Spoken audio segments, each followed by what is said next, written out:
Hey, Monica. Hey, Jason. Wait, who just said that? Jason. Hey, Jason, how are you? I'm doing well. Good. I wasn't sure. Sometimes my music actually works, and other times it does not. Hey, Juliana. Good to see you guys. Vicky, Dory, Pandora, Pam, Julie. Looking forward to hearing from you guys. I will not be on here long. I've had like a 2 day excuse me, long migraine, and I'm at the tail end of that. I hope. It has been the worst. And hey, non-Biden and Deborah, good to see you guys. Vicky, Julie. Yeah, it has been hell. So I don't normally contend with migraines, so this is kind of a new thing for me. But I've watched my mother go through it, so who knows? Maybe it's hereditary. I don't know, but um, whew, really, really bad stuff. So thank you all for your sweet messages. As you can see, my I go from "Oh, I love the Lord and life is great" to "People suck" in about 25.2 seconds. So, but that's what a migraine will do for you. So please retweet this space. I would love to hear from as many people as possible. I see your tweets. I see, you know, I see kind of the just the barbs and the snark and the shots fired across bows politically, but I also just came back from a bit of a spiritual hiatus. And Dory, that's why I have not been in touch. It has been a very long couple of weeks of travel and things shifting in my world. And so, but I was able to put some things back into spiritual perspective and spiritual order, which is really important, at any time, much less during these absolute insane times as we're rolling up, on the November selections. So, yeah, you guys, if you want to mic and tell me how you're doing, I would love to know. I don't really want to turn this into a gripe fest. Hey, Stace. And, I don't want to talk about Democrats and Kamala. We know the whole thing is 1000% retarded. None of it makes sense. Joe Biden has not been running this country. We all know that. So I don't really want to waste our energy on that. I'd much prefer to hear how you're actually doing. Like, how are you coping? How are you feeling? Are you hopeful? Are you? I'll go first. I'm actually the busiest I've been attempting to look for and harness every possible opportunity. Because in the coming days, as things get darker, um, financially, particularly economically, and it could be civilly as well, um, the opportunities that are going to abound are going to be crazy. But you have to be in a position to be able to harness them, right? And the first place you do that is in your mindset. So I've just been focused on spending time with people I love, who love me, um, focusing on what I'm building with my entertainment network that will long outlive me, and hopefully go into my generations, or past the rapture, whichever one comes first. I don't know. Um, but but there's a lot of people to serve. And the thing that keeps coming to mind is like the harvest is plenty and the workers are few. And so I I see myself as one of those workers. And because none of this other crap matters, literally. This life is so short that our eternal life is now. It starts now, right?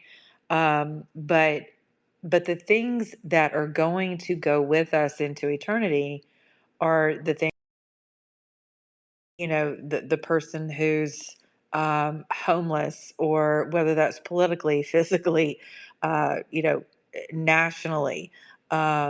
There's going to be a lot of opportunity to serve other people. And the temptation is going to be to just kind of go inward, get bitter, become very afraid, let your heart grow cold, become stingy with your resources, Those are all, that's the currency of the world. It's the currency of Satan. It is not the currency of the kingdom of God. So that's what inspired me to host this space. And I'm hoping that I'm going to see someone else pop in that I was hoping that would be able to also offer words of encouragement. But I don't expect that this space is going to be very large, which is fine with me. As you all know, I don't do spaces that often anymore. And that's because they just turn into crazy towns. So, Jason, let me start with you. How are you doing? I'm doing. Um, I um, I'm yesterday. I had um lamb chops, and today um I'm I have food poisoning. Oh no! Oh God, that's horrible. Here's what you have to take. Are you ready? This is an absolute life-saving game changer for anything to do with bacterial poisoning in your stomach. Is charcoal tablets. So I don't know if you have any. You can buy them at CVS. They actually look like Pepto-Bismol pills because they're pink, but it's charcoal and it will legitimately bind anything that is in your stomach. So you can't take them 2 hours on either side of taking like medication that you take regularly, like heart meds or blood pressure, things of that nature. It's not wise to do that because it binds to everything, but it will legitimately set you right within like 30 minutes.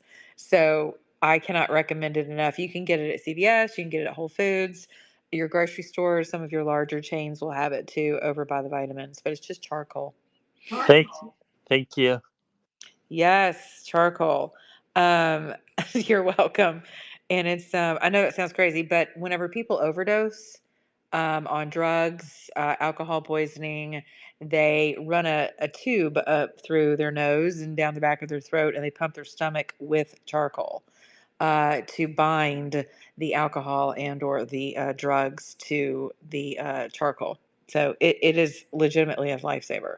And it is over the counter, so I'm not talking about like briquettes that you're gonna like pour lighter fluid on and light and cook another lamb chop on. But I'm sorry that you're not feeling well. How are you, Jason? Because I know you're pretty active politically. How are you navigating? Everything that you see going on, like how are you keeping your sanity or are you? Do you feel pretty cool headed about November? Do you feel hopeful no matter what happens? Yeah, I feel hopeful no matter what happens. No matter what happens. That's excellent. Okay, cool. All right, awesome. Jason, thank you. Hold on, I'm gonna bring some other people up. Okay, wait, where am I? I said Juliana. Juliana, welcome. What's going on? Hi, Monica. I followed you for so long. I adore you. And I am also incredibly busy and positive and hopeful and preparing. You're a fellow widow, and my book about widowhood was just published last week. And I'm gobsmacked by the reception I've gotten. But my overview of the whole political argument thing is honestly, once you've had your husband die in your arms and you've lost people that are close to you, the whole I'm going to hate you forever over politics thing kind of loses its appeal. You know, there are so many more things that are important in life. And so lately, my mission has just been to remind people to cherish life, to appreciate what you've got right now, and to, oh my God, go make some memories while you can. I am so sorry for your loss. Congratulations on the publishing of your book. I would, put it in the purple pill or up in the nest if you can, as to where people can find it, and I'd be happy to, excuse me, promote it. I did not know that. Oh my gosh, what a violent way to lose your loved one. Yeah. It wasn't a murder. He'd been terminal for Okay, like okay, 93 okay. I days, thought he may but have like died of a heart attack or yeah, something. Okay, got it. yeah, Well, yeah. but still. So, right, because okay, yes or no? I know for me, mine was terminal for and on life support for over 2 years, and I kept thinking, okay, this has got to come to an end, right? Like I thought I was ready, and you think you're ready, until it happens, then you're And like, not you're ready. not ready. Not So, ready. Yeah, right, right, totally. You almost do a pre-grief when yes, you realize that they're not going to make it. right. And then I have talked to so many other widows, and there's always a space during that time where you actually think, why don't you just die? Yes. And then you feel like crap because you Yes. got it. But you're really just wanting it to be over for them, Yes. and in my case, there wasn't any handbook, there wasn't any guidebook. Mhm. Nobody told me where to go, what was going to happen, how Right. I was going to feel, what I was, so smarty pants me. I wrote a book. There you go.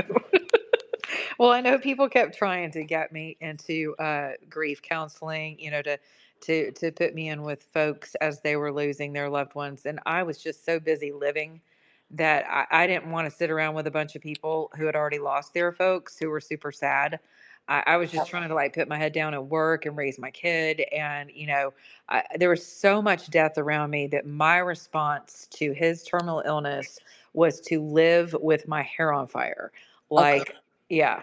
So Yeah. I can't wait to read your book. So please Oh, I, DM me with it, and yeah. I you need to DM me because I want to Okay. send you a copy. Okay. Thank you. Well, you know what? What a great point you bring up is it's like, life is, I mean, life is short, right? And so, and our relationships can be short. So I brought Chris Cairns up, who is now my co-host. Chris is the COO of my new entertainment company. More importantly than that, he's a very dear friend and considered family member of mine now. But more importantly than that, he's a retired major Army chaplain. And so he has certainly seen his fair share of folks going through PTSD, through the loss of family, loss of limbs, loss of hope, loss of a lot of things. And so Chris actually just did a oh, and he's also an author, so he's working on his own first 3 books actually now. And we plan on publishing him on our network, which I'm very excited about. He's also the co-host of my new podcast, which will be rolling out. I think we decided October 1st, so stay tuned for that. It'll be very entertaining and right on time. But Chris just did a sermon today on the armor of God. And so, kind of timely with this wellness check for you guys, because sometimes we just forget, that we do have the mind of Christ, we do have the breastplate of righteousness, the sword of the Spirit, the belt of truth, and the shoes of peace. And I personally find whenever I get up in the morning and I say that out loud to myself and I pray that out loud, that as things pop up it doesn't mean things aren't going to come my way, obviously, but as things and crazy people on Twitter and, life in general, the economy, bills, whatever, family members comes my way, I'm reminded instantly, wait a minute, I'm sitting in the full armor of God, so I don't have to be taken under or over by this thing, whatever it is. And I do have the authority to stand in it. And it's just, it's the truth, first of all. If you're a Christian, and if you're not, welcome to the space. We love to have you. This is not a quote Christian space. This is just my belief system, and it's how I personally get through um, and all of this craziness. And you can go through my timeline and see people love to shame me whenever I have very real moments like today when I tweeted people suck, because we do. We just do. Sometimes we suck, period. End of story. And that's okay. right? But people are like, "You're just so angry and I don't understand it." I'm like, "Well, that's because you don't know my life. And you think because I'm a Christian woman in a position of leadership that I'm just supposed to have all of my shit together. And guess what? I don't every day of the week." So, and every hour of the day, which Chris and Stacy can attest to. And Dory as well. So she's observed me for a couple of years now. So we got to give each other grace, right? And I don't see any of that going on Twitter. I see zero grace, zero mercy. And if I see one more godforsaken post about narcissists, I think I'm going to jump off a short bridge. I don't know what it is with people and their fascination with narcissistic personality disorder, but for some reason, my threat, I don't even see any of you, by the way. I don't see any of your tweets. So, and I know you don't see mine, but I see like Asian chicks. I see narcissistic personality disorder posts. I see everybody's all up in arms about Mount Walsh and his madness with, milk. I see what else? Just stupid stuff that doesn't even matter to me. So I'm not sure what's happened to the algorithm, but I'm glad to see those of you who are here that you actually saw my tweet to come and give us a wellness check. So Chris, welcome. Congrats um, on your sermon today. What have you got for us in the way of, some encouragement coming out of that sermon? Turn all your phone notifications off. See, we were not, and maybe you guys already talked about this, but we're finite human beings. We don't have unlimited capacity for worldwide bad news. And it really robs us of like a beautiful day. It used to take 2 weeks to get bad news from one continent to another via ship. And now we get bad news from all over the world. And it's just, that's a heavy burden. That's for God. That's not for us to have anxiety attacks about at all times. So I think the Twitter sphere, Facebook, what do they call it? YouTube, twit face when you put it all together. And we just have to limit our time on news provision. Many of us are information junkies. I know I'm guilty of that at times. And sometimes we just need to fast for the benefit of our souls, to refresh our souls with things that are beautiful, with things that are just as, the scripture of our tradition says, whatsoever things are true, honest, just, pure, lovely, and good news, think on these things. Saturate your minds with these things. The armor of God that I talked about today is like, the helmet of salvation, which covers your brain. You need to saturate your brain with the joy of being alive. There's so much to be grateful for. If we wake up in the morning and go to sleep at night, listing the things for which we are grateful, and if we're people of faith, listing those things in thanksgiving to God, it makes a tremendous difference in how we see our day. And so, one of the things that I was thinking about when I saw Monica had put up to space was that we aren't built for 7-day work weeks. We're built to rest. And when I told my soldiers this, I was like, okay, we get 2 days off and holidays here and there. 2 days off on the weekends. But occupational burnout was such a thing for people in the Army. And I said, look, over the course of a weekend, you need to rest your body. I'm not talking about legalistic Sabbath where you have to follow a bunch of rules. I'm talking about like just resting from the drama, the emotionally draining drama of work.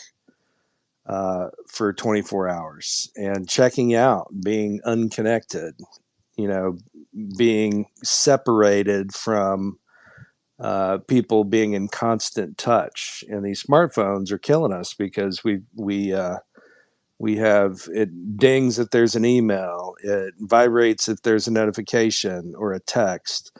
People can reach us constantly and feel entitled to reach us constantly.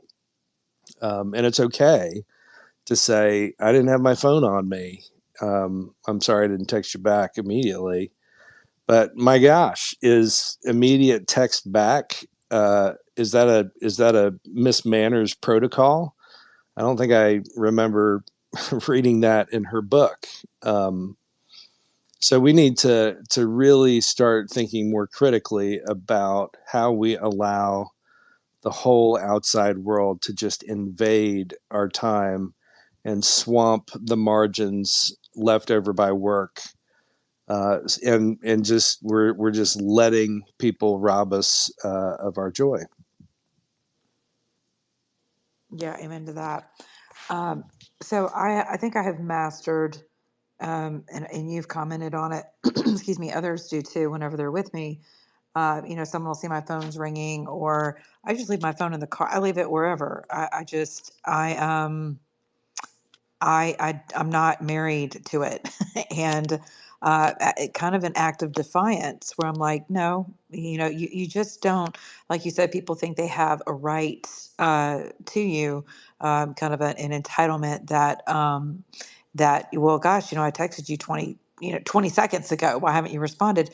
Excuse me. And I'm guilty of it too, especially when I'm conducting business and I can't find someone, or people say they prefer to be texted rather than called on the phone. Many people won't even answer their phone anymore. And they don't listen to their voicemails either. So they would rather you send them a text. So it's, in another thing people do, just kind of a miss manners here. So something I've started doing as I've gotten older, is when I call someone to talk, the first thing I say is, "This a good time?" Right? And many people launch right into the litany of issues they have that they need me to solve, or the problems that they're pissed about, or the politics, or can you believe this? And I'm in the middle of something and I want to take someone's call. Um, and instead of, hey, is this a good time for you? Or is there another time, that we can connect? People just jump right off the deep end, and I have to stop people and say, listen, it's not really a good time for me to go into something of that nature. I'll have to give you a call back later or another time. Yeah, so yes, the quote dumb phones. And not to mention, I'm seeing an uptick with people in brain cancers, who are convinced that it's because of their phones. So I don't know if that's true. I don't spend a lot of time with any kind of a Bluetooth in my ear or at all, or my phone up to my head. So I don't, I really don't spend that much time on my phone as it is, but and I've changed my notifications to where, I don't get notified about anything going on, except for my text messages and one of my email accounts. But other than that, I have no idea when people ping me on Twitter, unless I get on Twitter and look. So, another thing that's helpful for people who are addicted to the whole, oh God, what do we call it, Chris? Doom scrolling, um, and it's actually a real thing, is that if you will take the app off of your phone and just leave it on your desktop, you will be far less tempted to sit and doom scroll throughout the day. You will be amazed how much work you actually get done, just how productive you are, and or how much peace you have. You may not replace that time with work, but maybe it's just taking a walk, it's enjoying your dog. It's playing with your kids, whatever. It's actually going out and checking on your neighbor.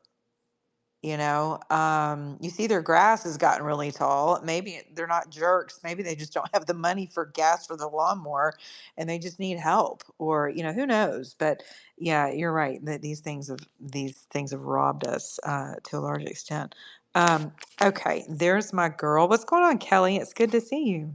Hey, Monica, it's great to have you're having a space tonight. I know you had migraine, so that sucks. I'm sorry about that. My sister suffers from those, and I know it's painful. So, I'm pretty stable. I mean, we'll fight another day. There's things you can control and things you can't control, right? So, I'm not gonna get all bent out of shape. I don't want necessarily, Kamala, but I there's things like I can do behind the scenes, and I'm happy to do it. Like you said, you can't let this completely consume you, or it can make you bitter, and it's not worth it because you got to we our best where we need to do our best work is in our local community. So we everyone has school board things coming up, city council, state reps. Get ready for the next state. Session. They'll begin in like my state, like in January, February. So these kind of things matter. And really and truly, if we want to fix this country, it's going to be local. I don't think the federal government's ever going to fix it.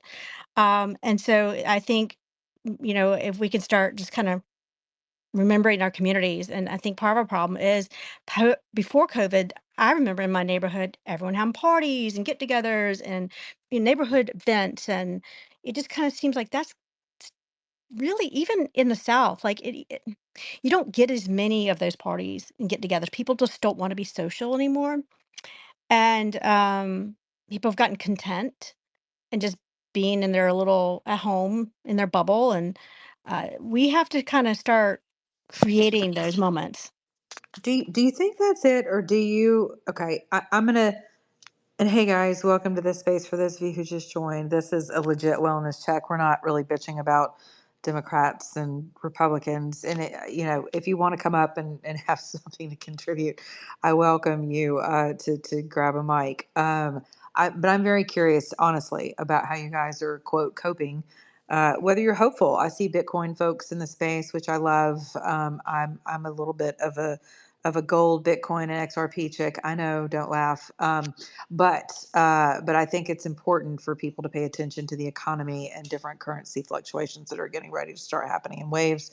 BRICS is a good indicator of that. But there's certain people who are focused on the economy. Other people are focused on life. Other people are focused on the border. And so they're different kitchen table items that are important to everyone on a national level.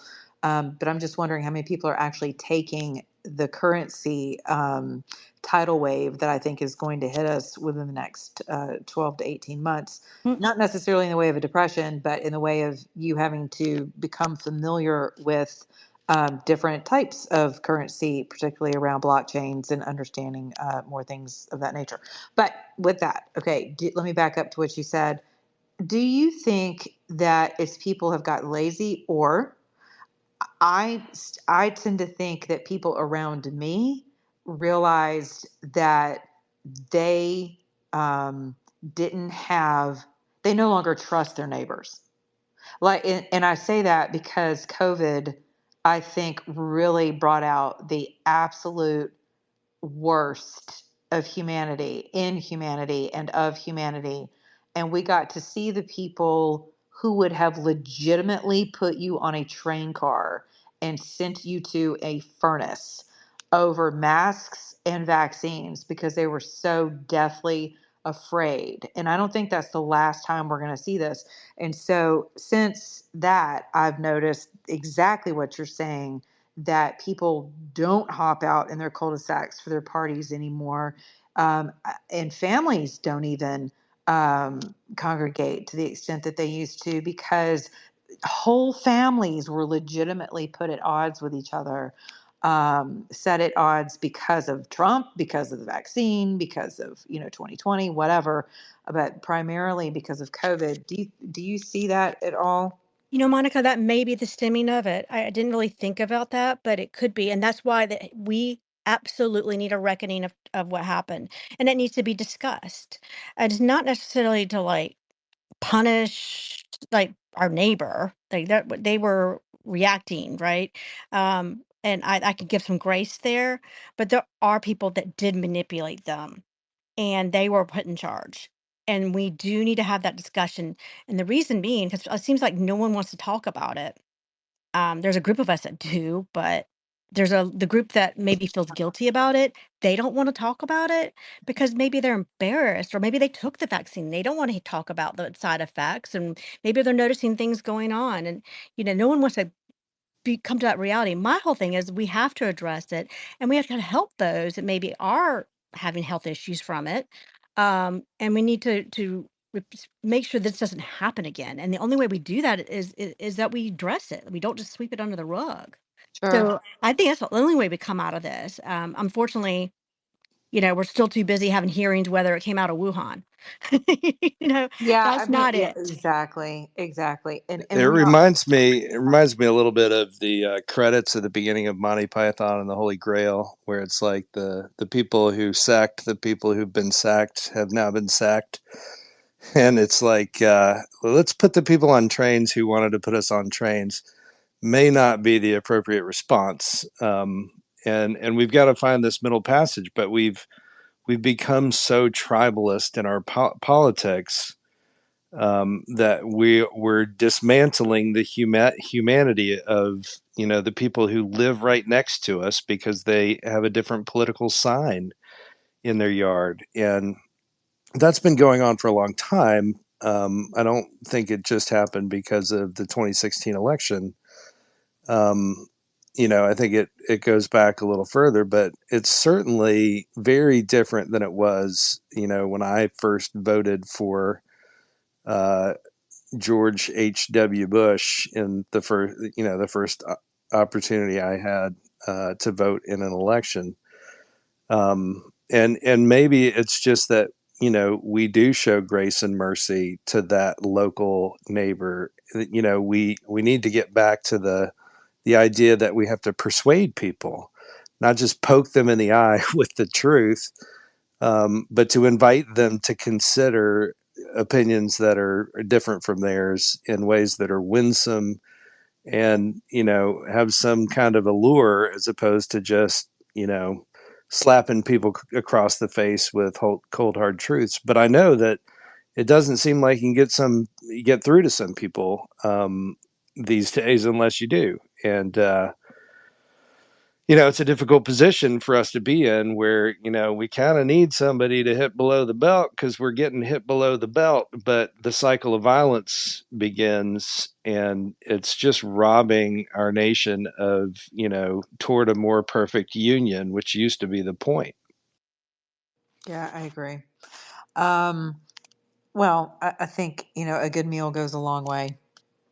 I think if something that's true as as a singer, as a performer, I know how you make people feel is something they will never forget, which is how I also write whenever I'm writing speeches for politicians. Someone commented on whatever Kamala was up to in a recent speech, and that it sounded wonderful, and she sounded on point, which okay, I'm not, that's all I'm going to say about that. But I will say that it helps to have really good speechwriters. And right now, we are we are an exposed nerve. So anyone who is worth their weight in gold, who can, who understands the power of the word, of words, linguistic programming, if you will, they're, we're very susceptible to manipulation, but we're also very susceptible to bringing people together, which is why the disinformation campaigns are so rampant, which is why Brazil has shut down Twitter, which is why our country is not doing anything to assist Brazilians with regard to shutting Twitter down. So because I believe it's because believers or unbelievers, the Spirit of God is the spirit of freedom, right? And so all of us have a bend toward freedom, unless you've been psychologically and spiritually and emotionally manipulated to be deceived to think that your particular sect, which is really a death cult, Hamas, is about freedom. So, but the human bend is freedom. And so what do? You shut people down in their ability to communicate with one another, share ideas, share meals, share peace, share joy, share things that we have in common. Speaking of someone who does a very good job of sharing information with folks. If you guys are not following the Blue Canaries account, you should. Very solid information that comes out of that account, and very unifying. So it's good to see you. What's going on? Hi, Monica. Thank you for having me up. I've actually said I was gonna. I'm only like retweeting stuff now because this year I have had a long summer of reflection, and it's my daughter's last year of high school, so I am stopping the research stuff this year, and I'm investing in my senior in high school and making sure that she's launched for life, not just for not just for to try to get her out of the house or anything, but make sure that she has, a good last year. I've homeschooled for this will be my 17th year coming up, and so and I think that's what a very similar message to what I'm trying to show people, because as much research as I've done, I've taken just as many, well, maybe not in the past, but I am going to take that many breaks this year and go do things outside in nature. And I think that's part of a way that we all can, unplug and get familiar with things in our, not just like with our neighbors, but nature itself. We have so many things that in our world that God has given us in ways that some things can reverse themselves and look for things. But if you're not noticing the changes, and a lot of them are very subtle, then you don't know what's happening around you. The bugs coming in, and the next thing you know, your trees are destroyed, but you don't know because you didn't see the bugs to begin with. And so, my message to many people lately is, turn it off, go outside, because you can't listen to God when you're on your phone. You just can't. I mean, and sometimes we need those nature walks and those times in nature to, to reflect and to listen to what He's trying to tell us. And for me, that's been, really, really helpful. And, I look forward to sharing some of those experiences with people, and hopefully other people will do the same, because I meet the most wonderful people when I'm outside and just getting out and being around people. So, whether you need to go to a park and, or whatever, but I always meet just wonderful people out and about. So that's my goal this year too. So, So good. That's good. Good for you. I had no idea that you had homeschooled that long. I homeschooled my daughter too. A huge proponent of homeschooling. I think we're going to see more of it. That is awesome. Well, I noticed that you just followed me back. I'm like, I don't even know anymore if people unfollow me or it happens automatically. It's crazy because I look and I'm like, I I'm know. not following you. And then it's like, well, no, I know I followed you like 3 or 4 Oh times yeah. already. And Yep. I don't know where it goes, but it just I goes. know. It is So, crazy. It is Why does crazy. it happen? I want to know. Like that happens Well, to me all the time. okay. My account is trapped in something called um, it's a program called Tombstone. And there's a kid on here, and his name Parzival. If you're not following Parzival, Parzival is one of the first folks to basically unlock this whole Twitter madness code. And Parzival's work has been poached and just plagiarized and snatched up from everyone from what's his face? Oh God, Mario and his spaces and his clan to any number of folks have taken that kid's work and just put their name on it. But he has spent an inordinate amount of time digging through the code and finding out what's been going on with more of your legacy accounts like mine, which is just old, and had like a blue check before blue checks became a thing for everybody. And no, I did not buy mine. It took me like 7 years to get my stupid blue check, even with like the world's #1 conservative news station. So it was crazy. But our accounts, I never got torched. All of my other colleagues did. But when everyone else was talking about COVID, I went underground with my COVID talk, but in spaces. I wasn't tweeting about it because I'm smarter than I look in my picture. But I had I ended up my account because I was running those spaces and because I was supporting Trump in 2016, my account got thrown into something called the Tombstone Program. And with that, I'm severely throttled, and people they unfollow me. They don't even realize they've unfollowed me. Also, having a legacy blue check, our third parties were given access to be able to follow and unfollow our accounts, our people that we were following for us. Also, they had the right to block accounts on our behalf. It was insane. And it's everything from Stripe to whatever third party account. It could be, what's the other one that a lot of people use? Oh God, it's a basically a paywall that people use, not Patreon, but something of that nature. Those third parties have access to our legacy account blue checks, and so with that, people are like, "I can't believe Monica blocked me." I'm like, "You guys, unless you're just a total jackleg, I don't even have the time to sit around and unblock people. I mean, to block people." So I'm like, if I've accidentally done it, someone just let me find someone in our ecosystem that we share and just let me know. But the system does it, and it's always done that. And more so, like I said, I don't see really any of y'all stuff. I have to go looking for it. I don't see blue canaries. I don't see Dory's. I don't even see Chris's or Stacy. No one. Every now and then I will catch a glimpse of one of y'all's tweets. But yeah, it's the algorithm, and it's maddening. So whenever I saw that you just followed me, I was like, wait a minute. I thought I knew we've been following each other for years. So yeah, I figured you just got booted, and it was not by me. Now I have been really popular with the soft block. Okay. For those of you who don't know what that is, all right. If you come on my threads and you start acting a jackleg, I will take you out very simply by blocking you and then unblocking you quickly to get you out of my ecosystem. Okay. Because I just don't have time for it. I'm not going to make time for it. I don't have the energy. I don't have the bandwidth. And so when people come for me over and over and over again, I will simply soft block you and just get you out. And then I've switched my tweets to where only people I follow can actually comment, because it's not because I'm in huge favor of silos or echo chambers. It's because I'm not going to make the space for mean people. I'm tired of it. I don't, there's just no, I'm too old for that stuff.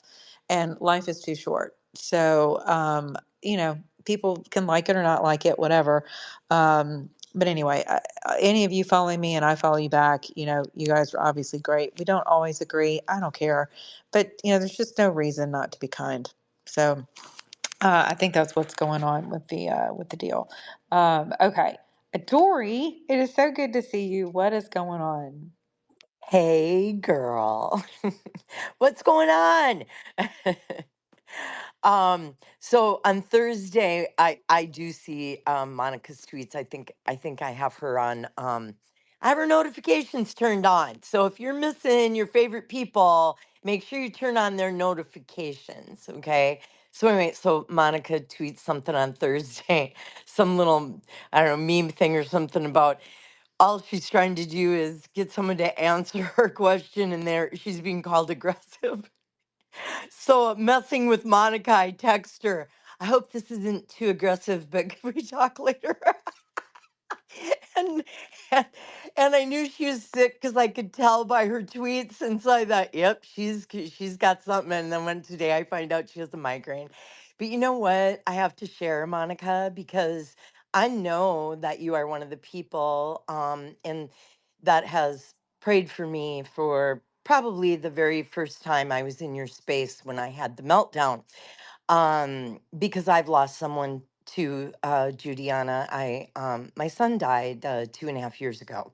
So and so I know that Monica, is someone who prays for me. Also, I've gotten to know Blue in real life, and we pray a lot too, for one another, and we talk quite a bit daily sometimes. And because We have weird senses of humor, and we do like to be outside. And you just never know when there's going to be a glow kayak ride or something that we need to check out. So, and I encourage everyone to do that. Really be friends with people, on the outside. But I want to share a prayer, a miracle. I want to share a miracle. My oldest son, daughter-in-law, and grandsons came over for a barbecue tonight for the very first time since my youngest son and their uncle and brother died. We had one of those family things where it fractured us for a while. And with losing my youngest son, having that fracture like that was like especially painful. Okay. And I withdrew quite a bit, except for there were certain spaces I was drawn to. And mostly those were the ones where people were singing hymns and bringing a good message and having people like Adam Coleman on and things like that, Monica.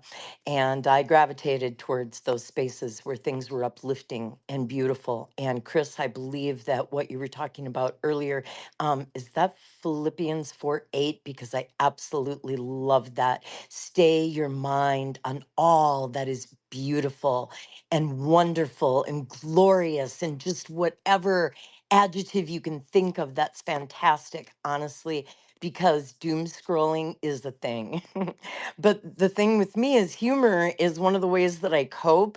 So sometimes doom scrolling gets my gallows humor like really in a tizzy, and then but then people don't understand your humor and like, whoa, you're so dark. Anyway, but that's when you pull out the box fan and call up Ree and just go, what are you doing? You have to entertain yourselves, people. Life is short. Find people you love and love them hard and laugh with them and pray with them and sing with them. Monica, I'm so happy you had a space tonight. I'm just so happy. You're missing your spaces. Really, your spaces not being here for a while, and we all need refreshment. We all need a break from this crazy app, especially this app. It's particularly addictive. It's almost like they've wired MSG into it or something. Anyway, so I've missed your spaces though. Like it's been a little bit of a Monica desert. So I'm really, really, really happy you're having a space tonight. God bless you all. And thank you for the mic. Thank you, sister. It is so good to see you. And I'm so glad to hear that you had people together. That's good. Yes, I do remember that distinctly. The first night that you came in, and it was. Hold on a second, Jordan. I'm gonna mute your mic, honey, because it is very loud. There you go. Okay, thanks. Okay, because I just get feedback, but yeah, Dory, I distinctly remember that. Adam was such a great guest. I'm so pleased that he is now a part of my network. He's the vice president of our digital publishing. He is, if you're not following Adam B. Coleman, please do. Adam is on point. He puts out an enormous amount of content that is very thoughtful. He is a critical thinker. He is also witty. He he's good at stoking some fires. But he's just such a solid brother. Oh my gosh.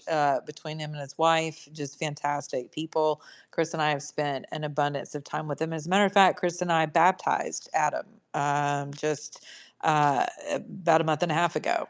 Came to Atlanta and we knocked that out with his family, and it was a real honor to do that. So he's just a solid human being. But I remember that space because he was so candid. It's amazing what happens. It's amazing what happens when people are transparent, when people allow for the space for other people to be authentic. I know that word is overused, but in something that I think this app, one of the disadvantages of this app, or one of the liabilities I think this app has contributed to, in the sense of everyone thinking that they are a host.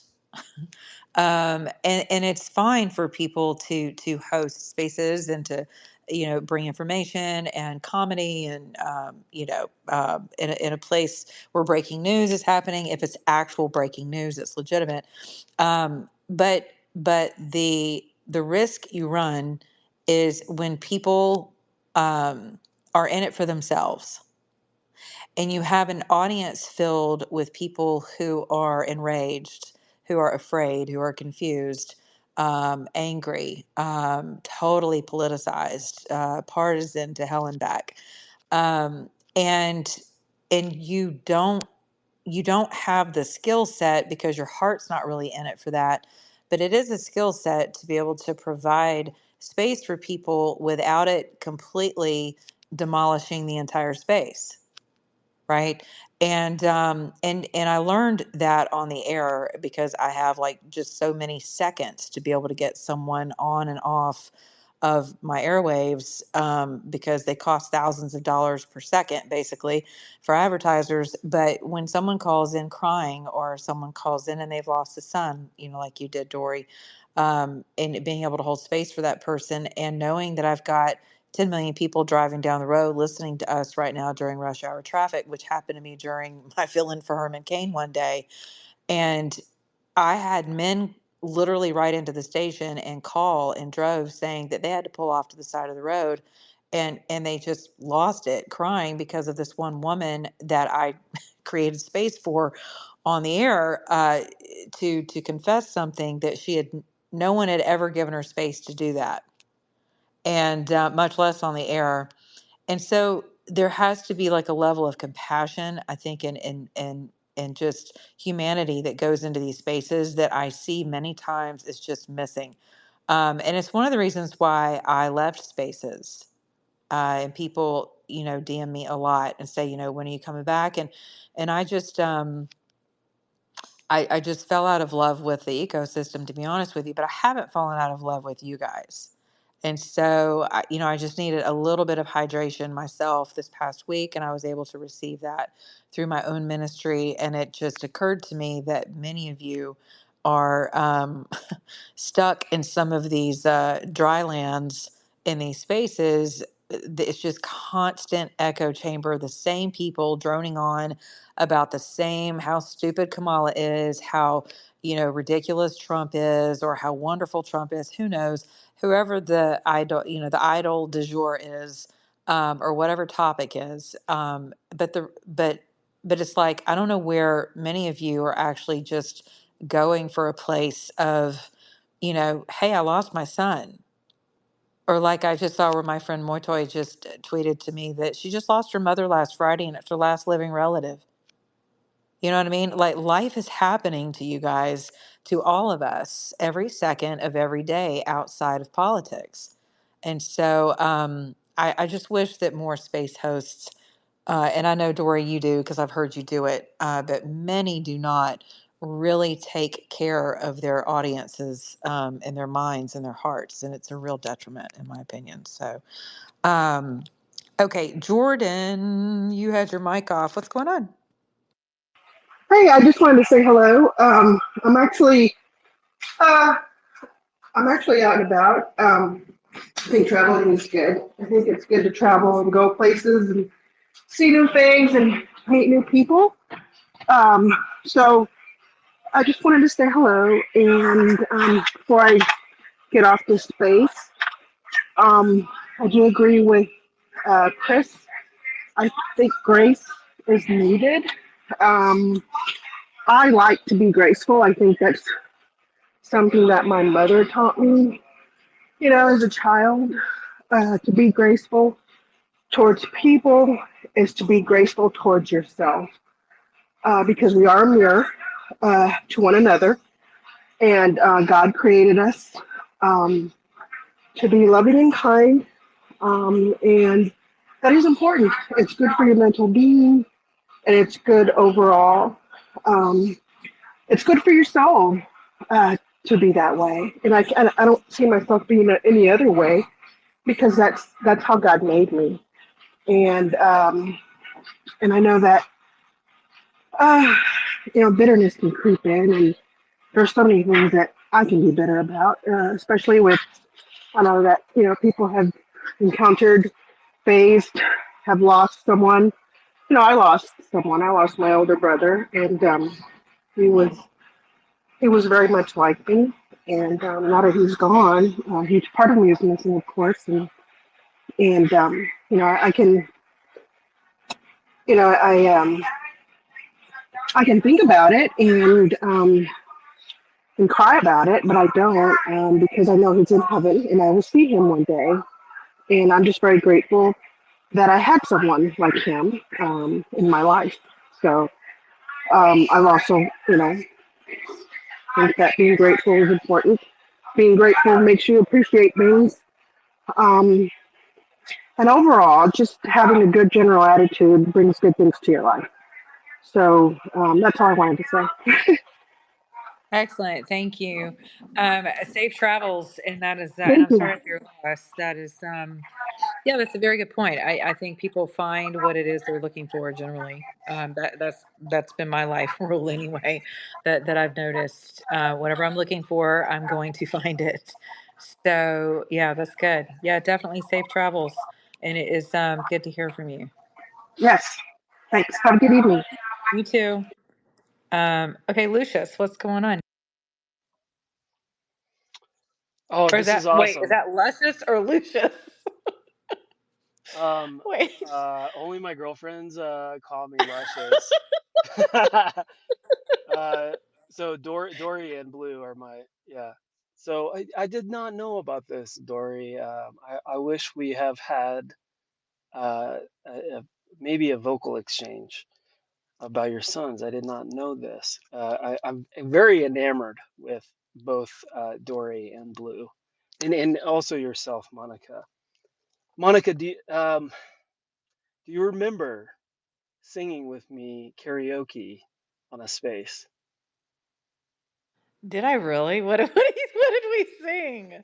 It was like a couple of years ago. And was I drinking? I see. Okay. See, this is probably one of the Here, reasons here, here, why here. I made that rule that I would never do a space and drink. No, we did a harmony. We did a We harmony. did? Okay, What did we yeah. sing? Let me refresh your memory.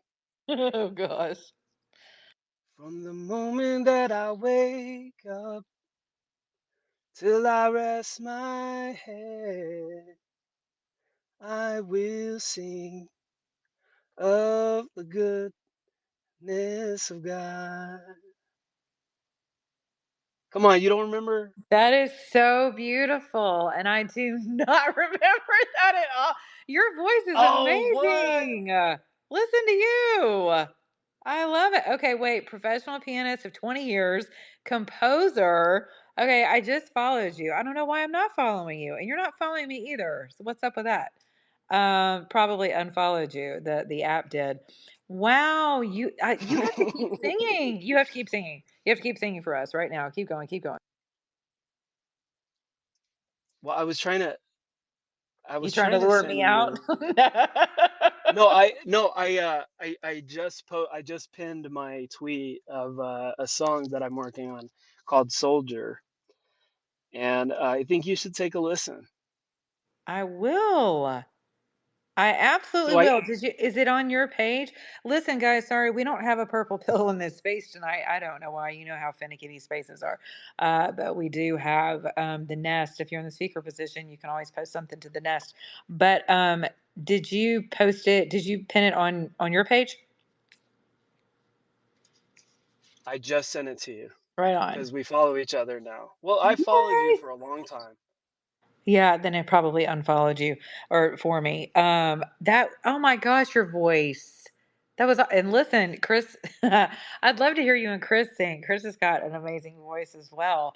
I you know what? If we did harmony, who knows? I remember sitting on this stupid app singing basically my entire album one night to probably 500 people in a space. And we just had a good time. It was like 4 in the morning. My God. The longest space I've ever hosted was no, I think it was 16. It was either 16 or 22 hours. I can't remember. But the last one I hosted by myself like a year and a half ago, it was like 16 and some change. and we sang and we cried and we told stories and we laughed and we complained and we prayed. It was just like a very dysfunctional sleepover. It was hilarious. But If there's not a Guinness Book of World Records for a Twitter space, we should probably go for it. there's, I don't know. Well, okay. Now there are people who keep their spaces going like 24/7. Fred is one of them. They're a conspiracy theory space. And then there are plenty of others that now, there are people all over the world who do things for 24 hours. But yeah, but it was just me. Those guys have people who like they run in shifts. So they'll have like an entire team of people who will co-host and they just switch out. But I did not. I just hosted it myself. Sat here on a Saturday and got started at like 2 in the afternoon and didn't get off until like Sunday at some point. I was like, okay, I gotta go because I got like 3 and 4 wins. And you know how it is, people get microphones and they get up and they get long-winded, and I just let people go, especially, if they're making sense and they have something to contribute. So yeah, anyway, good stuff. What a beautiful voice you have. Thank you so much for sharing that. I cannot wait to hear the song. And I am looking for new music right now for myself. And that's all I'm going to say about that. but yeah, I look forward to it. So it is good to hear from you. Oh, wait. Okay. And speaking of another sister who is very honest, earnest, keeps people well informed. I see several of you in here, but I just invited Glenda up if she has anything to say. Heather, it's good to see you. Stacy as well. Robin, you were up with a mic and then dropped back down, so I don't know if you want to come up, request a mic again. And for those of you in the speaker position, you can either just jump in and chat or raise your hand. We usually do raise your hand just because it's orderly and I keep up with you guys and it's just more respectful. But yeah, good stuff. Okay, so this is a wellness space. If you want to retweet it, great. If you don't, it's fine. I am throttled to hell and back, so not many people see my tweets. People ask me why I don't have subscriptions. It is because I have been in the subscription application queue for over 2 years, and no one who can address it will. So I gave up on that. A very long time ago. I do not have subscriptions for that reason. Wish I did because I would love to host like private spaces, to be able to speak only to subscribers. But with our emerging network, that those opportunities will be abundant. So I'm looking forward to that. But yeah, okay, Chris, what else do you have in the way of encouragement? Well, I was thinking when whoever it was, maybe it was Blue Canaries, mentioned getting out into creation, nature, and the I sent Monica a DM with a link to, if you go on YouTube and you look up prescription strength nature, it's a mock prescription commercial, but it's really funny. I used to play it for my soldiers. I would tee it up by saying, this is probably the most important thing you'll ever see, the most important thing about wellness you'll ever see. And then I played them this video and they'd all, bust out laughing. Hey, Chris, you'll post But it to your Twitter account, and then I think I okay, and then did. from your Twitter account, it will give you the opportunity to share it up into this thing that we all call, it's either the Nest or the Jumbotron. People have all different types of things. I call it the Nest, but it's like where Gideon put hers up top. Yeah, I don't know how to do Okay. that, but I'll figure it out in a Okay. minute. But you can go onto my Twitter feed and it's on there. But she's right. The thing about life, as the cares and occupations of this life sort of take over, it's the things that are that are the most important to the rejuvenation of our soul that we crowd out, because, like, wasting time with God is never a waste. Communing with God and his creation, with dear friends, going on a hike, listening to the wind in the trees, drooling all over ourselves as the waves come in, at the beach. The things that are our most important hobbies, arts and crafts, the stuff that, writing poetry, writing songs. If it's not work, a lot of us are like, well, I don't have time for that. But we have to create margins in our lives left over by work, to do the things every day, every week, every month that rejuvenate and recharge our soul. It's kind of like, I've said this before in the burnout podcast that I did with Monica. We did a 4-series podcast where we talked about these things, and those are the first things that we crowd out. We have got to, spend time every day releasing endorphins into our body by getting up, working out, walking, running, doing the things that all of us need, but we're just too busy for.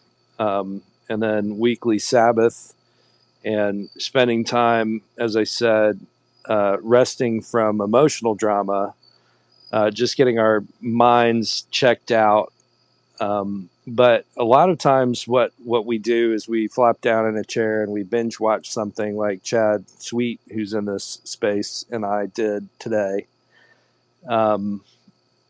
That's a mental checkout, and it's amusement, and amuse means not think. But we need to also include recreation, recreation, where we refresh ourselves. Kind of like the when you're playing a first-person video game, and you have to go get like the little white box with the red cross on it to bring your energy back up. And because we're finite and we leak, everything good that we talked about earlier, that Philippians 4:8 says, whatever things are true, honest, just, pure, lovely, and good news, think on these things. We have to keep thinking on these things. We have to refresh our minds by having mental checkout, check out from emotional drama. We need physical rest. And over the course of a whole weekend, 48 hours, we should be able to do maybe not all of that rest in one of those days, but we should be able to do all of that rest within those 2 days, where we just, set our phones down, set them on airplane mode, whatever we need to do to fast from getting swamped with all of this busyness, craziness, emotionally draining stuff. What I noticed when I was an Army chaplain is that a lot of times work would so drain people that we would send people home a carcass, and then they wouldn't have anything left to invest in their families. And then their relational issues and their families would follow them back to work and affect work.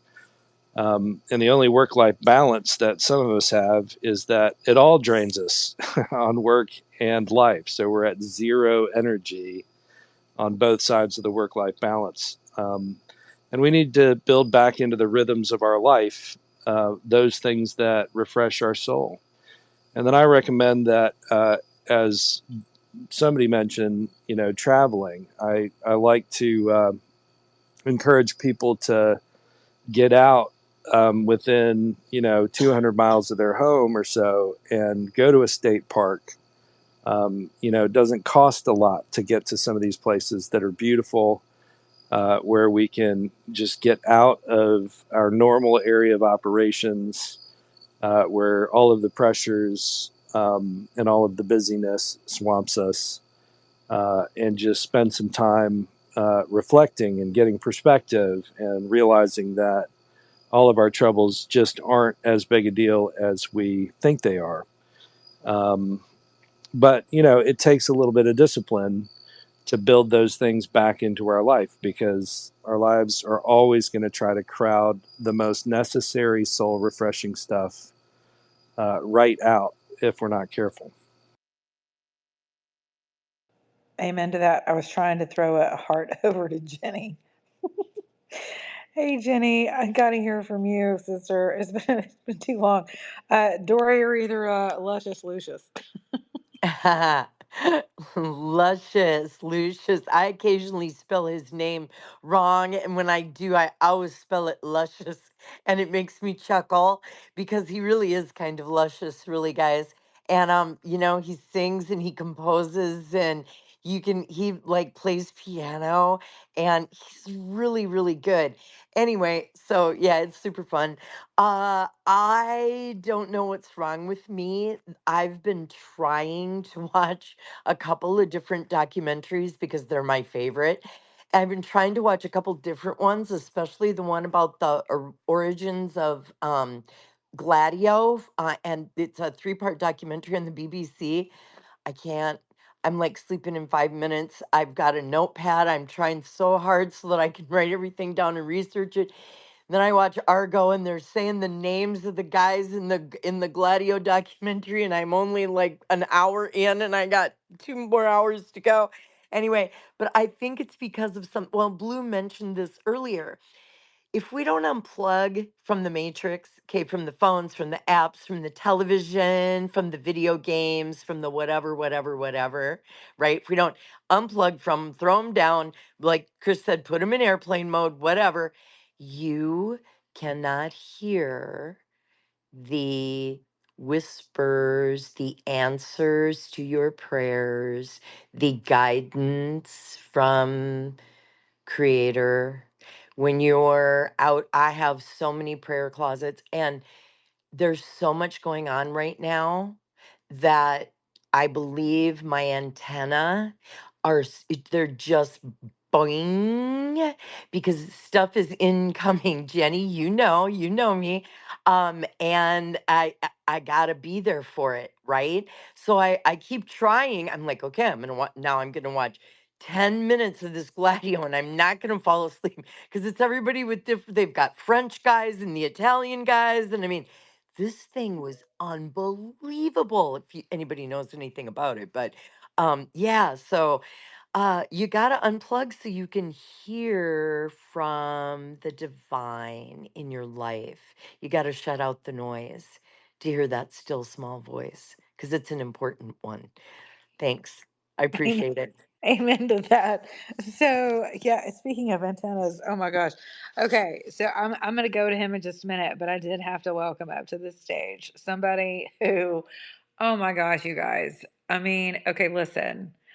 Twitter Spaces, when they first began, okay, was a whole, it was just, we were a very tight family. And particularly with my brothers and sisters to the north of us in Canada. Okay, we were dealing with truckers, we were dealing with shutdowns, we were dealing with complete lawlessness, anarchy on behalf of the Canadian government. We were dealing with all kinds of madness, and then we moved over into. I was like the my spaces were like the Harriet Tubman of COVID, and we hosted every doctor, nurse, physician, surgeon, scientist you could think of. Whistleblowers. You brought in a lot of whistleblowers, my dear. I did bring in a lot of whistleblowers. I listen, don't get Chris started on whistleblowing, but I have always been an advocate for we need a National Whistleblowers Day as a national holiday. Okay, these people need to be recognized. And in whatever capacity, whatever industry you're a whistleblower, including but not limited to the church. So, but okay, so this man who I'm about to recognize has got the best voice because he is one of the most professional people you will find on Spaces, who taught a lot of people about how to conduct themselves on Spaces, so that your space is actually not only enjoyable, it's educational. It is. It doesn't always have to be encouraging, but it has to mean something if it's taking up your time, right? And so plus he's got one of the best radio voices in the world. But we hunkered down together and really try to encourage our respective audiences. And that would be Rampart. So please, if you're not following Rampart, please do so. And then we're going to hear from him in just a moment. But he runs very, very smooth and awesome spaces. And listen, some of these voices, especially during the trucker madness going on and people being arrested in Canada. I mean, you had to have people who were on the ground, who were serious, who took their audiences seriously, and who respected their audience. And that was him and his co hosts. I mean, they would run through stuff like nobody's business. It was a well oiled machine without a bunch of hoobly goobly. So please follow Rampart. But in the meantime, we're going to go back over to. We're gonna go to Lucius. I cannot even look at your name without hearing Dory's voice now about being luscious, and then we're gonna go to Jenny. Go ahead. Can you try to sound luscious, Lucius? Right. See, only women have that complex. Their minds work a little bit operatively differently. So, hey, so you guys, this would be perfect. So I'm gonna be in Las Vegas at the T-Mobile Arena, playing music with the Lenny Kravitz in October, and you guys should come out to Las Vegas in October. It's gonna be awesome. This is a pretty special moment for me musically. Oh man, I love me some Lenny Kravitz. So it's the Blue Electric Light album release party is what it is, and it's a big deal for me as a fundamental pianist who's tried to make a break, right? So I do ghostwriting, composition. Maybe Chris or Monica can play the song I posted in the Purple Pill, or I'm sorry, in the Jumbotron, in the Nest. So I'm not down to my studio to be able to play it through my whole system. But Chris, if you can hop on, and I'm on my phone, if you can hop on your desktop and Chris, it's called Soldier. Just FYI, the song is called Soldier. Yeah, I see it up Lucius, there. do you know that Monica Give me has music too? a minute. wait, did we know that Monica did what? Oh no. You have music. One time I was, you have you have a beautiful voice. I went to go buy your every morning I wake up, I have a cup of coffee and I have it in a coffee mug that makes me remember integrity and authenticity, which is Monica. And so that's what I found in her every second of every day. And then I also came across like you're singing. You have like an album, dude, and it's beautiful. Thank you. I do. That's when I came in and She I was seeing all the smiley faces. I'm just so happy you're here. she does, and it is Thank beautiful. you. I have two albums. One I wrote some of the material. And the rest of it's like ancient liturgical hymns. And so secret, okay, I'll share this with you guys. So one of my life's goals is to make my way to Israel and to perform with a particular orchestra the liturgical hymns that came off of my first album, and they're all Orthodox in nature. And I sing in three different languages, and so this particular album was in Greek. And I just feel like there's just something about the warfare of music, right? And there because what I mean by that is that it's very unifying, right? And it particularly when people can't understand the words, but the spirit behind the words is there, and they do recognize that, right?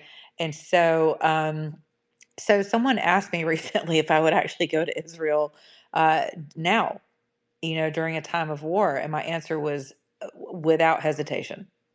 if I was in a position to go and to perform, and it doesn't have to be some, and I shouldn't even use the word perform, to be honest with you. It's more of a ministry.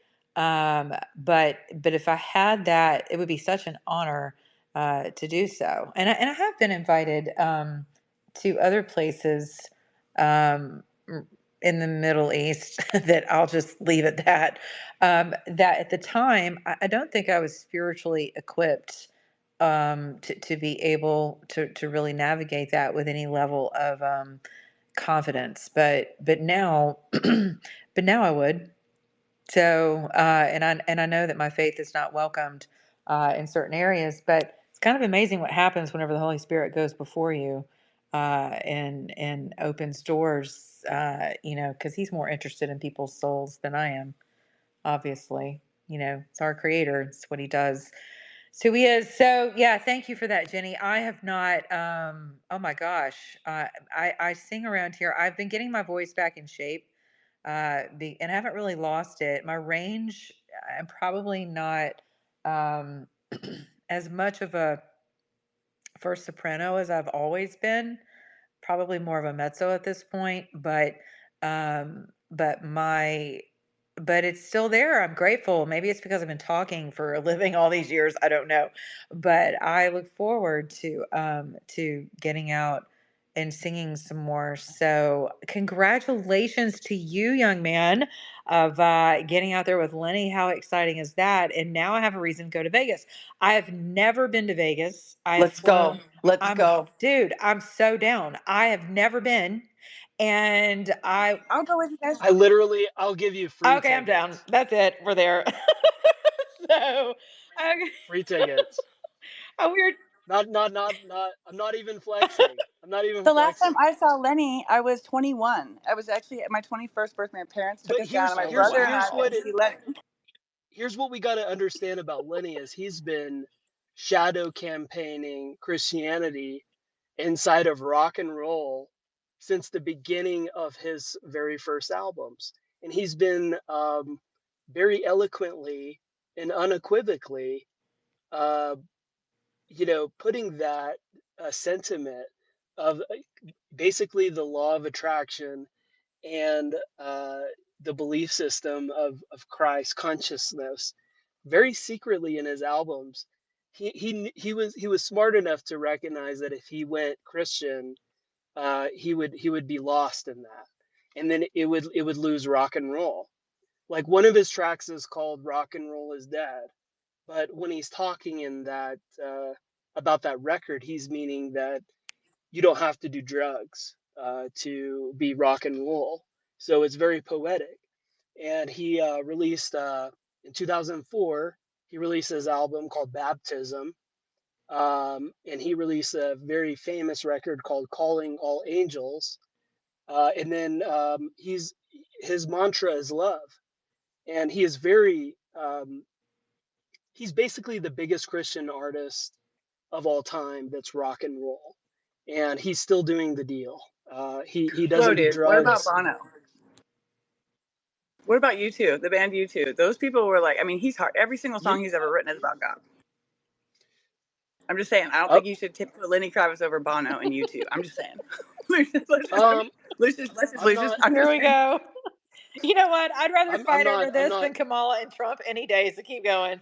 Okay, Right? it's not. Right? It's Who's not a more Christian? competition, y'all. It's not a competition. We're not competing. Okay, but Amen. literally, have you seen him lately? Have you seen Lenny Kravitz? He's 60 years old, I'm loving and him. if go and look up his body on the internet right now. Just all you girls, Okay. okay? And Then we're going to he has call him $200 million. Luscious. Yeah, I was about to say, yeah, no Come on. thanks. Luscious. Here we go. Look, you're not a man if you can't recognize another man's. Damn. Holy Okay, moly. now you're gonna have to put it up in the old in the jumbotron up there. You know I will. Okay, but Dude, the first one, so he's like, hot. I posted my new song. Chris, will you play it for Monica? it Yeah, applies to you too, bro. I'm gonna try, but first I need to shamelessly plug my own music. Um, you Oh, can you got some look music? me up. I have a singer-songwriter kind of crossover, Wow. very similar album called Redwood that you can find on Apple iTunes. I finally got it back under my control from Chris Cairns, the bluegrass singer in California. And so apparently he's been making my royalties for 20 years. And Oh, I emailed his website and I was like, hey, there may be some confusion. We got to fix this problem. And then suddenly the website disappeared. So I don't think he wants to pay me all of the Lady and downloads. I would make a good couple.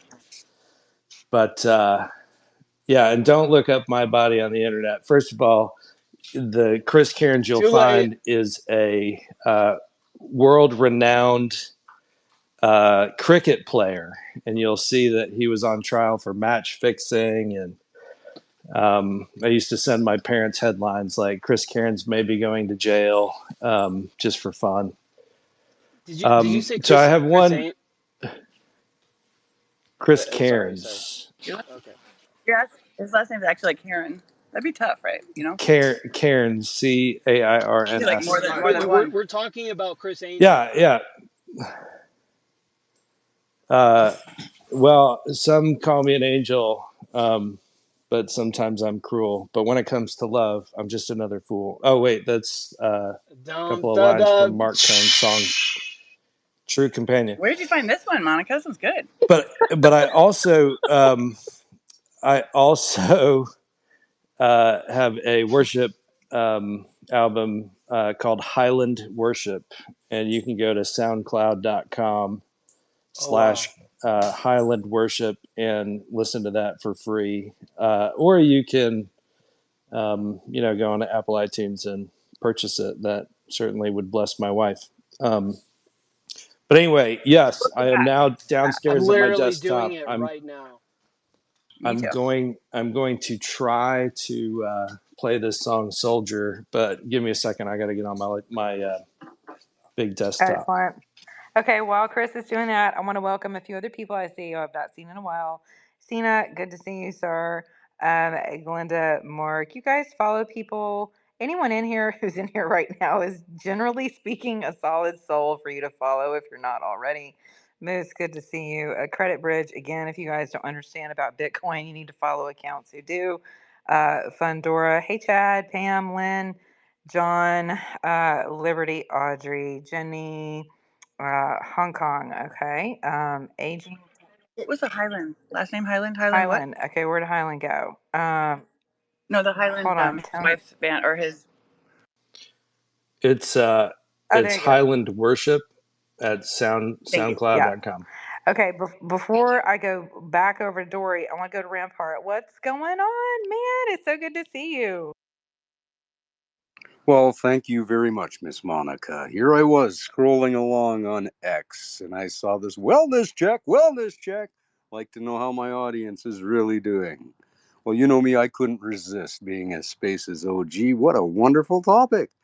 And lo and behold, Miss Monica's here. Indeed. How am I doing? You know me, I'm living life, loving my king, my family, my country, learning that liberty is no more the person of heaven. I know that in the end, things are going well. Last report I got from the home run, everything's going according to plan, even though you don't like it. But not to worry. Eternity's around the corner, my brothers, my sisters, you saints, you sinners. We love you all. Miss Monica, I would encourage people to go and follow Miss Monica. Go to that website. Start following her. I have a bookmark folder in my browser. Go to it weekly. I check out all the good, solid people I follow and their websites. This is what it's about. True, we started the time off in June of 21, over 3 years ago, in the digital gulag of spaces. So I'm not afraid to speak in spaces. having done thousands of them and have thousands of hours of recorded spaces, I had to come to a conclusion as Miss Monica and many other OG Spaces hosts came together and we talked about purposeness, our purposefulness.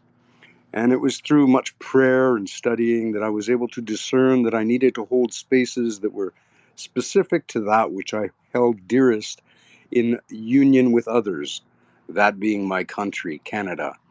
So I host Canada Talks Tonight twice a week with my favorite co-host, Bob the Fact Checker. And of course, I've been pounding away for 2 years on the economic long wave economy space. We do a bi-weekly one. Next one is September 9th. That's when we have a special guest speaker that night. Anyway, thanks for the time. It's good to be hanging out in a solid space where there's positivity and there's respect and there's just a basic decency. And that's what I found in Spaces X. You can hear authenticity, and that's what matters in an age of artificiality. Great convo. And I have taken up plenty of mic time, but it's just enough to give Monica time to go and re-listen to my wonderful voice several times over as she falls to sleep. Thanks all. Hope that was good for you. It was beautiful. Thank you.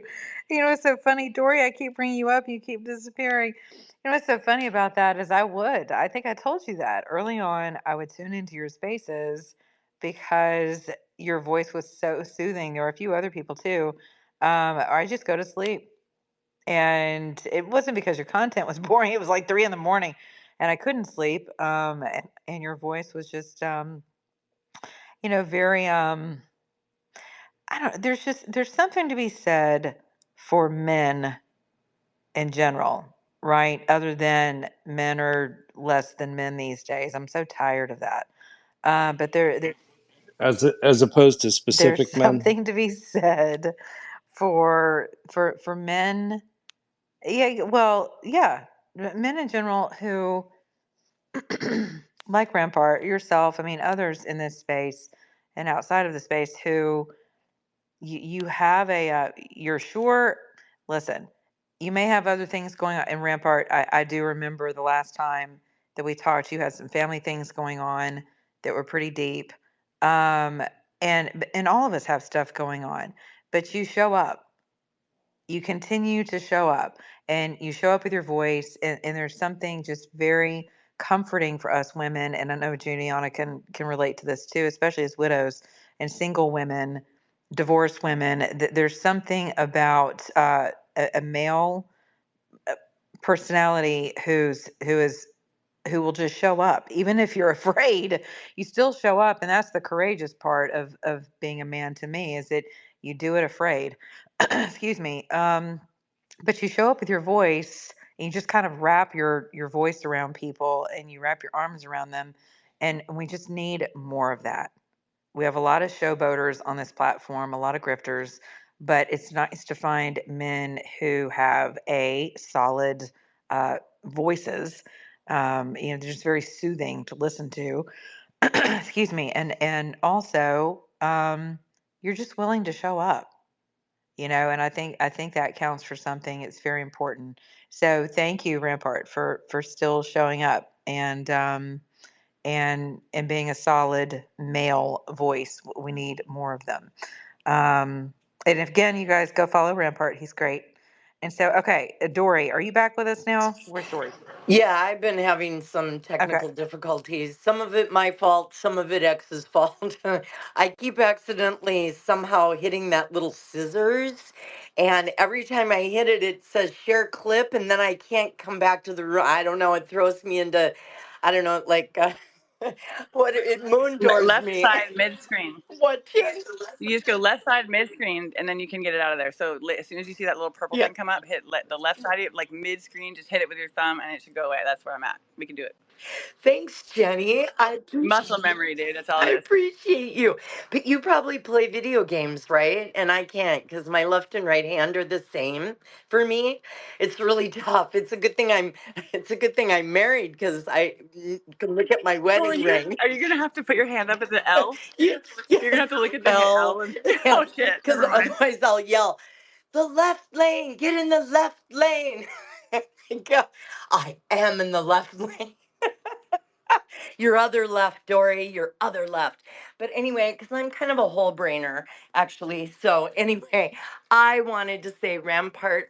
Yes, I love his voice too. I think I followed him from one of your spaces year and a half, couple years ago. So yeah, great follow. Definitely need those men who are strong and stable and solid and reasonable and have beautiful voices, and they're real, they really are men, and it's a beautiful thing. So really, that's all. Oh, and you know what, Monica, you were talking about your albums, and that one is like traditional hymns. I have had a hymn from my childhood stuck in my head for the past couple of days. So you start this space tonight. I come in, you come in for your welcome, and you say, "The harvest is plenty, the laborers are few." And now it's my turn. The harvest is plenty, the laborers are few. Come with me into the fields. Your arms may grow weary, your shoes will wear thin. Come with me into the fields. See, God is everywhere. Holy moly.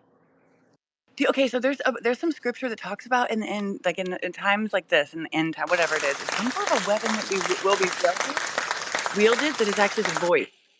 It's actually Sorry, I a couldn't song. resist. Hosts have Dude, habits. did you hear it? No. Did that give you goosebumps through your whole body? These are the ways I promise you guys, for some reason, there's something about faith and singing and the voice bringing healing. It just is so. And I think there's a scripture, which I wish I could remember, about now where the weapon that will be won is almost of sound and of song, of rejoicing. And that just blew me away. And I literally grew hair back on my whole body, even my nose, from goosebumps. How beautiful that was. Jenny, the group of Christians that I used to podcast with, a couple of them definitely serious Bible scholars, we studied the news and the word every day for like 12 hours or more. And then we podcasted every day for a couple hours. Yeah. It was called Doors of Deception. And I was with a group from the End Time Tribune. Anyway, I want to tell you that when we had conversations about Revelation, is it 9 where I'm not going to get this right. Chris, Monica, I'm not going to get, but when the fallen angels come down, Satan comes down with his angels, and Michael and his angels, right, come down, and that battle is happening on earth, right? There's going to be like a 10-day thing. And like, I don't want to get into a rapture discussion right now, but think more like being mounted up on eagle's wings, like a relocation event, kind of like Exodus, where God took care of all of his people for like 40 years in a very special place, his peculiar people. And I am peculiar. But anyway, we podcasted that there's going to be about 10 days of really torment from these beings, okay?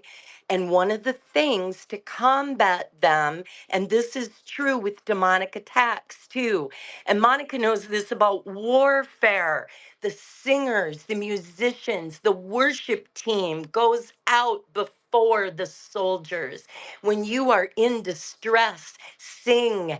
It helps your brain, it protects you. I don't know what it is about the vibration or the frequency, but yes, Jenny, yes. Singing is healing and protective, especially praise and worship to God. Thank you. Hey, so Dory, part of that is because the word says that the Lord inhabits the praises of his people. And so one of the reasons why you're assured victory in battle and the singers went out beforehand was because you were assured victory because you're praising and he's there. Like he's going out before you because he inhabits those praises. So it is impossible for you to fail. So yes, there are for some in this space who are more probably traditional and who would stay away from the whole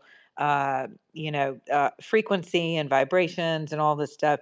I'm not one of those people who's afraid of that conversation. I think that, 5 things can be true.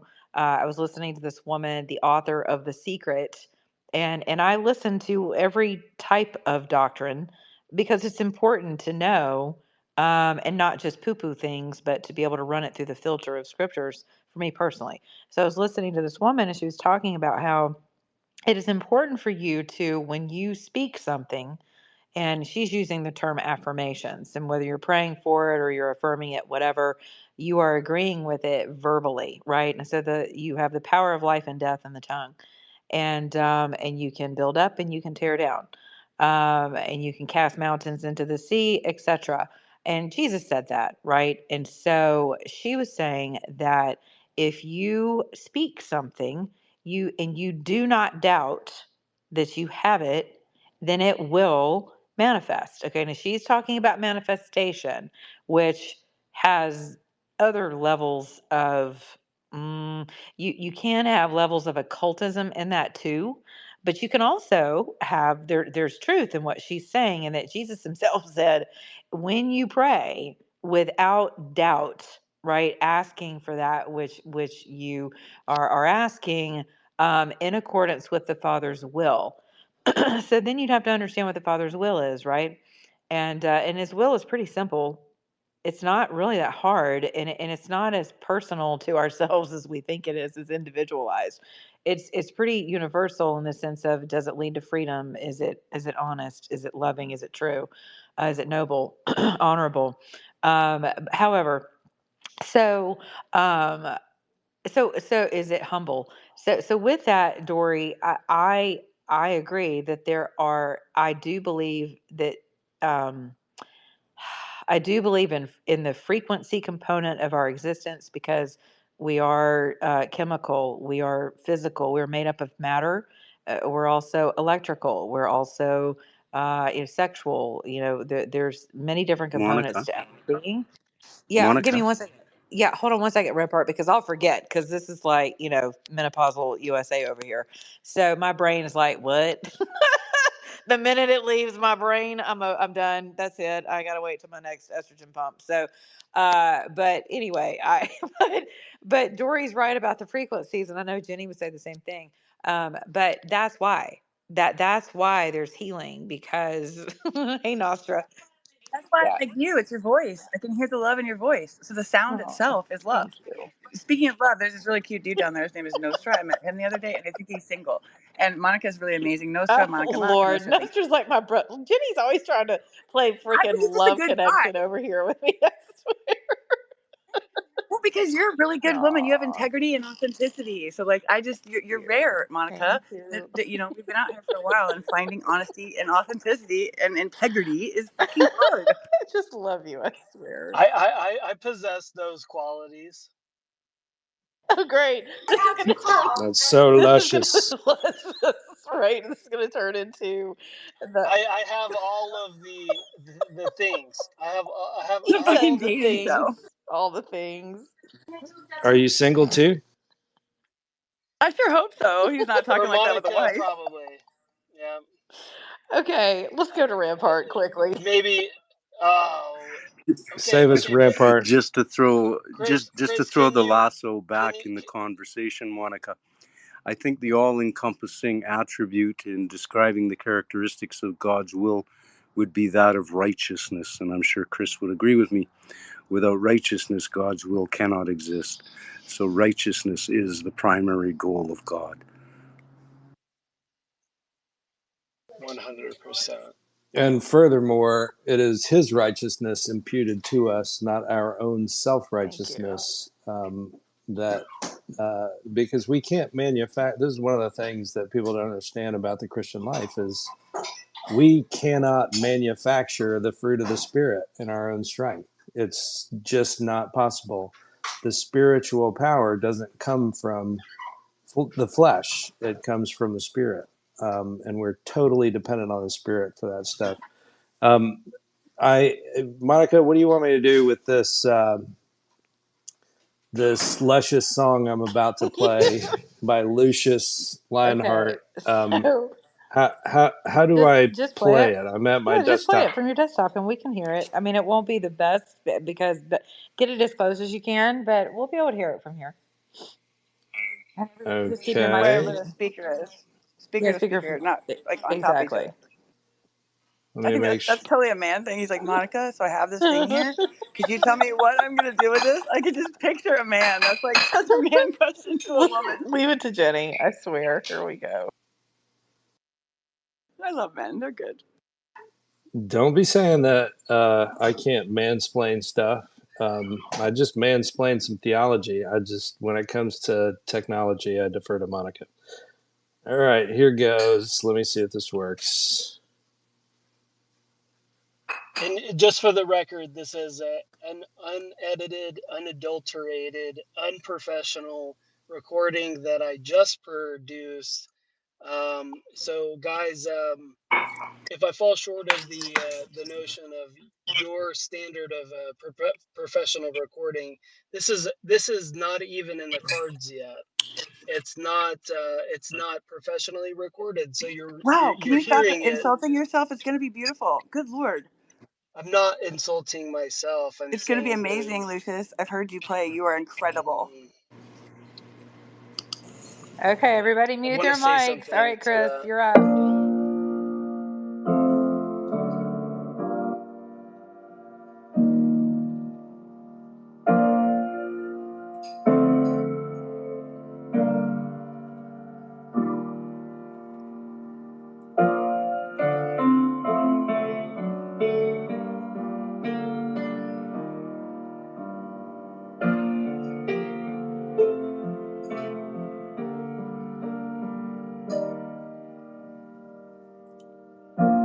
Where did all the people go? They got scared when the lights went low. I get you through it nice and slow when the world's spinning out of control. Afraid of what they might lose, might get scraped till they might get bruised. You could beg them, what's the use? That's why they call the moment of truth. 'Cause I'll get it if you need it. I'll search if you don't see it. You're thirsty, I'll be rain. You hurt, I'll take your pain. I know you don't believe it. I said it and I still mean it. When you heard what I told you and you get worried, I'll be a soldier. Funny when times get hard, at the last moment we're supposed to charge. Always on the longest yard, hoping that the feet don't get cold. People hiding everywhere, hiding underneath the stairs. People hiding everywhere, trying to be still as the sun. I'll get it if you need it. I'll search if you can't see it. You're thirsty, I'll be rain. You hurt, I'll take your pain. I know you don't believe it. And I said it, and I still mean it. When you heard what I told you, and you get worried, I'll be a soldier.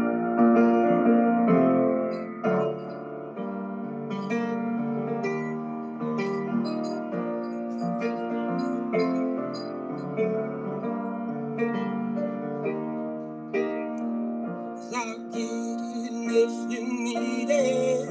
I'll search until you see it. When you heard what I told you, and you get worried, I'll be a soldier.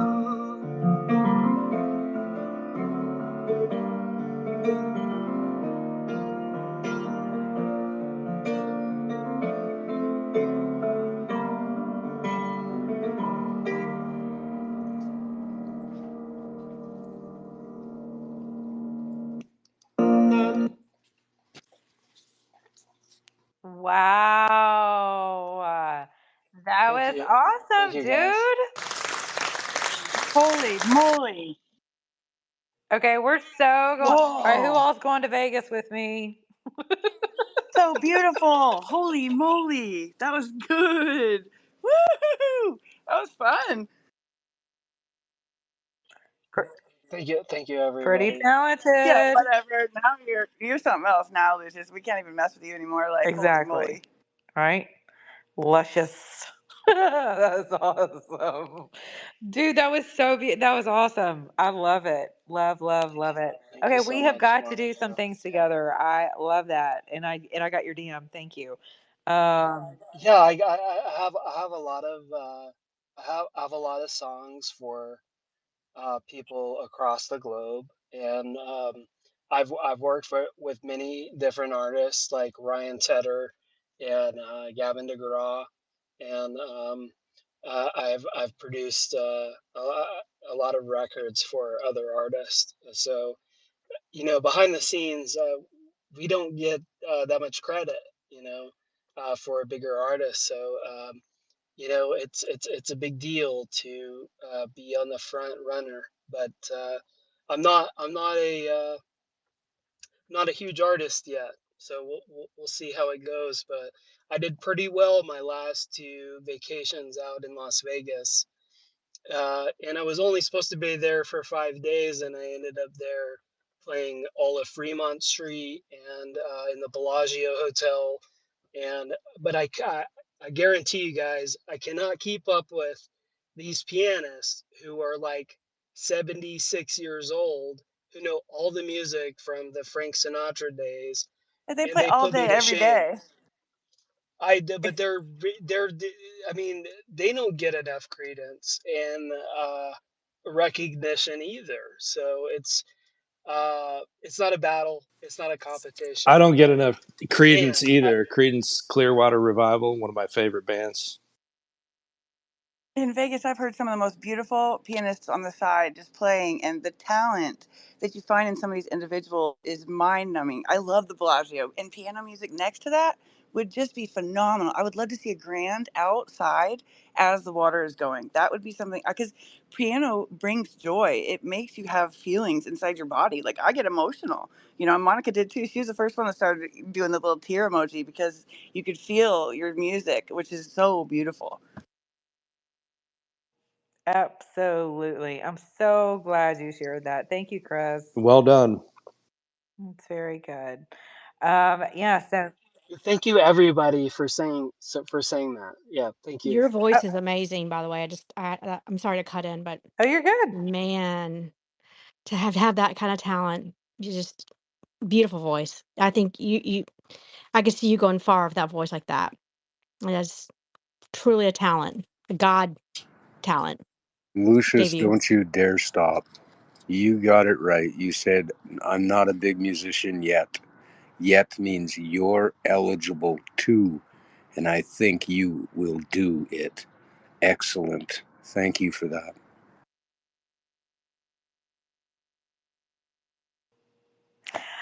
I think talking about Thank you so much.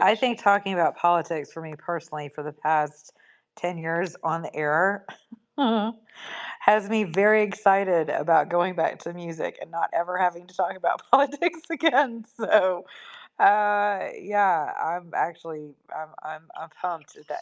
Plus, I get to just Well, yeah. Monica, Monica, your voice it's really great, and we'd like to have you vote MAGA 2024. And if you can't do it, I don't know what to say, but we're gonna save America.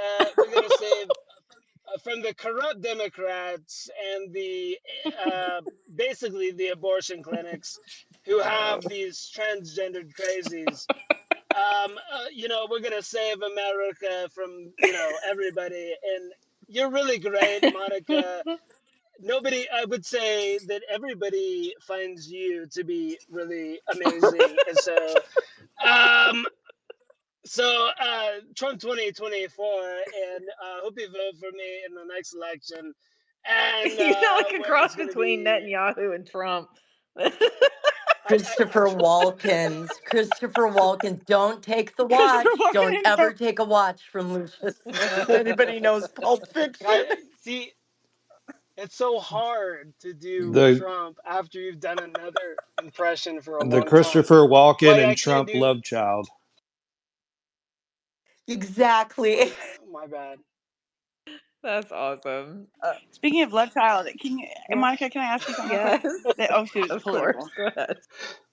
I'm tripped out by the clinic thing. Is that real? Because like that's pretty trippy, don't you think? It's that one big speech thing, and they have some interesting kind of clinics outside the festival or whatever. Wait, The are you bad talking clinic. about the mobile? I don't even want to say the word. Are you talking about the? Yeah, dude, is that real? Yeah. Dude, that is the weirdest thing I've ever heard of in my life. To actually see that, like witness it in real time, I was like, okay, upside down world. Yeah. Like, are you Yeah. serious? Yeah. It was. I mean, some people were saying, well, that they were.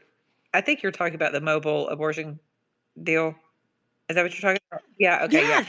So Yeah, my daughter said yeah. that wasn't So real. She's several like, that's it. people said No, that I it really was think it was. that they were what they were giving out was like the morning after pill.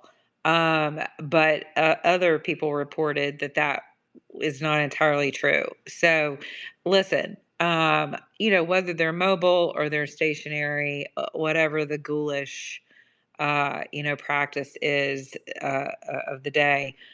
Nothing. Not. I mean, my tweet about that was pretty. I was pretty angry. I just couldn't believe it. But nothing at this point really, should surprise us. As far as as far as Revelation goes, I know Dory mentioned Revelation, and Chris is definitely more of the Bible scholar between the two of us. We're both well read, but he is a legitimately degreed theologian, so he's someone who can answer more of those questions. But yeah, it's and here's the thing. I think for me, I'm very without again. I do not want to veer off course and talk about Trump and all of this. I am, however, um, as okay as I'm pretty good at compartmentalizing things. So as a Christian, obviously, I am pro-life. Okay. I also understand when a woman's life is in danger or she's been raped by her father or her brother, which does happen, and they become pregnant, or she's raped by a stranger, and she may want the option to terminate that pregnancy. So I understand that. I also understand that God can redeem anything, literally anything, including incest. And so I'm not as hardcore on the doing away with all of it from that standpoint. But for those provisions only, okay, I do believe that life begins at conception. I've never been under any weird theory that Trump is a conservative or a Republican. He is not. He never has been, and he never will be. He's Trump, and and he's a populist, and he has galvanized and a large faction of America. And he's also divided that faction over the past 4 years for a number of reasons. And this happens to be one of them. So life is a plumb line for many of us. I'm very disappointed in some of his backtracking. I live in the state of Georgia. I worked alongside the authors of our heartbeat bill during that time, and we were very proud of that legislation. Um, However, I did kind of part ways with people who I was a spokesperson for Right to Life campaigns here because I did still think that a woman should have the right to choose between her life and the babies, as well as in the case of rape or incest. That's just me personally. You guys don't have to agree with that. That's fine. And many people don't. But and that's a hard thing for me to say because again, I believe a life is a life. I was proud of the state of Georgia because we kind of outsmarted finally. We gave people tax credits for their children who were in their wombs, right? Which fundamentally creates a constitutional right for that being in the womb. So for Trump to come behind Georgia, Florida, others, and say, I'm not for the heartbeat bill, and he said that a while ago. I think he was on with Megyn Kelly actually when he first said it, and it was bothersome because I knew that he had also been coached to say that, and he is surrounded by people who are not MAGA, they're not Republicans, and they're not at their core conservative, to be honest with you. They are as bad as grifters in these Twitter spaces. And they are career politicians in and of themselves who have leached on to Donald Trump. And they've been with him since 2014, actually. So it's very disheartening for me to watch all of this because I see us losing ground where life is concerned. And so yes, and that's all I'm going to say about all that. I'm very sad to see the capitulation and the backtracking. There's really no need for it, and I believe that he has said that my godmother is Alveda King, and Alveda is one of the greatest proponents for the unborn I've ever met. And her story's wide open as a woman who'd had several abortions in her youth. She's very candid about the cost of that, right? And she was the president for Priests for Life for a very long time. It may still be, I don't know.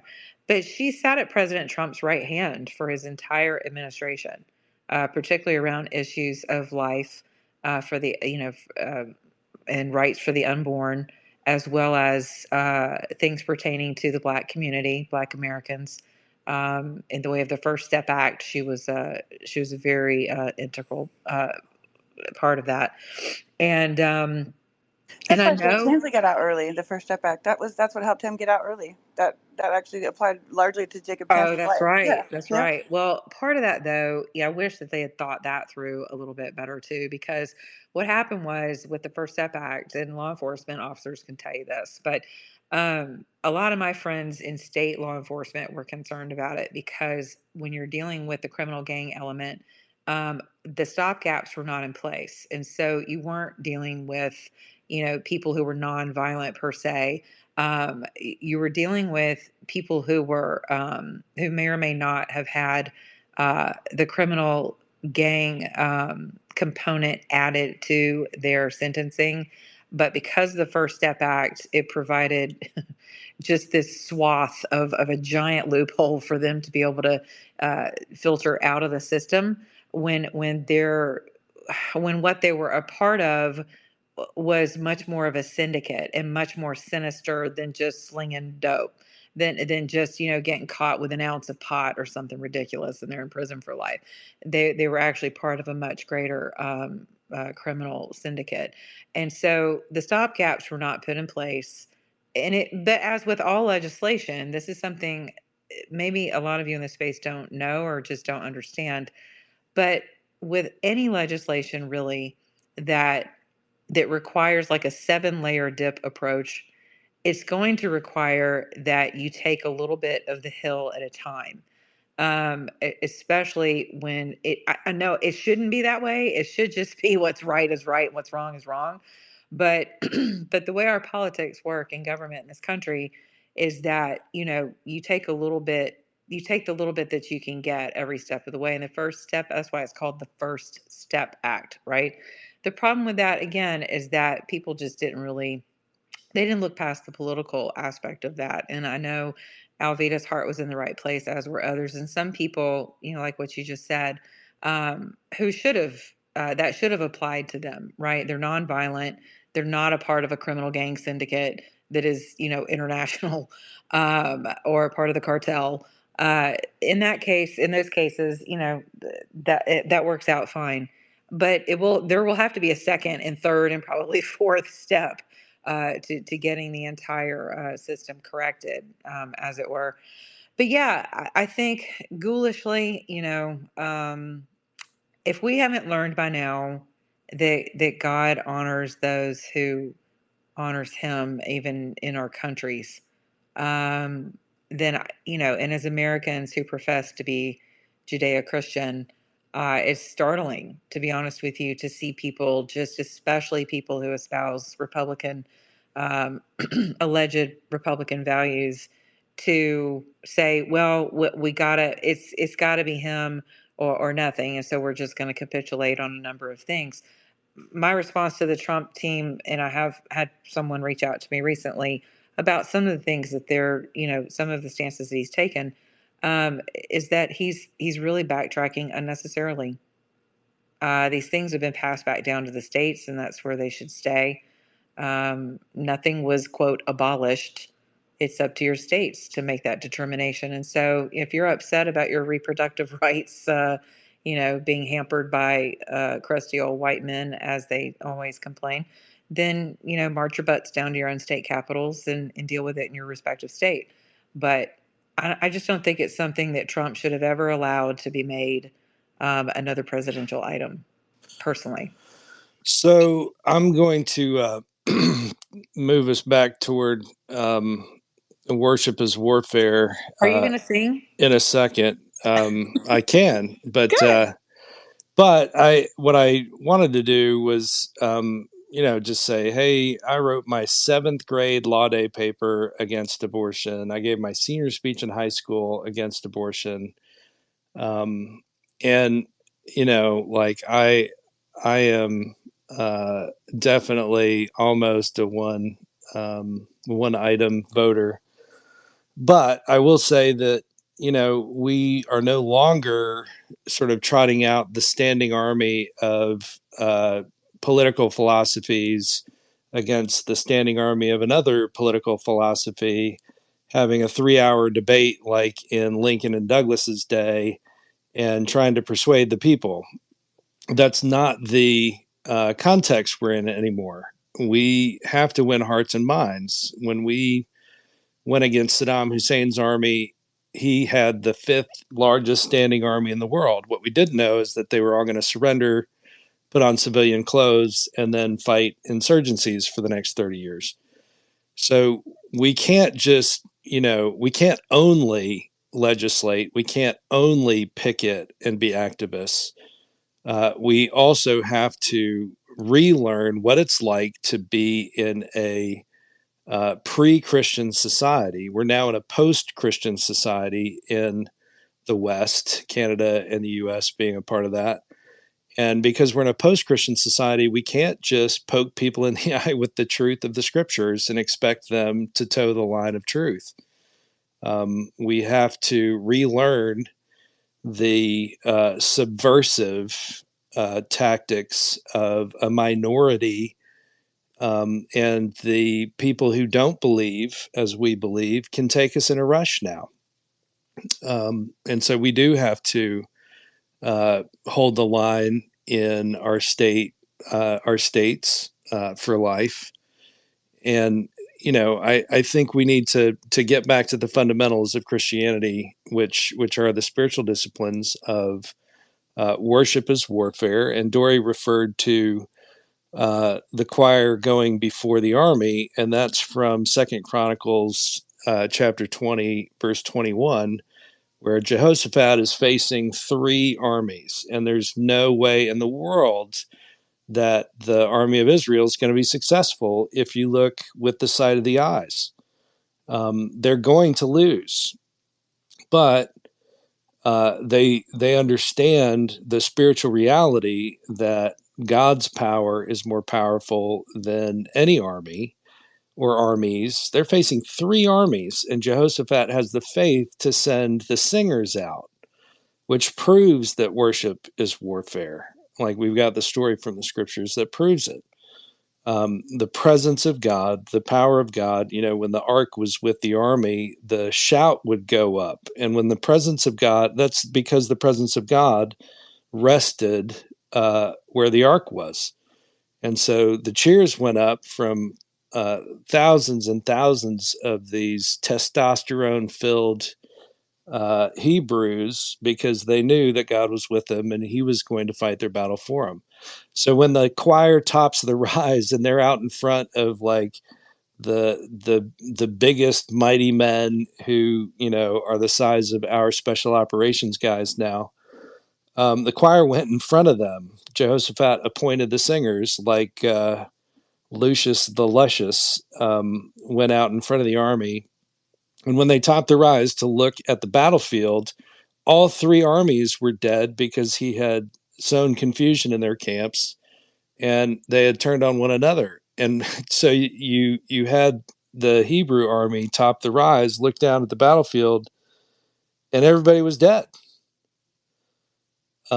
So we need to get back to some of these concepts of worship as warfare, because if we're just going out in our own strength, trying to do the legislative and the body politic and civics as we once understood it, we're going to lose, because the enemy of God loves it when we try to argue demons into the kingdom, when we take the bait and we think that we're going to argue with people and convert them as a result. So, so, Chris, I have some questions for you, brother, if that's Of okay. course.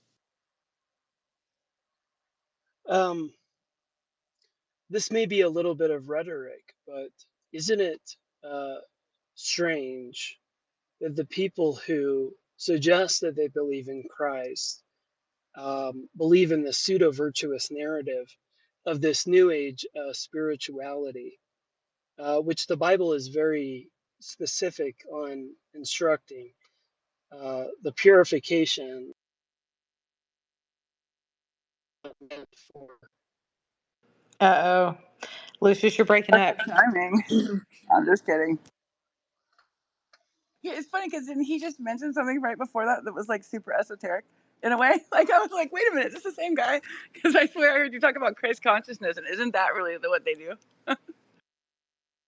That was cute. Yeah, Lucius, try that again, or either pop down and then come back up. But you're rubber banding a little bit.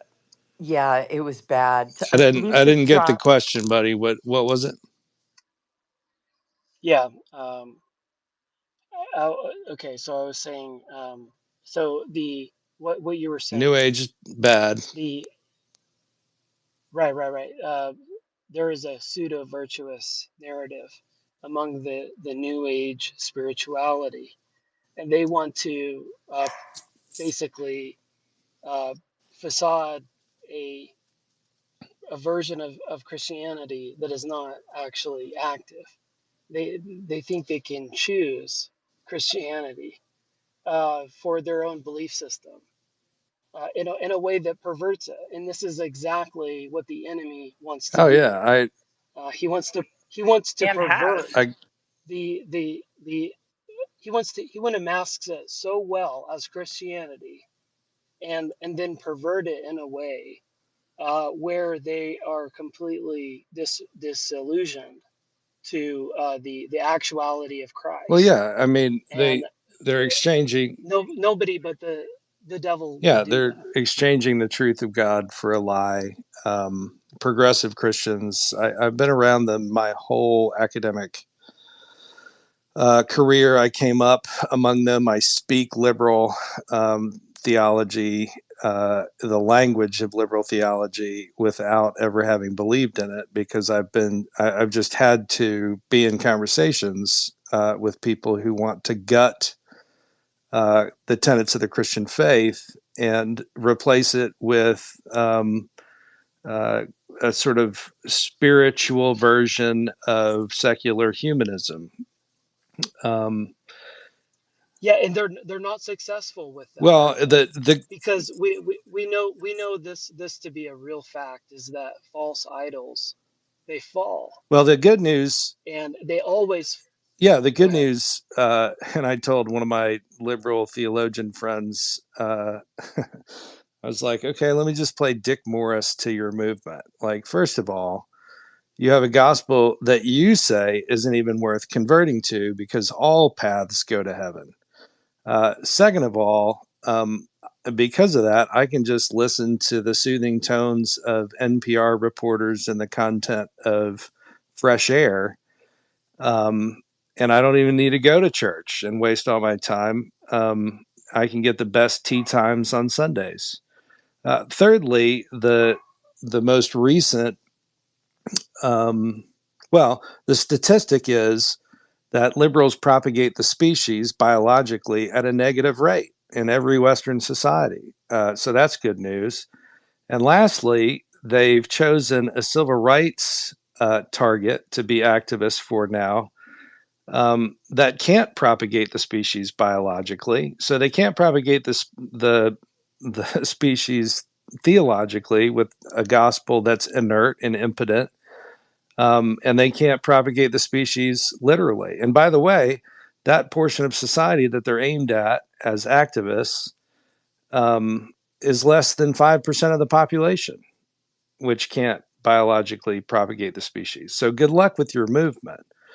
That being said, the enemy of God is out to kill and destroy, just destroy us. The enemy of God has always tried to destroy us. So, and the enemies of God are very sophisticated. They've been around a long time. They've heard all the sophisticated arguments of philosophers for centuries and centuries, and they love to get us into debate arguments where they draw us into a fight where we start fighting with their same methods instead of fighting with the methods that are available to us from the power of God. The fruit of the Spirit: love, joy, peace, patience, goodness, kindness, gentleness, and self-control. These are things that the Spirit produces in us. But if we take the bait of the enemy, we start fighting fire with fire, and we start hating those who hate, and we become those who hate as a result. And so we need to get back to fundamental truths like, hey, worship is warfare, and having adoration at the root of our day and our spiritual lives that cultivates this whole ecosystem of having our spirit filled by the Spirit and the spiritual potency and vitality of life that is abundant. And we need to be living lives that begs the question for the hope within us. And most of us don't. We've sort of made this descent into thinking that Christianity and Christian discipleship is the mere intellectual espousal of truth. And I'm kind of like, okay, congratulations, you've intellectually espoused truth, but you haven't done anything yet. so we just have all these people in well-intentioned, Christians whose names are written in the book of life, but they fight with the means of the flesh instead of in the power of the Spirit. And adoration is the number one. I mean, I love all of the singing and the talking about singing and frequencies, and what's the frequency of the kingdom? Well, it's to be unself-focused in the presence of God in worship, because to be godlike, we have to be unself-focused. C.S. Lewis said he thought it was stupid when he was an atheist that our God just needed to be coddled with all these praises. Why would the God of the universe need that?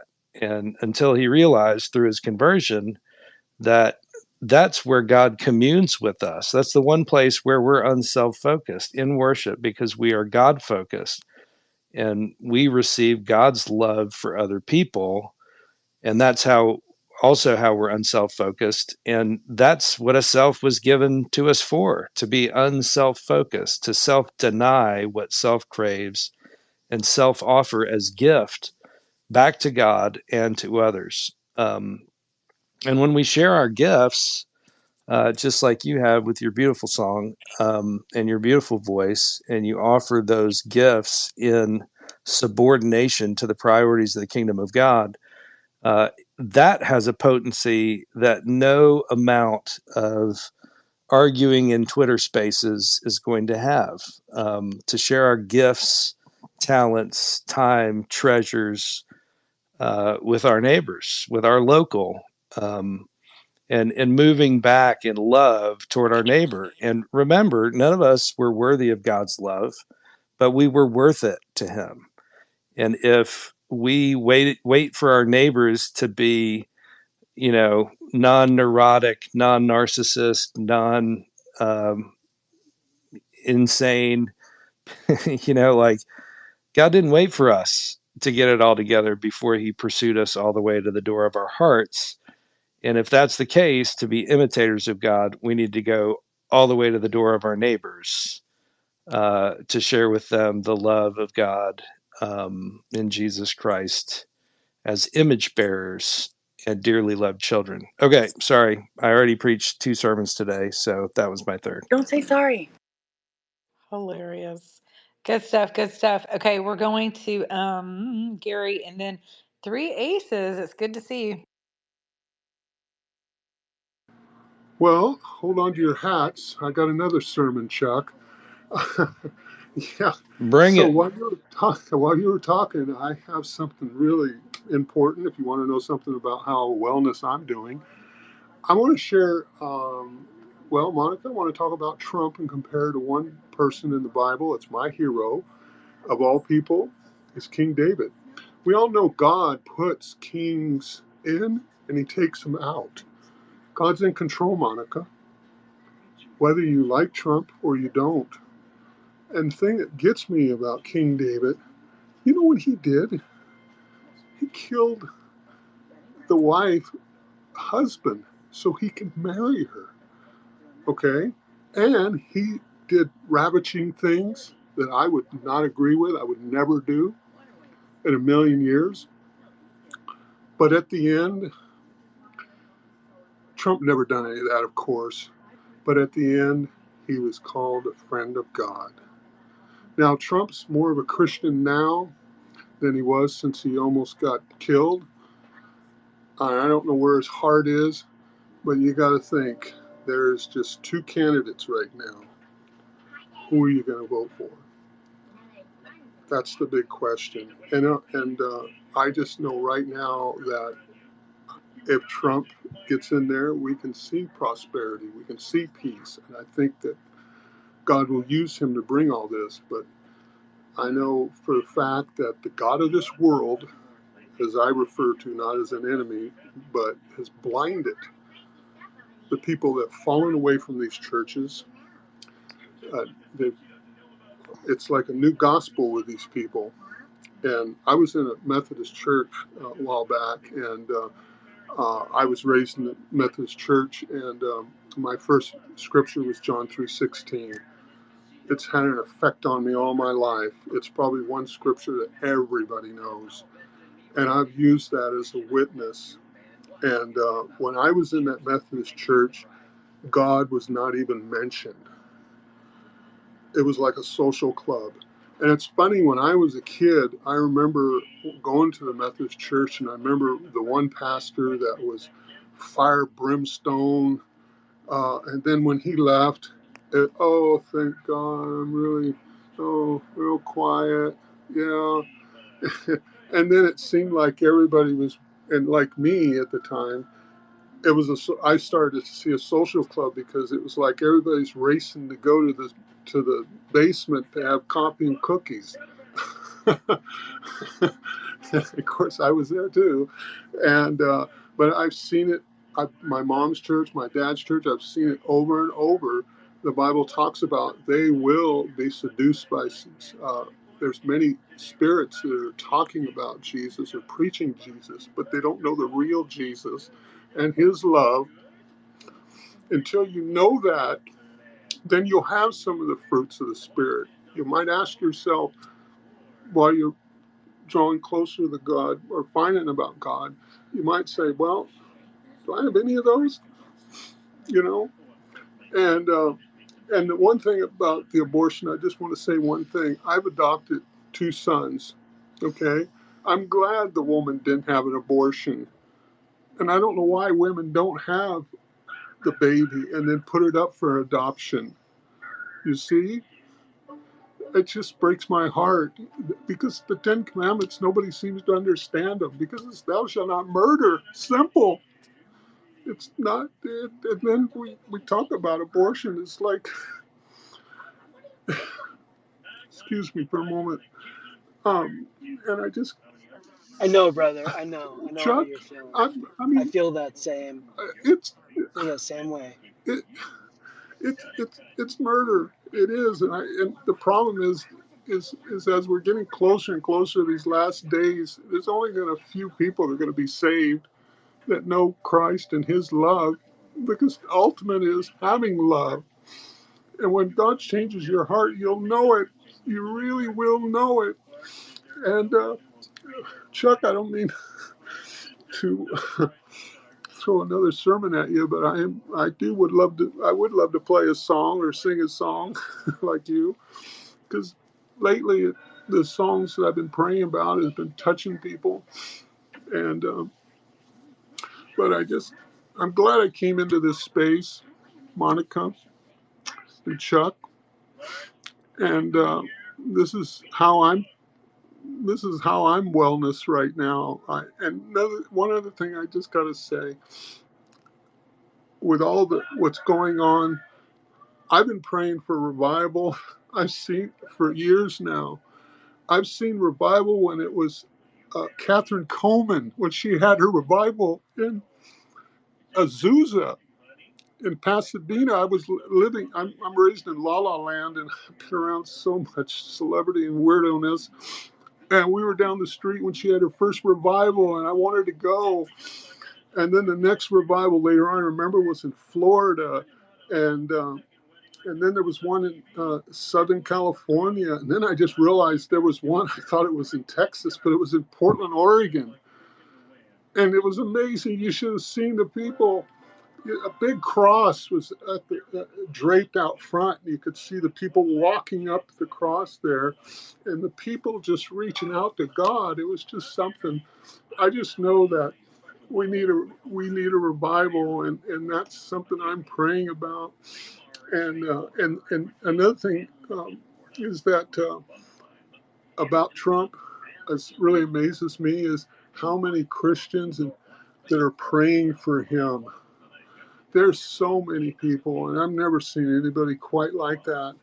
But anyway, um, Well, to your point, Gary, I thank really you. think that we have to receive God's love. Like one prayer I've had for myself is like, Lord, break my heart with your love for the people around me, even the people who irritate me, the people I don't like, the people who consider themselves rivals, people who are threatened by me, people who are out to get me, praying for our enemies, praying for those, loving our enemies, praying for those who persecute us.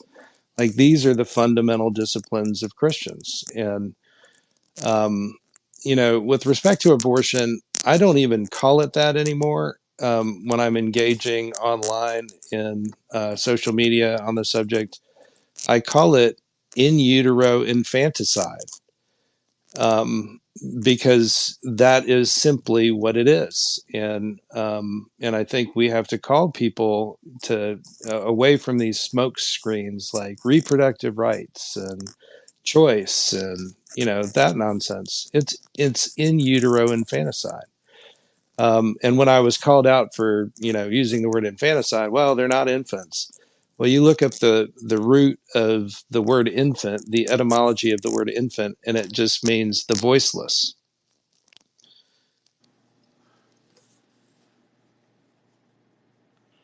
Yeah, I see what you mean, but still, it's murder.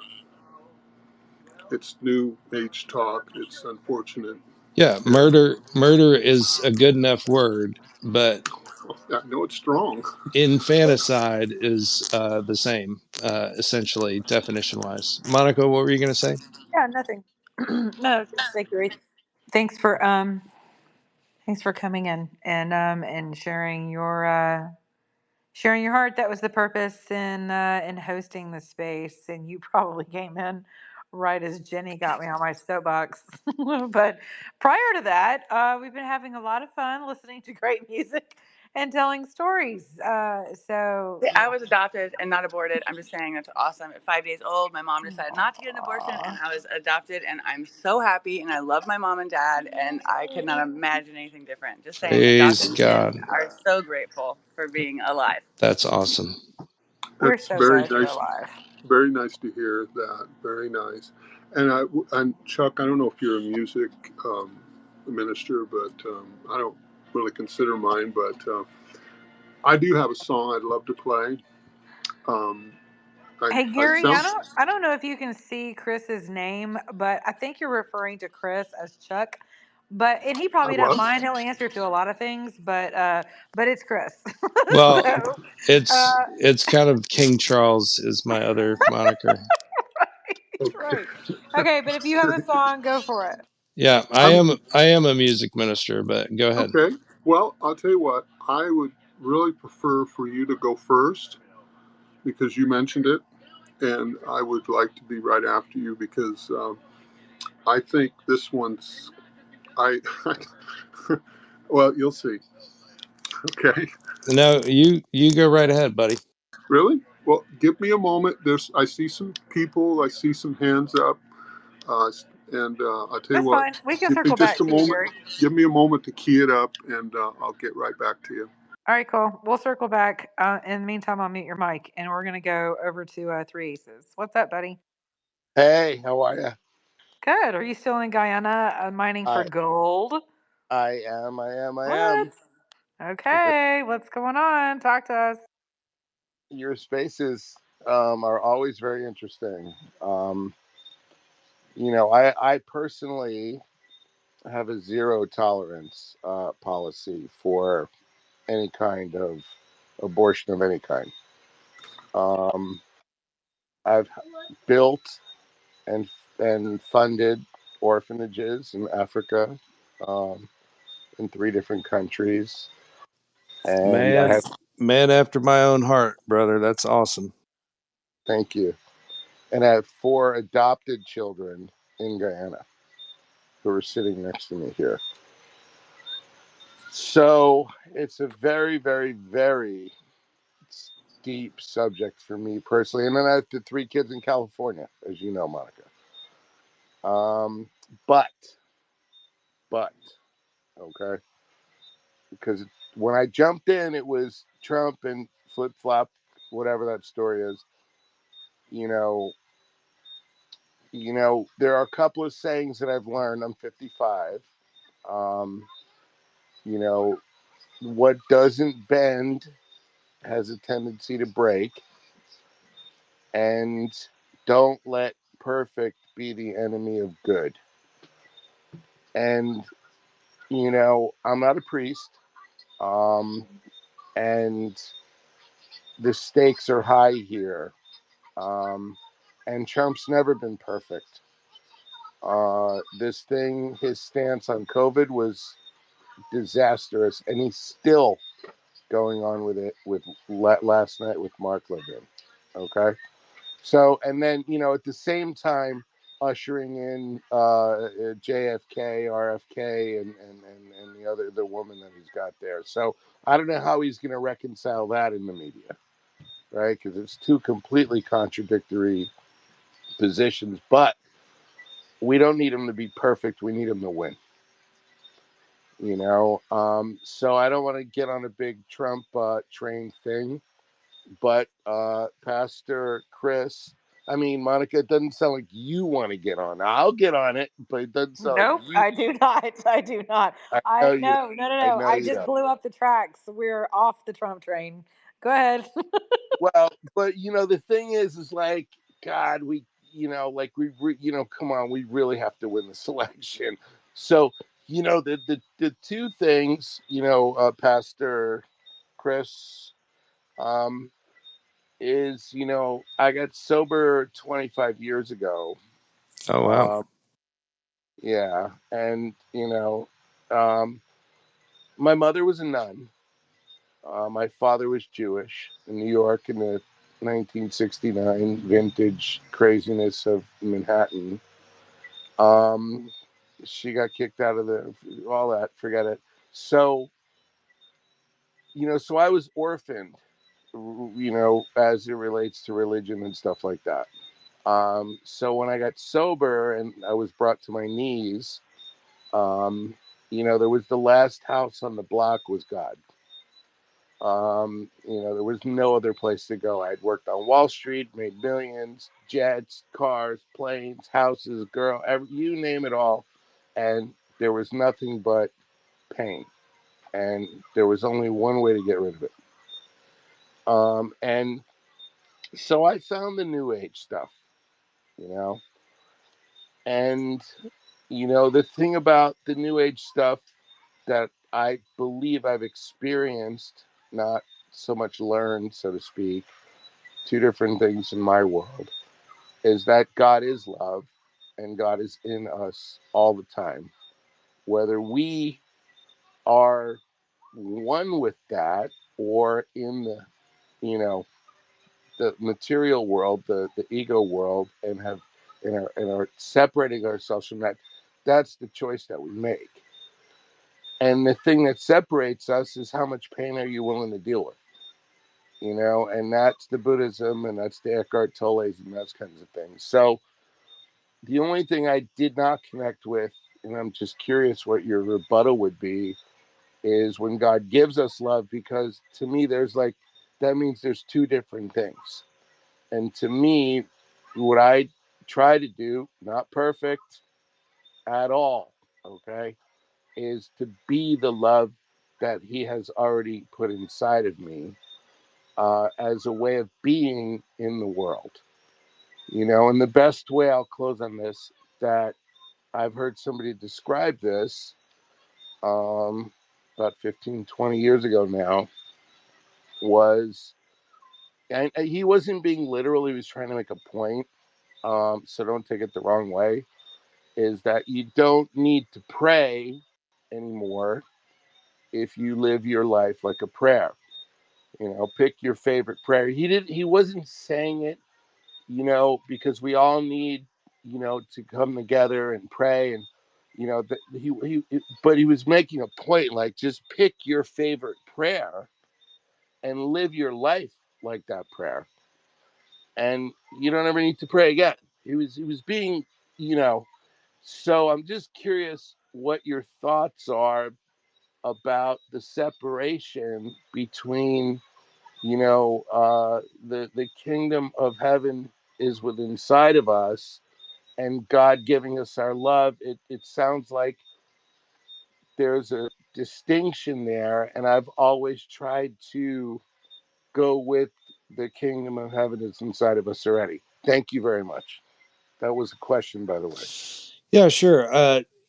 Everything that when I shoot off at the mouth, everything that I espouse about Christianity are the sort of fundamental tenets of Christianity that almost all Christians, Catholic, Protestant, ancient, current, have always believed.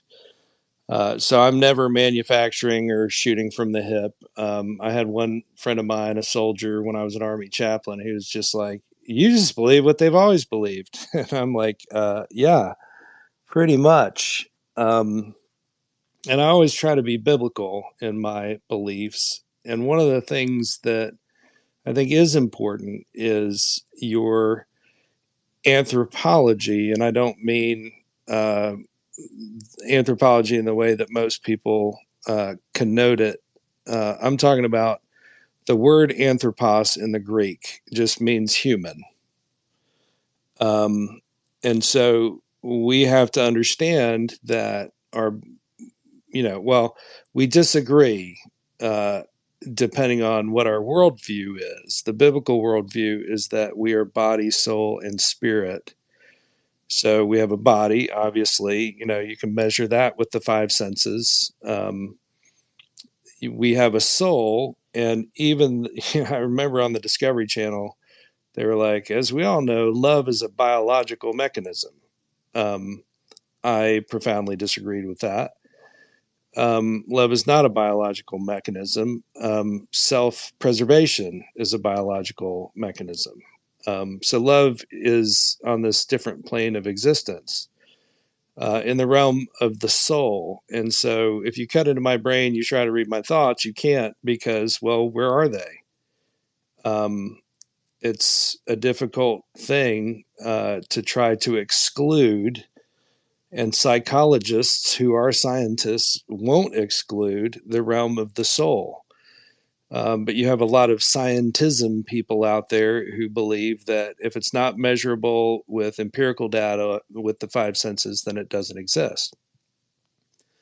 But, as we've been talking about this whole time, we need to take care of our bodies. We need to take care of our souls, physical health, mental health. And now we're talking about the realm of the spirit.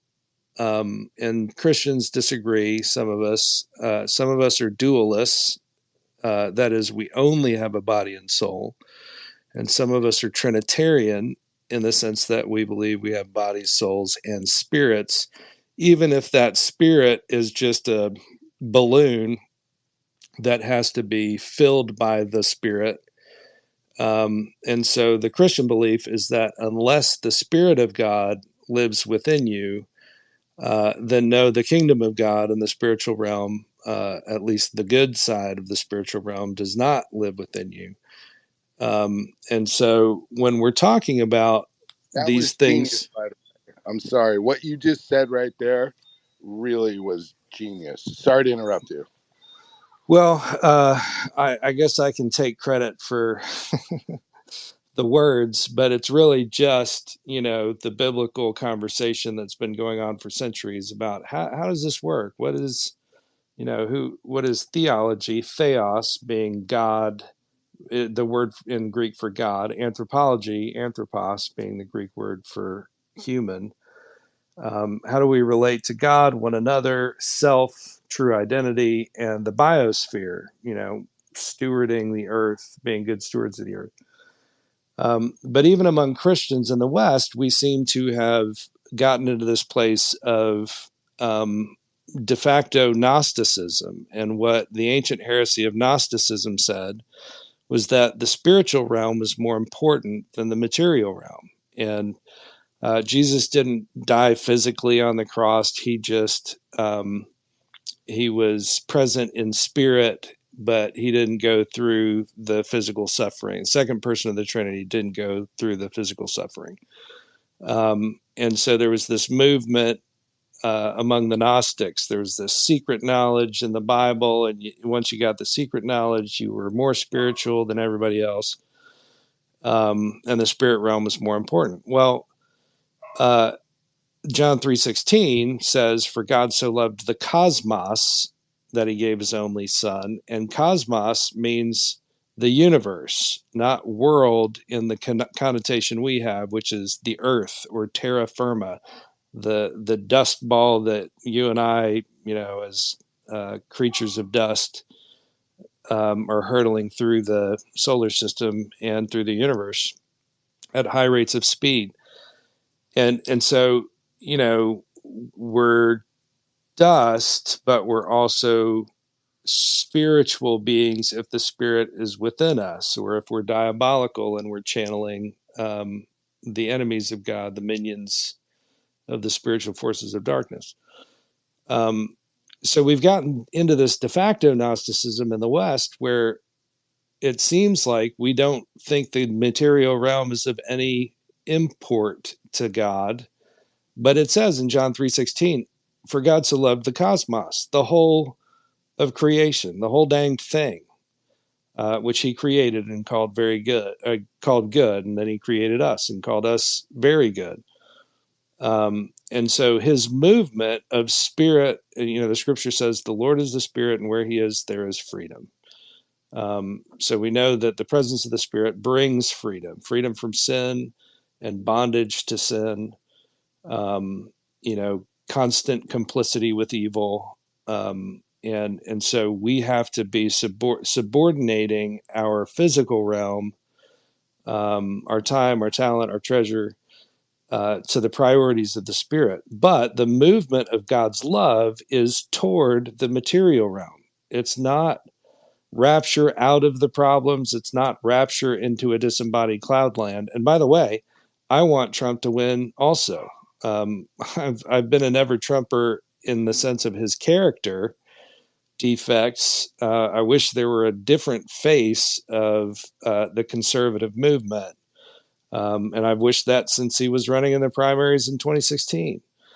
But Chris, please, this is a big deal for me. Chris, do you mind, or Pastor? Yeah. So, how do you reconcile that with like that's the reconciliation we're looking for, because this issue of God and children and this and abortion, I don't even like that word, or like, you had a better word, not that any of them are good, but how do we reconcile it in our soul, right? And then that goes back to, what doesn't bend breaks and not being perfect.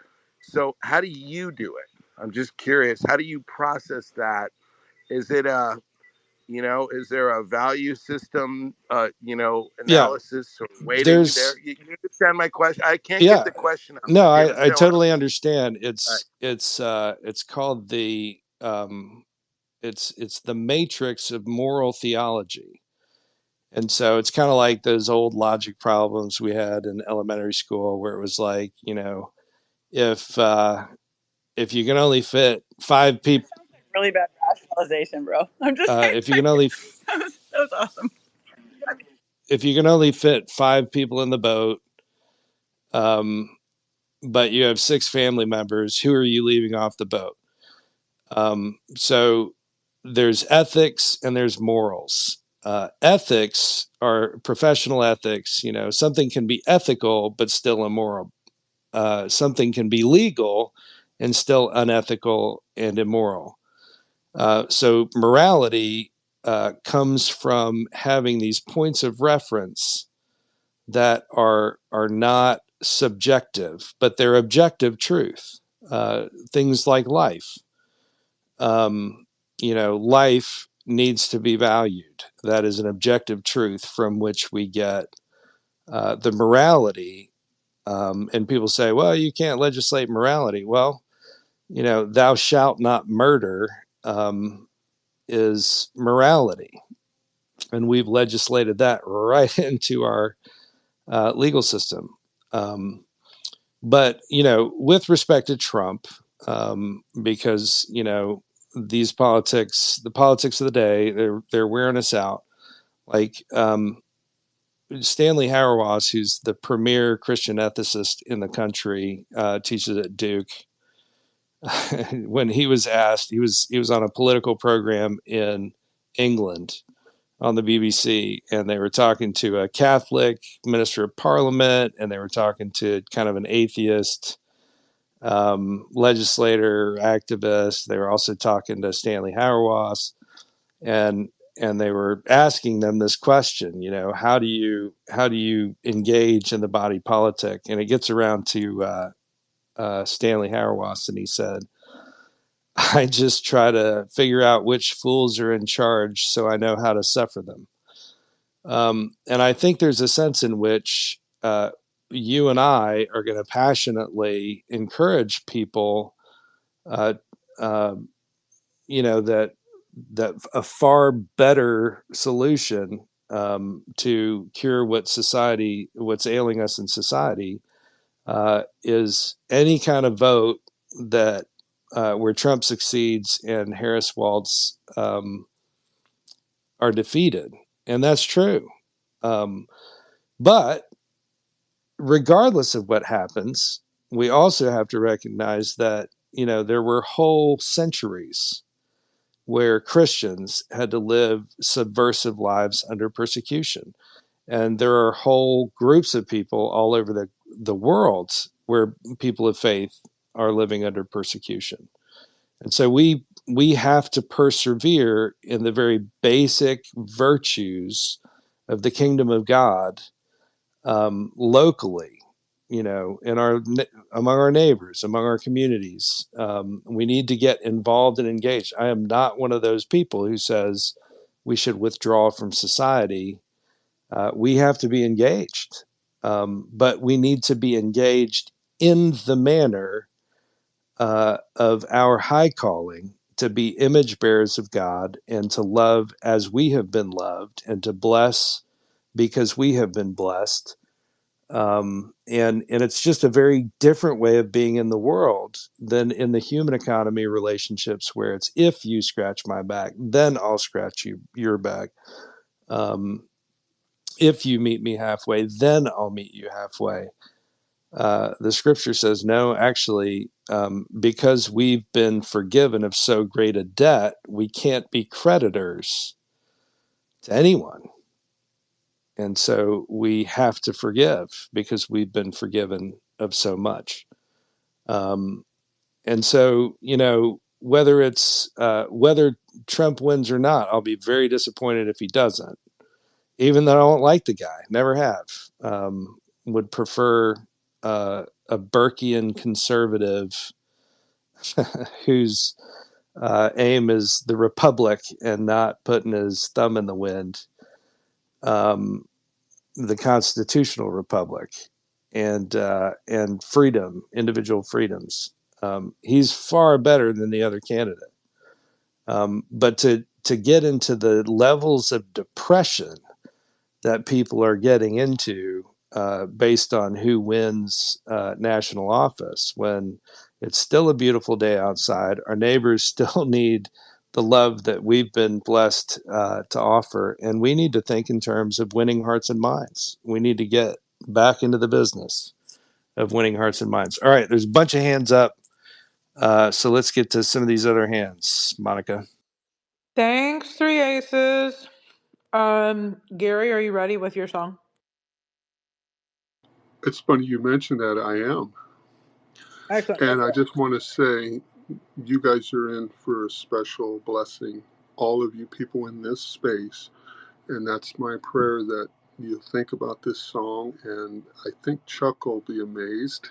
I don't know about Monica, but since he's a music minister, I prayed about this song. I heard it for the first time back in the 80s. And I'm curious what Chuck will say after you hear the song. But this is my love special gift for everybody today.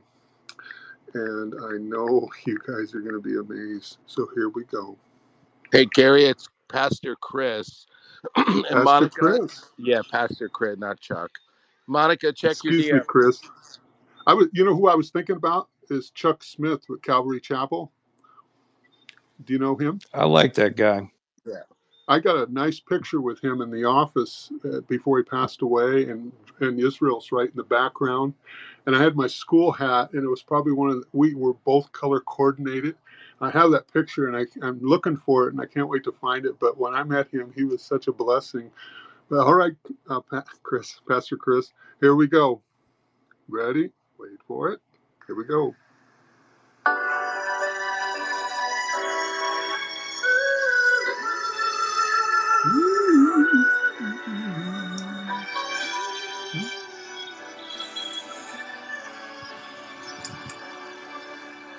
Oh, let the Son of God upon you with His Spirit and His love. Let it fill your heart, satisfy your soul.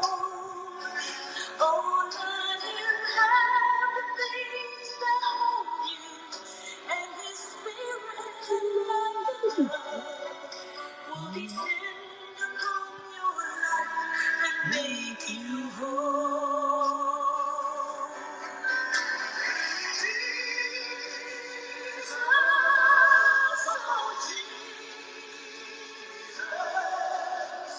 come and fill your life.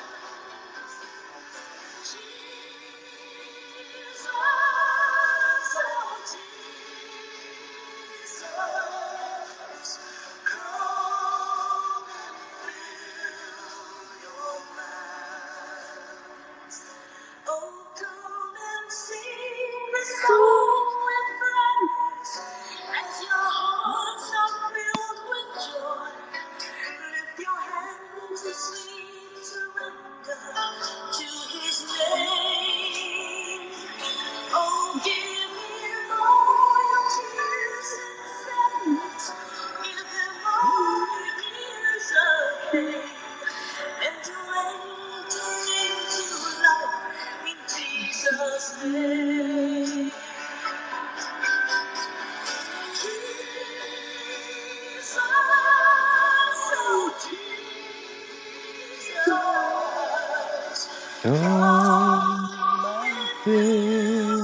your eyes, Jesus, oh Jesus, come fill your life.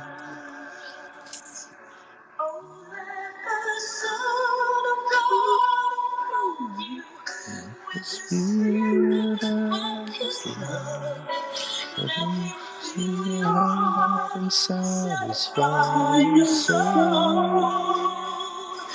Oh, let Him have the things about you, and His Spirit like a dove will descend upon your life and make you whole.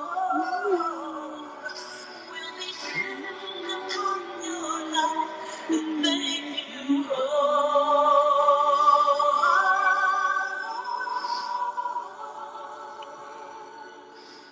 Oh, thank you, Lord. Oh, man.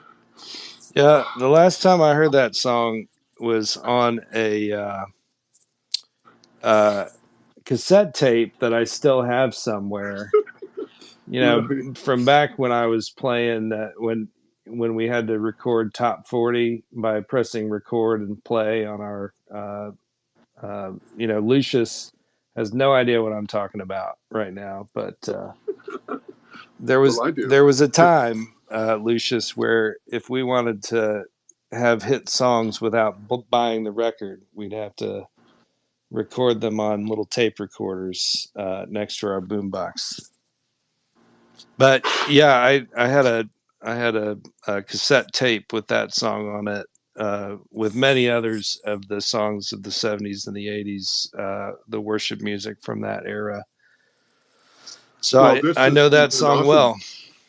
Yeah, I knew you would. And the Maranatha singers and Keith Green and they all put out some great songs. And there's other songs that are great, but there's just some that this is the one that really hit me when I started looking at these songs, and I'm just thankful that I'm just praying that it's a blessing to people today.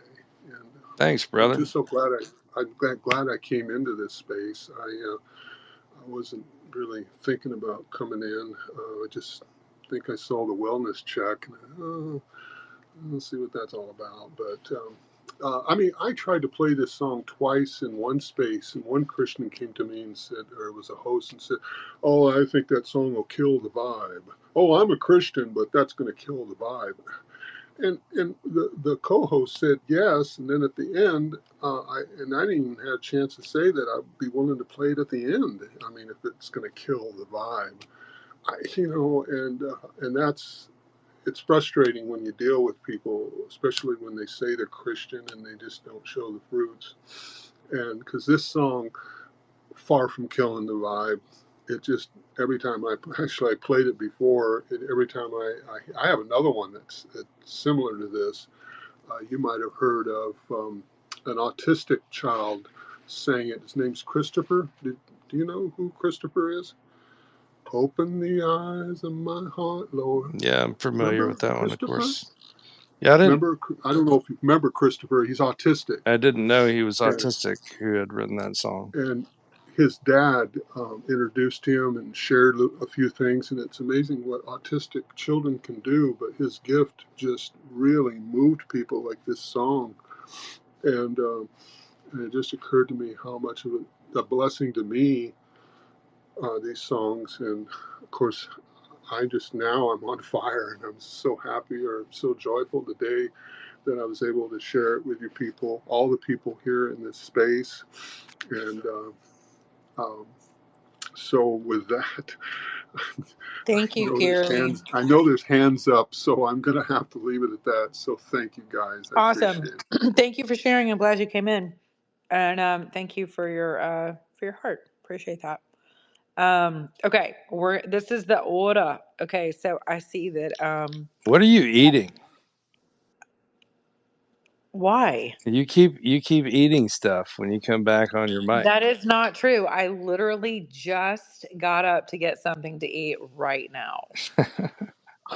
So, and if you must know, Is it ice cream? I want it to be ice cream because I no, want some ice cream. it is not ice cream. In It is fact, I'm going downstairs to get a mango popsicle right now.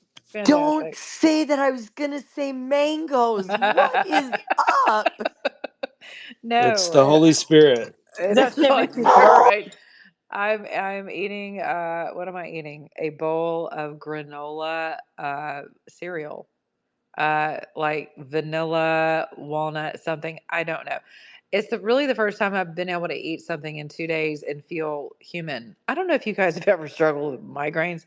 I have not, okay, but I have been so sick for the past 2 days that it has been hellish. So anyway, I don't ever want to go through this again. They're awful, and if you all suffer with them, wow, I feel bad for you.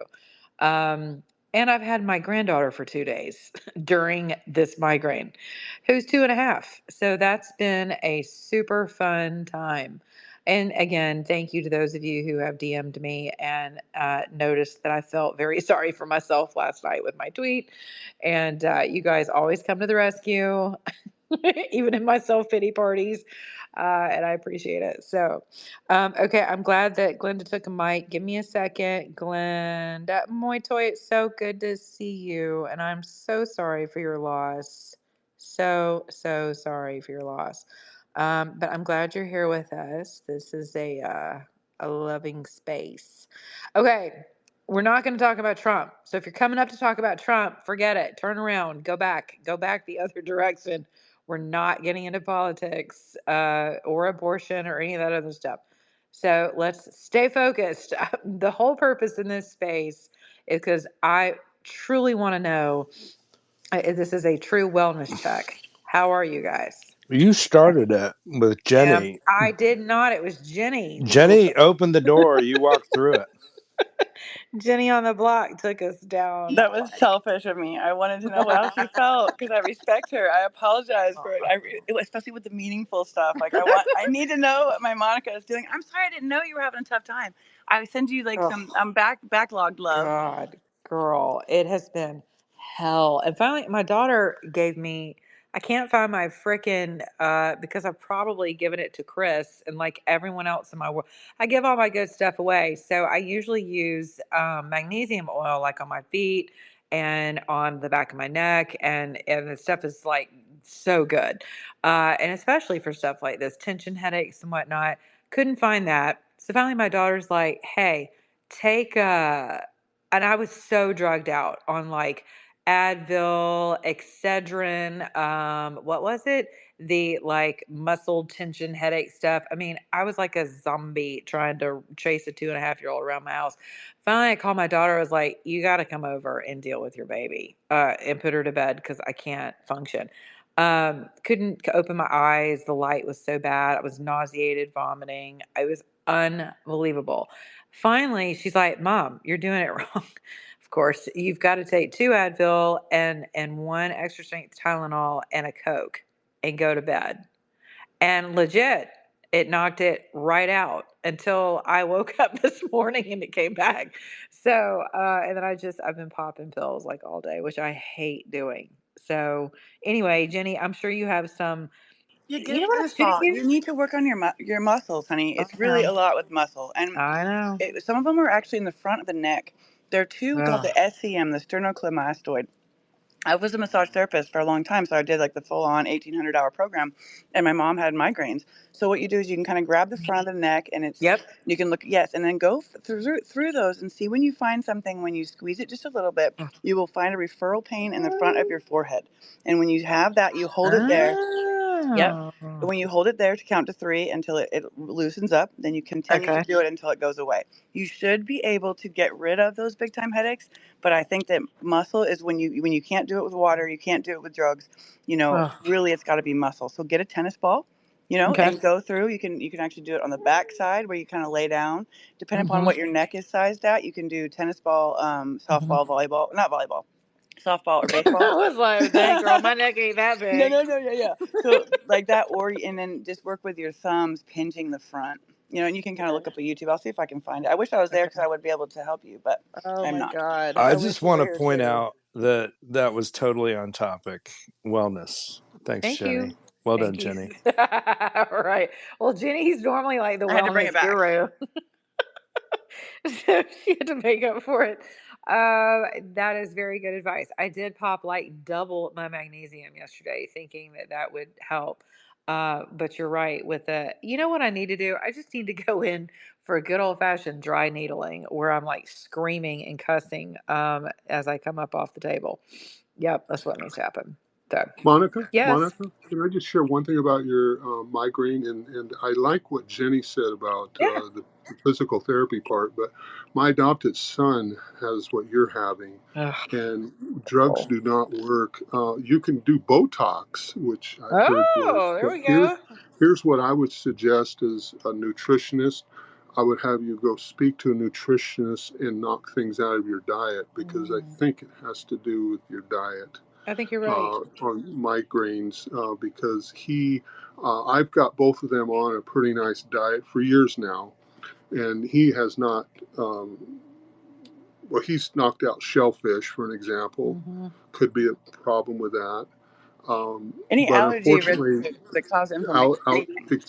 Okay. exactly, Jenny. But the problem with a medical doctor, they're always going to push drugs on you. Sure. But if you go to a nutritionist, that's where, and I mean, I can tell you what all I can just tell you what I pretty much prescribed to my adopted son in his migraine, and so he did what I asked him to do, and he hasn't had a migraine for I don't know how long now. Yeah, again, I don't, this is not a normal thing for me. And so, Hmm. but this is the worst one I've ever had. Wow. And it's lasted longer than any other. Hmm. And I just wanted the pain to stop. So I I know, would have and taken anything. Like, I bet you would. yeah, So let me ask you this. So I know there's hands up, but I'm going to real quick. Be patient with me, Jenny. One thing I did a guinea pig study on Aleve. hmm, I've spoke to women and men on taking it, why it doesn't work and why it doesn't work. It is from the family of ibuprofen. It used to be a prescription drug. It's hmm, a little stronger. The key, one thing that's nice, if I were to prescribe anything for you to take, is a leaf with a glass of water. Wait about a half hour, and you'd be surprised. It will help, but try to have food with it. And my one friend, she was taking 800 milligrams of ibuprofen. hmm. But here's why it wasn't working. She complained to me, says, "Well, it's not working." And I said, "Well, the problem is you eat and then you go to sleep, and it's not going to work. You could take a liquid, and that's within. A pharmacist told me within what, a minute versus the pill. Hmm. But you need to stay up. Yeah, first, when it first came out, it was a half hour. Now it's down to 10 minutes. But if you have to take any drug, I would try Aleve first Okay. and try that. And what's nice about it, it's one a day, and it should work. And then after that, I would go every other day. But then again, here's the funny thing about that, and I would really watch it. I remember talking to a 90-year-old lady smoking in my face, and she's telling me, "Oh, I'll take a leave once a day." I said, "You do? And you're 90? You got to be kidding. How's your kidneys doing? Because it's really hard on your kidneys and your Sure. liver. All of it is. Yeah. Or your It really liver. is." Yeah. And I just wanted to share that with you Thank because you. I feel for you on the migraine, and I just believe there's something in your diet that would cause that. Right. Oh, Well, speaking about eating right now, I just made a ganache out of honey and chocolate. Oh, my only there you vice. go. And Well, I got you all beat. I got you all beat. yes, you Yeah, do. Chris I has got do. his little his Yeah. mini mango What? pop, and You got to be kidding me. yeah. Oh, it Good. is so good right now. Thank you, George. I mean Gary. Look, see, you Okay. call Chris Chuck. I call you George. I love it. Okay. Just don't call me George of the Jungle. Let's just make up a bunch of nicknames for I each other. know, right? Oh, I have nicknames for people, but anyway. It's totally But fine. so, Thank you you. know, Jenny. Okay, I know there's There hands. are Okay, hands. Jen. I'm gonna get to hands, but just Excuse me, hang out. Monica, Listen, if you Jenny. hang out my space long enough, we'll eventually get back to you. So just hold tight. Okay. And yeah, I'm gonna move on to Well, some hands. excuse me. How long you plan on going today or Well, tonight? we weren't planning on going this long, but as Really? usual, Well, with my spaces, we're still here. well, So now I've been looking into doing a hosting and all that, you and should. I guess don't you just sign up for the amount of time that when you Oh open no, up a no, no! space, All you do is hit or that can you? little purple button over there that says spaces, and you just get on here and do what everybody else does, and just talk to your little heart's content. So there's So there's some spaces that went, you know, 10 hours. Yeah, I've You done know, a if you can 16 believe hour it. space before. That was fun. 16. I guess. I Yeah. guess now the new Twitter. Do you have to have a premium? Sign Let's up for a premium I let's don't membership? know. let's go for the record right now. What are you I eating now? That was I'm yeah. eating the mango popsicle. It's so good. It is so good. If that's I nice. thought that would have given me a brain free, listen, I would have put my head Yeah. in the microwave if I thought that would help. It was so bad. I mean, I Actually, that lit does help. Ice does help. I've used that before on my neck. Oh, that's Dude, good. I had ice Okay. packs surrounding my neck last night when I got in the bed, and I literally just wanted, had I just passed away, I would have been okay. I'm not kidding. Like, I'm not saying that it was that bad. I mean, I was so freaking sick, and I've never thrown up with these things before, and I couldn't function. I was like, dude, I cannot even, if I hear another sound, if I see even a ray of light, I'm going to kill somebody. It was bad. So I'm just super glad that I came out of that. And dealing with it, by yourself is always fun. So, but God bless Christy. Is she still in here? Where is she? Because I want to recognize her. She was in here a few minutes ago. She offered to send me a care package. I just love her. And it was just awful, and it's scary because I thought about going to the hospital, and then I knew they'd do nothing for me, but hook me up to some IVs and hydrate me a little bit and send me home. So I wasn't going to do that, but it was scary because it was both coming and going. TMI, but my stomach was jacked. My head was so screwed up. There's no way I could drive anywhere. So, yeah, I've just never had anything like that happen. But Gary, I think you might be right about the food thing. Chris and I were actually at a ministry function day before yesterday, and we were eating lunch, and my nose started running, and I started having like a reaction to something that I was eating. And I don't And it could normal. have been something from either my plate, Betty's plate, or Monica's plate, because she kept eating food off of everybody's plate. Because I am the quintessential. At, Thank you so at much. least she asked Betty first. I am the Oh She my quintessential. gosh. Dude, she I've didn't sent a even ask picture. me first. It was probably my chicken and dumplings. That means she loves Stolen. you. It was stolen chicken and I dumplings. am such a moocher. It is Are Oh, you that is God's saying this is lesson. God's Holy moly. retribution for stealing dumplings? It This migraine, very, is it? very, very well may be. I'm When the saying. karma comes fast, then you know it's God. Like when you get hit the next day, you know. Thanks, My Chris. my my late Skull wife. cap, Monica. My Skull late cap. Monica. Oregon Monica. My Harvest late wife. Hold makes on. Sorry. an Hold herbal formulation that's just Okay. amazing. It's Okay. so pure. I will send you a link. Skull Please. cap will help you if you start Really? feeling it coming on. It's an Okay. herb. Okay. Remember, all green things are good for us, right? Yes. Dory, are you sending her on some sort of like a mental vacation too? Just make sure, just let her know. Sure, sure. Make Right. That's sure Hold you what. on tell one her ahead really of time, second. give her instructions, make sure one of us is there. Okay, well, we're definitely going to Vegas. So there's Yeah, that. And I would do free. that, by the way. I would totally do that. Like I I know am you a would. woman that's independent and single, and I can do what I want when I want to do it. So I'm down. I will babysit you too, and I will drive because I've been sober for over 20 Right. years now. We're gonna have to change that. And I'm just kidding. Sobriety is the only place it's at. For real. Oh my Hey, Can I gosh. ask Monica. you a quick Yes. question, Monica? Really? Yeah. Actually, Go ahead. I actually put something up in the nest. Yeah. Because you don't have a bubble, so I couldn't do it in the bubble, which I I would have. know. I don't So know I what happened to apologize. that. I'm not usually somebody that sticks it in without asking first. It's okay. I've got some respect, but oh geez, it must be after 12. It is So I was close like, to what happened? 12. That's what Yes. happened to Monica's faces too. It's My like all of a spaces sudden, always go downhill. like, What do we talk wait. about after 11? Manscaping, Manscaping. That's manscaping. Oh right. my goodness. Yes. Okay, so speaking of, so Oh, I'm so Penny, down for that conversation. Let's go. Let's go. Hey, Monica. I hope it's not about hair. Okay, so hold on one second now. Gary, hold on one second, honey. So, Okay.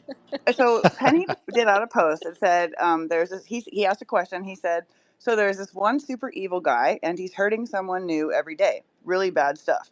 One day, a different dude finds out about the super evil guy, and so he confronts him. Dude upsets the super evil guy, and during the confrontation, an innocent babe got hurt. So that was just I like a think this was scenic. thought process, I think this was right? scenic. What's that? It wasn't I got typical. nothing. I got to mute Gary's mic. Go ahead. So it's a thought experiment, right? And he came back later as, well, who is the victim? He said something about victim. And I thought to myself, in this world, when we are born and we are on God's or in God's army in a way, Mm-hmm. to me, if something happened to me that would be for the greater good, I would not find that as me being a victim. I would find it as me being like a noble, I would be okay with it. If it was God's will that something, whatever it is, right? I would be honored to lose or to gain for good, period. And I did not realize he comes back and kind of says, well, Jenny, only about 96% of people would not feel that way. And I was genuinely sort of shocked because I feel that some people are different, and I'm kind of learning that there's a percentage of people that do not have an innate drive to be good. And that is something that they live and would die by, not for some strange reason. It would only be pure biblical, and 99% of people would agree with whatever I did if I was to be in that situation. I'm not like a crazy zealot by any means that goes off the handle. I am a follower of God, period, exclamation point, end of story. So, I found that awkward because immediately I felt if somebody knew that I was going to be hurt in the process of stopping, like say, I don't know, 100,000 people from getting hurt, whatever it is, I would be okay with it immediately. I would feel that life is very short on this giant long time that we've been here. We've been here millions and millions of years, and to fight for humanity to be good and to not hurt and to not let, tyrant people take over people's lives and innocent people all over the world being hurt or starving or, being left out in the elements, whatever is happening to any soul on the planet, especially children, to protect them from that would be an honor. And I just felt that there are people maybe that are like that, and there are people that aren't. And I find it kind of astounding and a little shocking that not everyone is like that. I think sometimes people take for granted. They think everybody's like them, or at least I do. I just think I'm walking around with a bunch of people that are just like me, and I think I'm learning differently, but I'm also at the same time learning to be more I'm louder with who I am because it's something I find even more important, because I will do something that is right even when no one is watching, when I know no one will know. And exactly that's Well, the we know time where God's I do it the watching. hardest. That's when I do it the best, is when I know no one will know. That's when I know God is watching. So I don't know. I find that interesting. What do you think about that? So I think hold on one second. I think I lost that ability to look at humanity that way that you're talking about. Like everyone is good, right? Because we just are. When I started working I'm sorry, I with, don't mean to do this. Can I stop real quick and ask you a question? well, no, actually you can't. So thanks. Anyway, when I knew that was gonna happen. What's up, Sir Major? Good to see you. So Chris is probably like, what the heck just happened? Um, that person's called a troll, and those people just get booted from the space immediately. So anyway, no harm, no foul. When I started working with more um, state law enforcement agencies, and I was privy to more of your gang and cartel and just different types of activity. and got to see things that I will never unsee that were perpetuated by young people, people in their 20s, teens, even kids, mothers, women, grandmothers, grandfathers, people who I have historically, and maybe in my white privilege, I don't know, but in my naivete, I think I've historically looked at all old people as, oh, aren't they? Isn't he cute? Such a cute old guy. And then you deal with, helping people who were molested by those cute old guys whenever they were young, cute guys who were doing horrible things to children.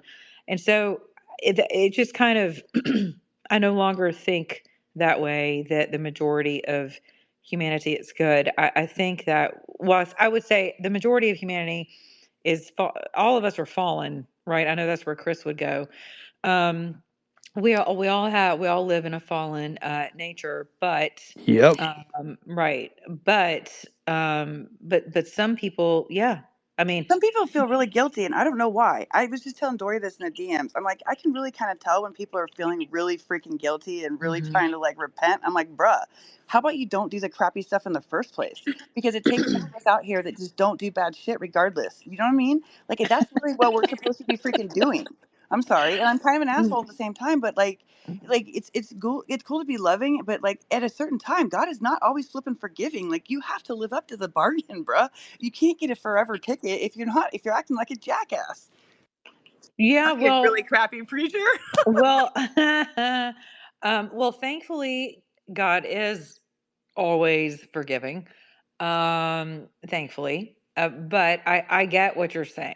And Chris and I have lengthy conversations about stuff like this, and we just again had a ministry session with someone recently who we talked, at great lengths about stuff like this, and people do have, a fallen nature. Not everyone is serving the devil, but there are people who legitimately they bear children to give their children to Satan. That is just a fact, okay? And before anyone goes off on, oh my God, Monica's one of these cute conspiracy theorists.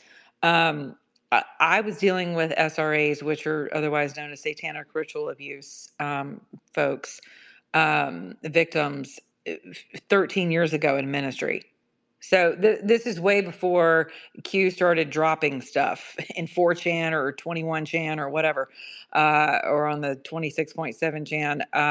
This is a very real thing. It does happen to people, and most people have just kind of shoved it under the rug, or they don't want to believe it, or they're like, oh yeah, whatever, yeah, devil stuff, and it only comes up around Halloween. But no, this is very real. Children are sacrificed to evil forces. It's been that way from the beginning, and it's still going on now. So yeah, there are people who are just that inherently. They know they are serving a dark force. There's a particular cartel, and I'll just leave it at that. Who you know them by some of their religious paraphernalia, and they have certain saints, whether they're saints of death, angels of death, and a lot of it comes out of a form of Catholicism, and they absolutely work within that paradigm, and they know they're serving darkness. Now, some of them kind of have a Peter Pan mindset of, well, we're taken from the rich, we're giving to our family who's historically been poor, and we should own America by now, which apparently they're well on their way. I don't know, but and so they find in their own psyche some righteous indignation as to why they're doing what they're doing, which is pretty criminal and ghoulish. I mean, if you think there are just some things that I will never unsee, because I can't, that were so inhumane that they're just beyond demonic. I mean, when people are like, oh, these folks can be, these folks can be, recovered. And I'm like, I know this is going to sound crazy coming from a Christian, but I'm like, well, I have a better idea. Let's just put them all on a life raft, ship them out to the middle of the sea, and torpedo it with a flamethrower. That is about as recovered as some of these demons can be. Because I just, when you do things like that to children, and skinning people alive, that's demonic. That's to me, that's irrecoverable. You cannot recover from that. That's just me. I'm sure Christ can recover them, but I'm just a little too human, I think. But yeah, Jenny, it is kind of ugh. But yeah, there are people like that for sure. The Satanic Temple actually has, and they're beginning out of California, abortion clinics. So they have basically have, and they offer satanic ritual abortion. So they use something with the body. I have a couple commercials that they're doing out of California. They've gotten grant money, and the way that they're doing it, what do you call it when you can repeat a business over and over again all over the place, whatever it's called, franchising. Franchising. Thank you. Yeah. So Yep, that's the there's Satanic several. Temple. You're right, Jenny, because I started following some of them on a different social media platform just because I want to know what they're up to. You're absolutely right. They're franchising satanic abortion clinics so you can have your satanic ritual while you abort your child. Yep, I have it. I clipped the actual the ritual process. It's disgusting in my mind. I don't know how anyone, and I don't mean to say this again. Here we are again, but I just feel that it's okay to be good, and it's okay to know what good is, and it's okay to stand on that. And I want people to have the same thing that my mom stuck in me when I was born, which is God is watching me. And at the end, he's going to have a discussion with me about everything. That belief right there to me I don't even care what anybody says or does or how, I'm good because I believe that and I live to it. So I just think that that's kind of the only way. However, we can keep doing that. It's worked really well for me, and I'm getting a little older and I'm still happy. And a lot of really weird stuff has happened to me that's bad, but I don't care. I still love and I'm still stoked. That's why I still love Monica no matter what. I love Dory too. You have actually stuck it out with me through some pretty heinous stuff. Dude, you're a badass. You are. You always have been. Hey, You have integrity. It's like a brick wall, and that is something that is rare. hey Jenny. You're kind. Or, Thank you. hey, Jenny. Gary, go Yeah, ahead. sorry. I just want to share one thing about your migraine. When I first learned about diet was when I was dating my late wife. We were in a Chinese restaurant, and all of a sudden, something she was eating, all of a sudden she's got this bad headache. Well, guess what? I don't know what your diet's like, but when's the last time you've had Chinese food with MSG? Apparently, MSG will have an effect on you too when it comes to headaches. And she was really having a tough time, and I don't know if it affected. I don't know if it was hypoglycemic or it was something else. It's been so long, but that was the first time that I was aware of foods can cause headaches. And I heard going out to eat with a bunch of preachers, that happens sometimes too. yeah, Oh my I went gosh, out with that is one the preacher. worst. I went out with one preacher, and I'm a he didn't preacher eat and I meat at don't want to all. go out with preachers. Yeah, he didn't eat meat at all, but he did like chicken. and his religion says not to eat chicken or meat. Well, Unfortunately, Jesus yeah, declared all foods clean, I know Amen. especially exactly. chicken and bacon. Chicken is kosher, Hey, but I think the diet. Seriously, Monica, you okay. really need to check your diet out because I hate Thank to see you with a migraine because I know thank you. she had experienced my adopted son, Yeah. and then diabetic is another thing too. My mentor, kind of like an Eddie Warhol, he was a diabetic, and he kept asking me for these foods that diabetics cannot take. And at the end there, they ended up cutting his leg off because he hurt his toe, but I just because we perish for the lack of knowledge. And, Yeah. Well, I'm really keeping my unfortunate. toes, Gary, but I appreciate Well, I know. I just positivity. thought I'd throw that in. That's the But only two experiences that I've had when it comes to okay, diet that thank can you for affect your that. life. You're welcome. All right. Thanks, Jenny, for letting me in. Cut off Awesome. your toe to spite your migraine. All right, we're moving some folks around in the speaker position, but please, hang out, of course. Yes, where I'm not cutting off my toes despite my migraine. Okay, hold on, Danielle, what's going on? Hi, thank you for allowing me to talk. I know you got some interesting things to say here. Um, So basically, from and I don't know if you know a little bit of my history. I've been in some other spaces. I come from a different religion, different background, another country. Um, Literally came out of nowhere, nothing, and all I had at that point was Christ. And so he came and he became very real and healed my body, healed my mother, filled us with the Holy Spirit. And at that point, we stopped believing in religion anymore because it doesn't matter if you're a Catholic or a Protestant or a Lutheran or somebody living in the Amazon jungle. I believe God can reach every one of us in our own ways. Amen. There's nobody like you in the entire universe, and that's one thing we need to know. And we are created uniquely in the image of God. And one of the reasons the enemy goes after us is because we are created in the image of God. You don't need to do anything for him to be against you. He's already against you, and even before you were born. And one of the things he also studies is like your star. Each of us have a star. Like when Jesus Christ was born, a star was born, and each of us have a star as a human being on earth. Another thing is I've learned through reading the Bible. I've kind of like voraciously read it, and Jesus became very, very real to me. He's done some marvelous things, miracles. Uh, um, and it continues. He's the same yesterday, today, forever. What he did 2,000 years back, he will do it today, tomorrow, and forever. Um, what I'm trying to hit at is basically, there was this person who was speaking in the space. I think he left. He was actually searching for answers. The three aces or somebody like that.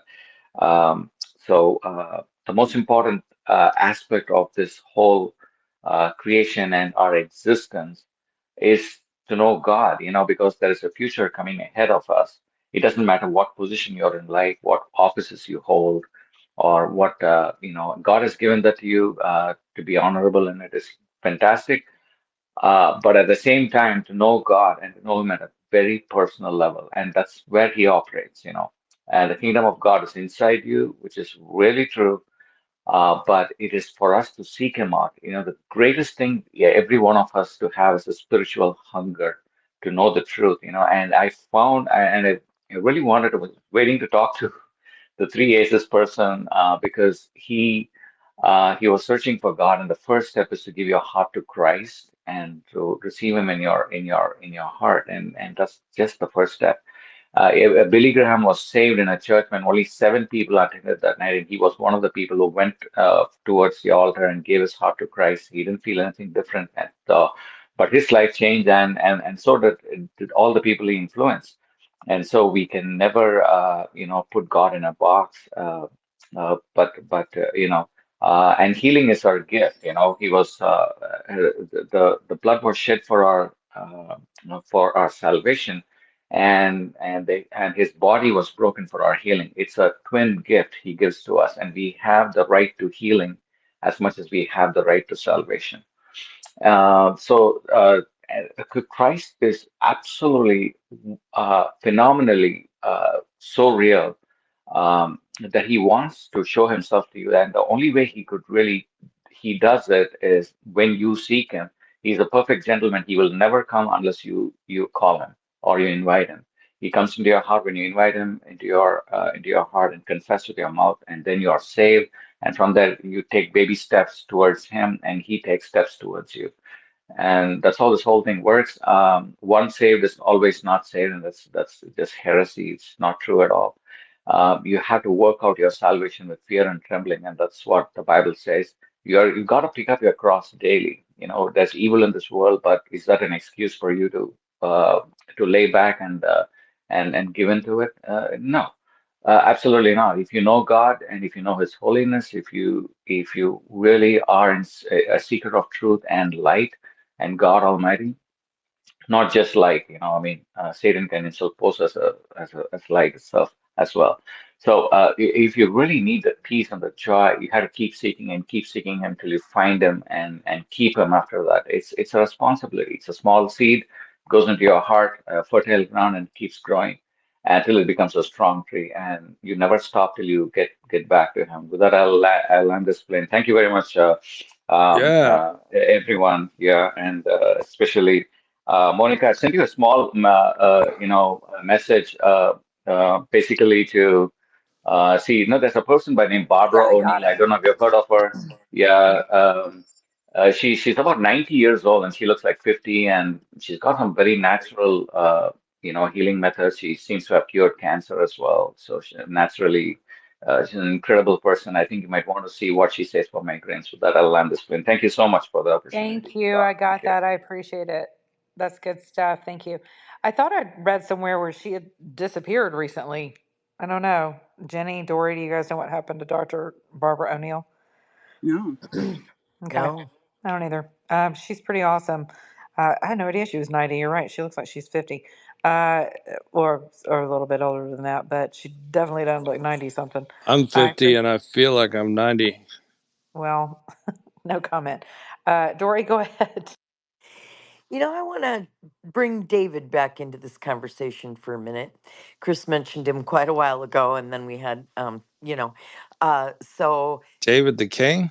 yes, King David, the psalmist and the dancing naked before the Lord, which upset his wife, who was the I daughter of uh I Saul, I who did was my after. DNA and I'm less Yeah. than 1% Jewish, which means I'm obviously descended from King David. Of course.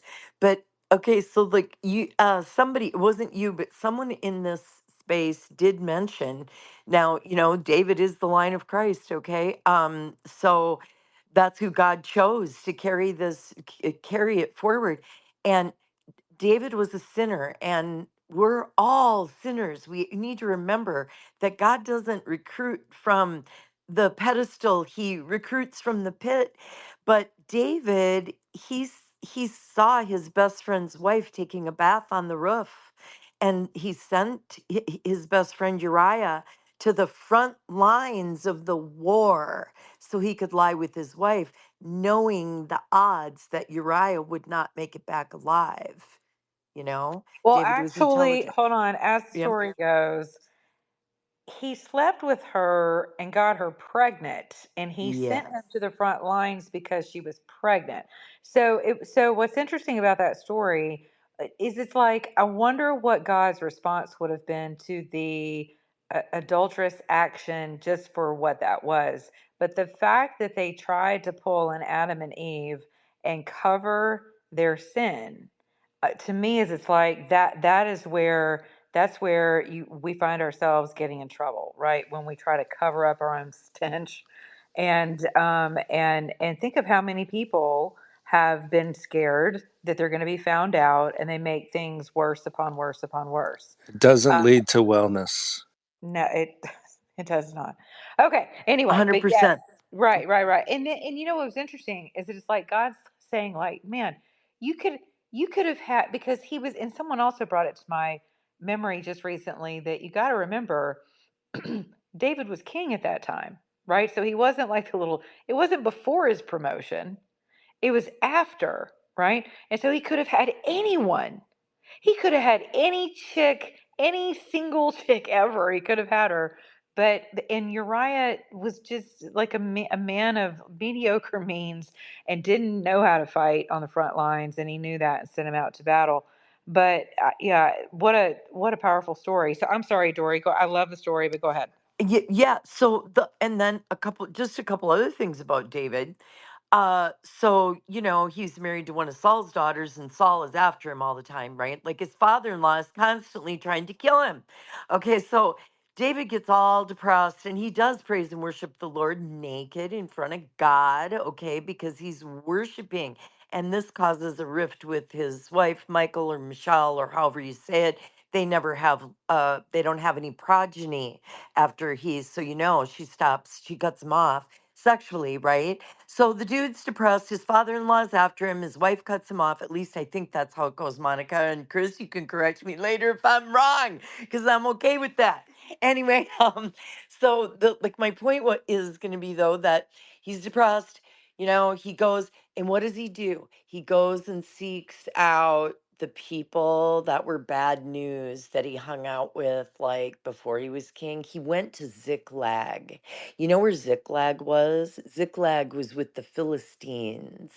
Okay. So he went to hang out with the Philistines. But see, then he stayed too long and they figured out who he was. And this is where he had to act crazy to escape. He had to feign madness. So, my point here was also that don't underestimate what you might have to do to get yourself out of a sticky situation. Like, don't think that your pride is so in front of you that if you need to act like a ravening wolf to get the Philistines to let you go, please be bold. Because we were talking about boldness earlier in this space too, right? You got to be bold. It's faithful, right? Anyway, so I just wanted to talk about David for a minute because he was, you know, and he was a psalmist. He was like an ancient Elon Musk, huh? Just kidding. All right, landing my plane. My God. I feel like there's going to be a comparison to Trump and Jesus again at any second.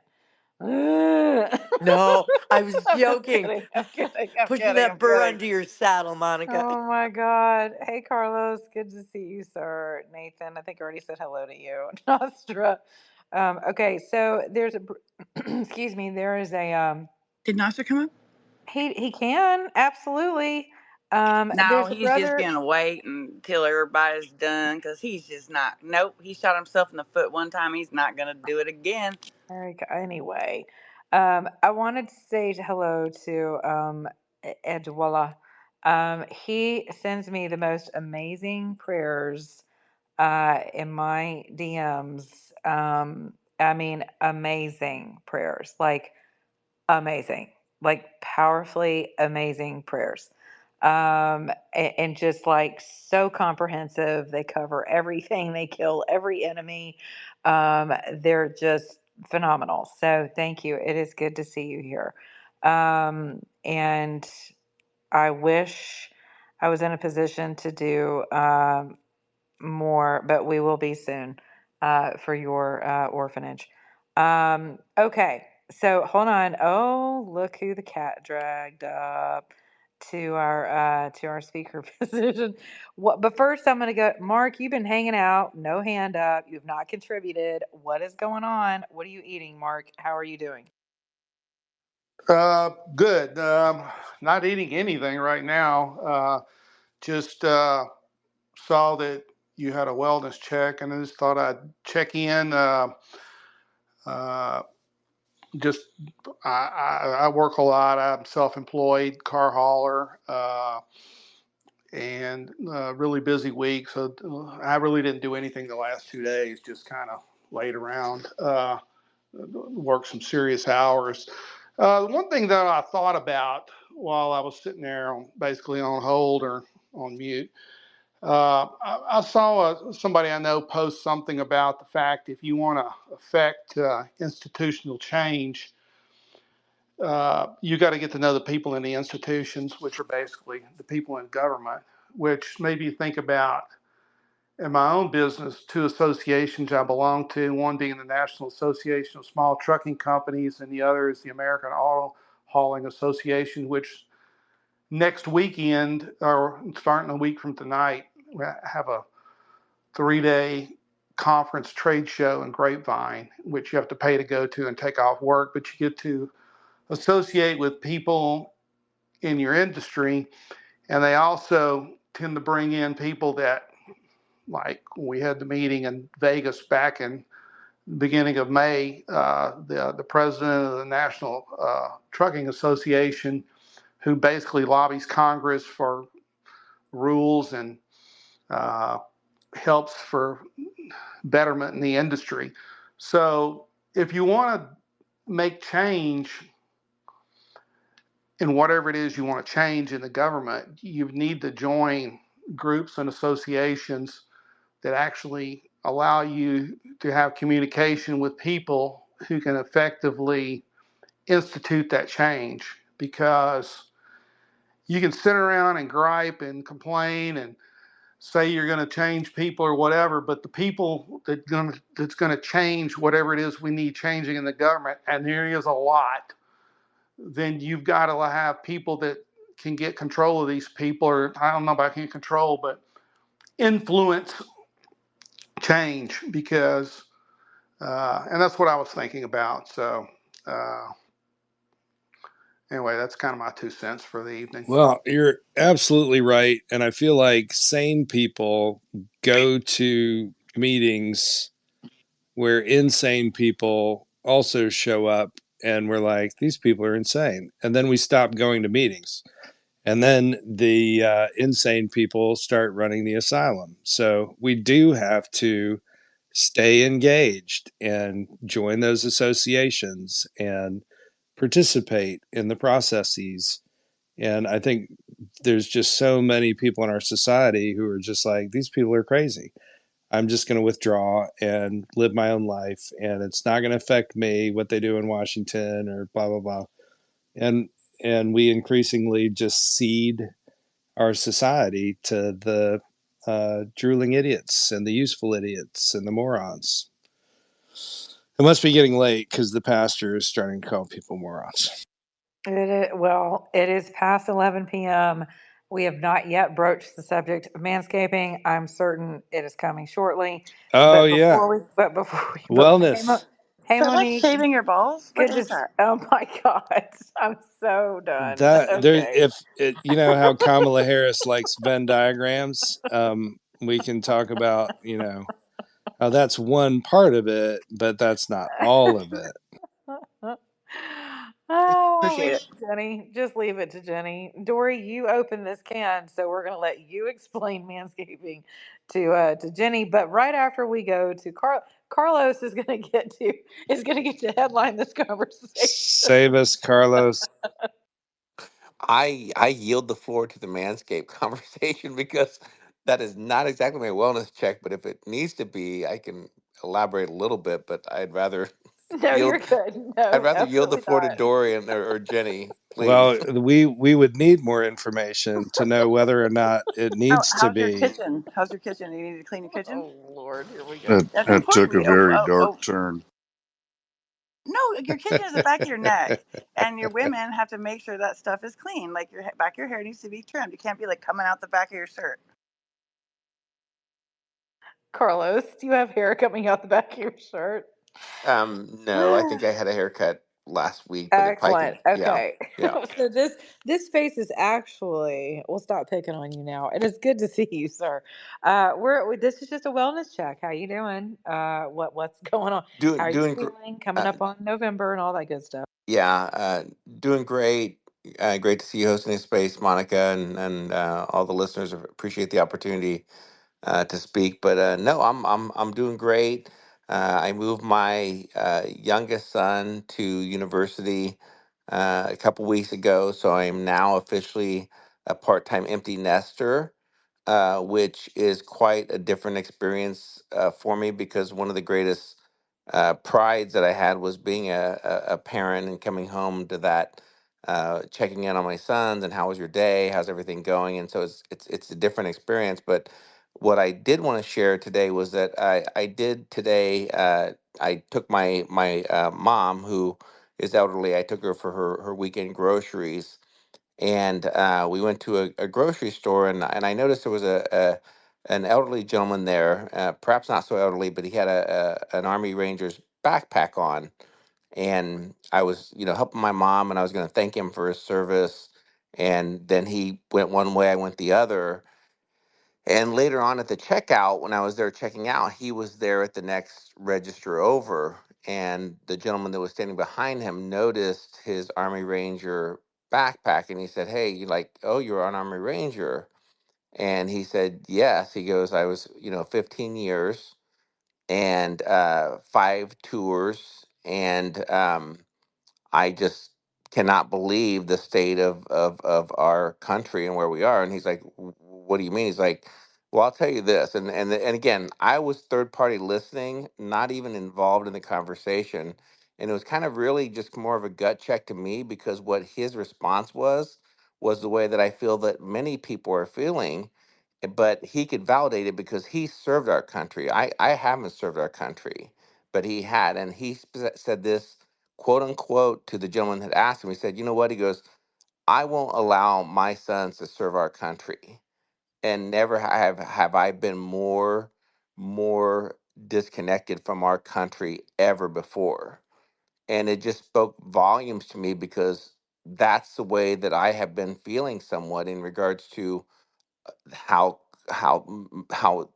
if you look at in regards to our country, how messed up things are in regards to our debt or foreign policy. But here you have somebody who is active, serving as an Army Ranger for that many of years, has made some sacrifice, and then making this comment to just person in it. It was like, I'm glad I'm not alone. Like, but he can validate it because he has done that. And so I went out to the car and loaded the groceries, and I watched this elderly gentleman walk out, and he walked out with his ransack, his Army Ranger backpack full of his groceries, and he was limping, and he was still carrying probably 25, 35 pounds on his backpack. And he walked about 10 yards, and he stopped, and there was a dog there that was on a leash, and it was his dog. And he continued to walk wherever he was going home. And it just was very, like, to me, it was like one of those things that, like, when it hits you, you don't necessarily realize it. And I thought it'd be of a little bit of benefit to share that story, because I think a lot of us, and I don't speak, again, I'm feeling kind of disconnected from now. I'm feeling politically homeless and watching things unfold in real time to me. And I'm just concerned because I'm 54 years of age, okay? And what my efforts are is to build a better future for my sons and their children, my grandchildren. And if you've never had the opportunity to be a parent, that's fine too. It can be a niece, nephew, and I think that that's something that unites us all. That we want the best for our families, we want the best for our country, and gosh darn it, I want to get that back. I want to build that feeling that we're working towards something that's helping our country. And at the same time, I'm feeling that there's not potentially not a political solution to help us. It's going to be more around the individuals and our efforts on a local level. And I'll land it there, Monica. I'm so glad you came up, Carlos. Thank you. Chris and I were just talking about this the other day when we saw in how, regardless of how true this is, but you're talking about Harris's campaign, talking about unrealized gains. Okay. So if that is, and of course the left wants you to think that this is only going to be $100 million a year person issue, if that's your income bracket, which we know is not true. It really is to demolish the middle class. And so for me as a business owner, several businesses actually, I look at everything that my taxes are going to, whether it's self-employment tax, it's going to be in the near future taxation because I have employees, etc. And I look where those dollars are going, and I look at the state of the country, and then now you're talking to me about unrealized gains you're going to tax. Okay. That's like criminalizing, that's like thought, that's like criminalizing thought, right? So no, I'm not doing that. So we're looking at the possibility of simply offshoring all of our businesses, because I no longer feel like I have a home in this country that I want to invest in on a federal level, on a national level. I don't, not only do I not feel like I have a party to pour into, and that I can align with and relate to, I have a federal government that is completely out of control. And now that we're in this information age of being able to understand what our fourth branch of government has been up to for the past 40 plus years, a lot of those guys like that ranger, I can't even countless friends who are in his same position, who are in the IC, who are completely out of love with this country, who legitimately had to run for their lives during the Obama regime because the Democrats historically go after veterans, because they know that veterans are veterans, right? They've been trained to do what they do. So as you're trying to disarm the country over a decade or so, and they're getting closer. I know it doesn't seem like that, and it will be hard to disarm all of us. But you start with the people who you've trained, right? And so a lot of these IC guys had to go underground for the entire Obama regime. So, and they come after them again by, and Chris and I talked about this the other night. He's a retired Army chaplain. I don't think you were in the space whenever I introduced Chris, my co-host, but he's a major retired Army chaplain, and he's seen all of this happen in during his tenure. And so, for me, I too have ministered to these guys, and I also have a lot of friends in that world, whether it's intelligence or it's special forces, it's you name it, up and down the branches of government, and they'll tell you that um, until this information age hit and they understood what was going on between Afghanistan, right? A lot of them went over and served in that 20-year debacle. For us to leave their interpreters behind to be murdered with their families, their children at the gates, and for the Obama regime, or I'm sorry, the Biden regime, to not take responsibility for that at all is just abject bullshit on every possible level, right? That is why these guys are like, screw this place. I would never send my children into that war zone. Well, the problem is what you're going to end up seeing, I think, and I told this to Chris as well, you're going to see a draft. It is all but assured that at some point in the near future, you will see a draft. And that will also include your young girls because everybody wanted equality. So now you've got it. So that gentleman is one of many of, he sounds exactly like my friends who have served. They feel like they have been gut punched. They've been betrayed on every possible level, whether it's from the vaccines, it's from what the country's been up to, and the intelligence apparatus has been running just bullshit operations for the across the board. All in the name of the liberty of America, which is a bunch of crap, as we know. And they're still running their operations against us.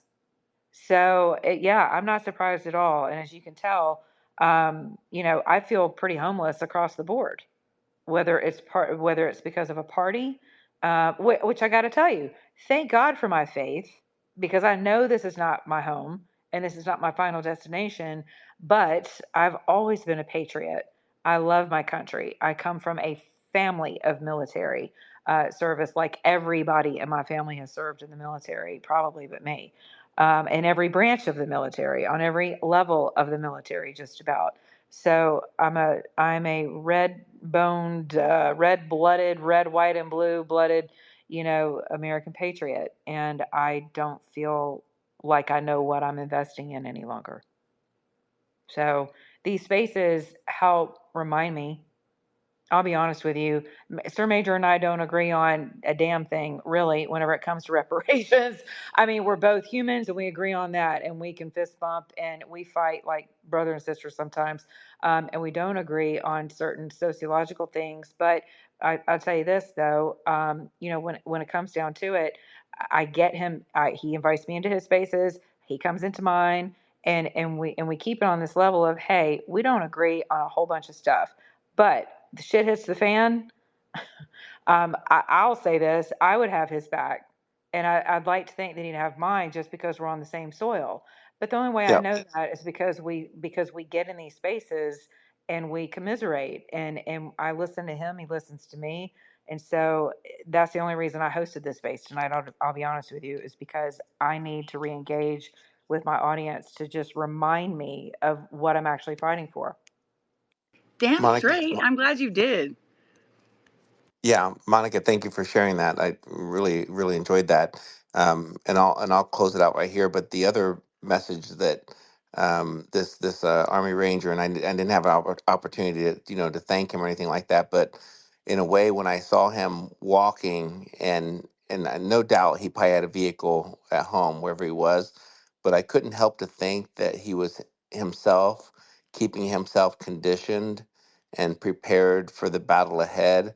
And and I think that that needs to be involved with all of us, that we need to look where we are with our own individual health, our strength, our conditioning, that we're going to need that. So if we haven't started some type of health program for ourselves individually to get in shape, to some type of fitness program, we need to do so now, because we need to also not only be mentally fit but be physically fit for the battle ahead. So thank you for the opportunity to speak.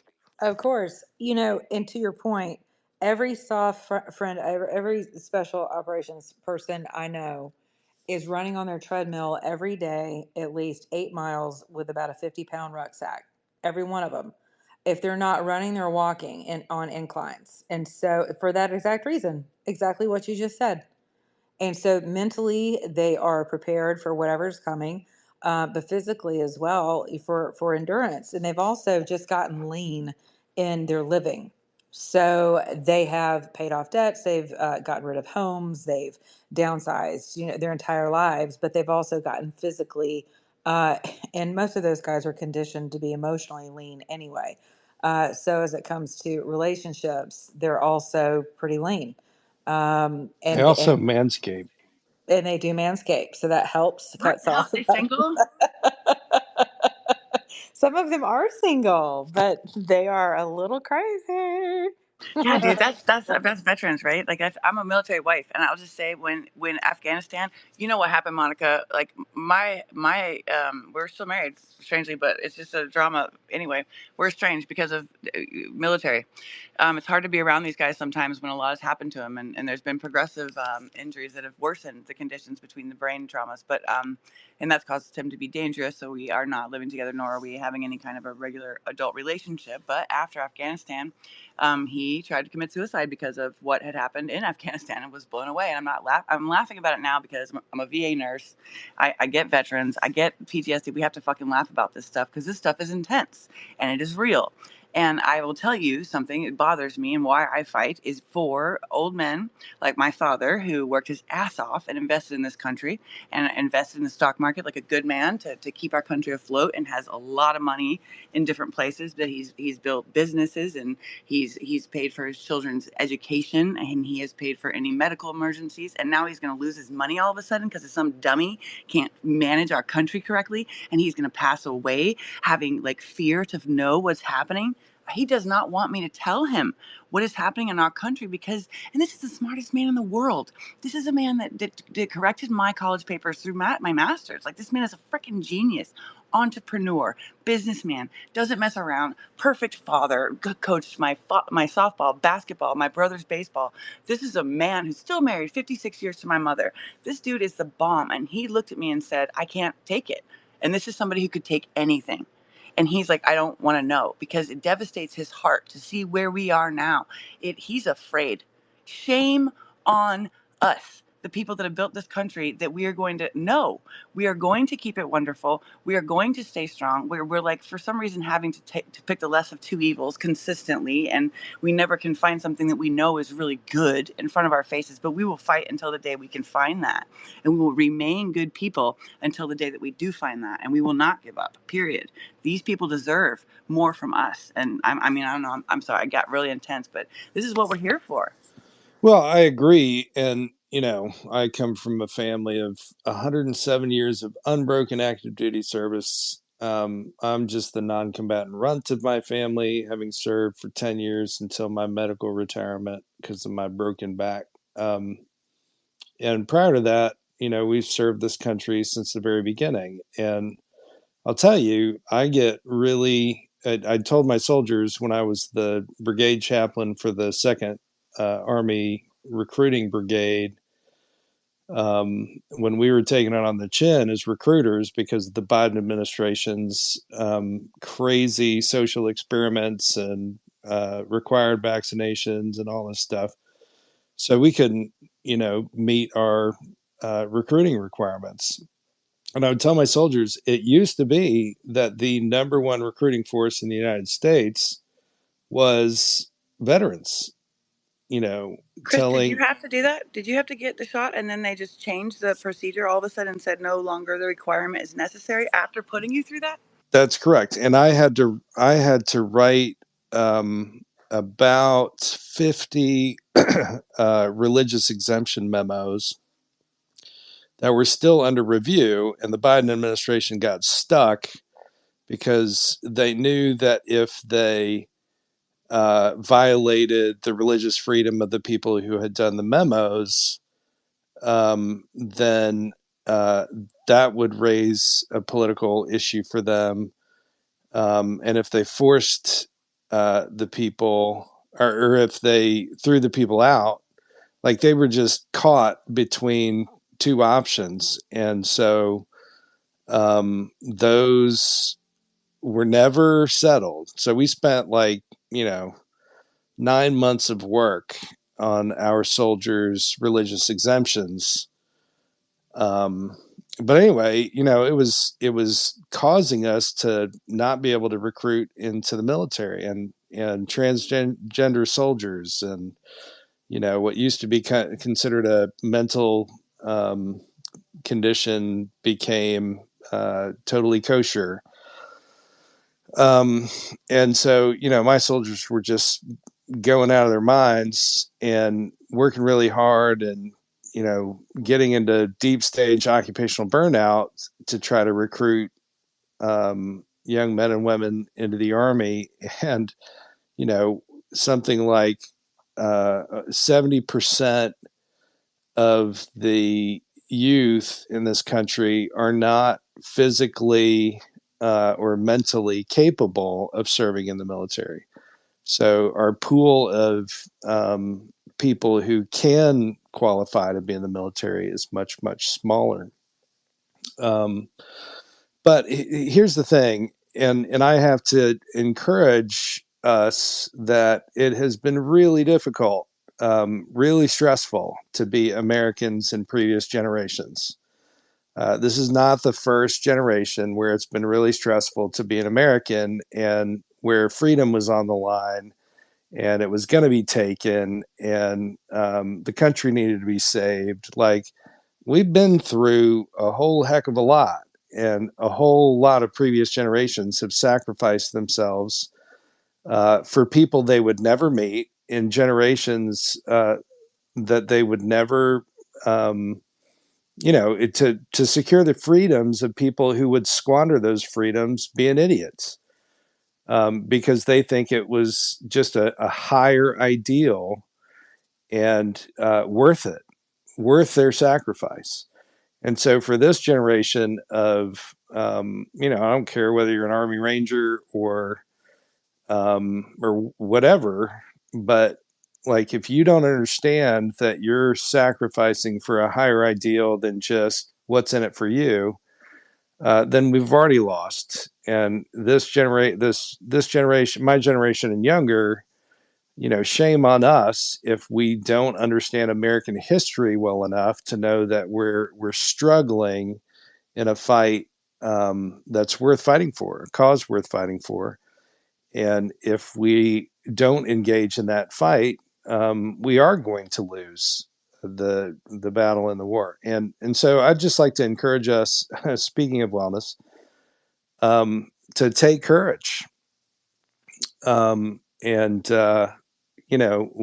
have to be ready to be operatives for the higher principles of God's kingdom, than just what's in it for us and whether we get ours in this life or not.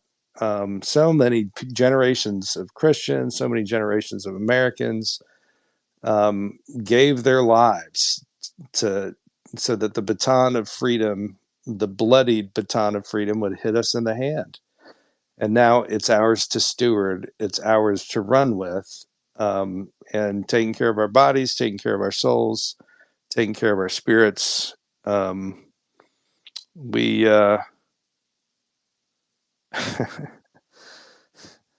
Somebody sent me a text. Sorry.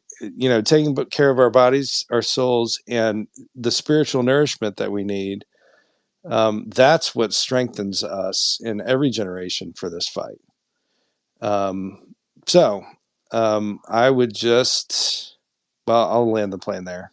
Monica, go for it. Can we land something besides a plane? What do people say now? Land the helicopter?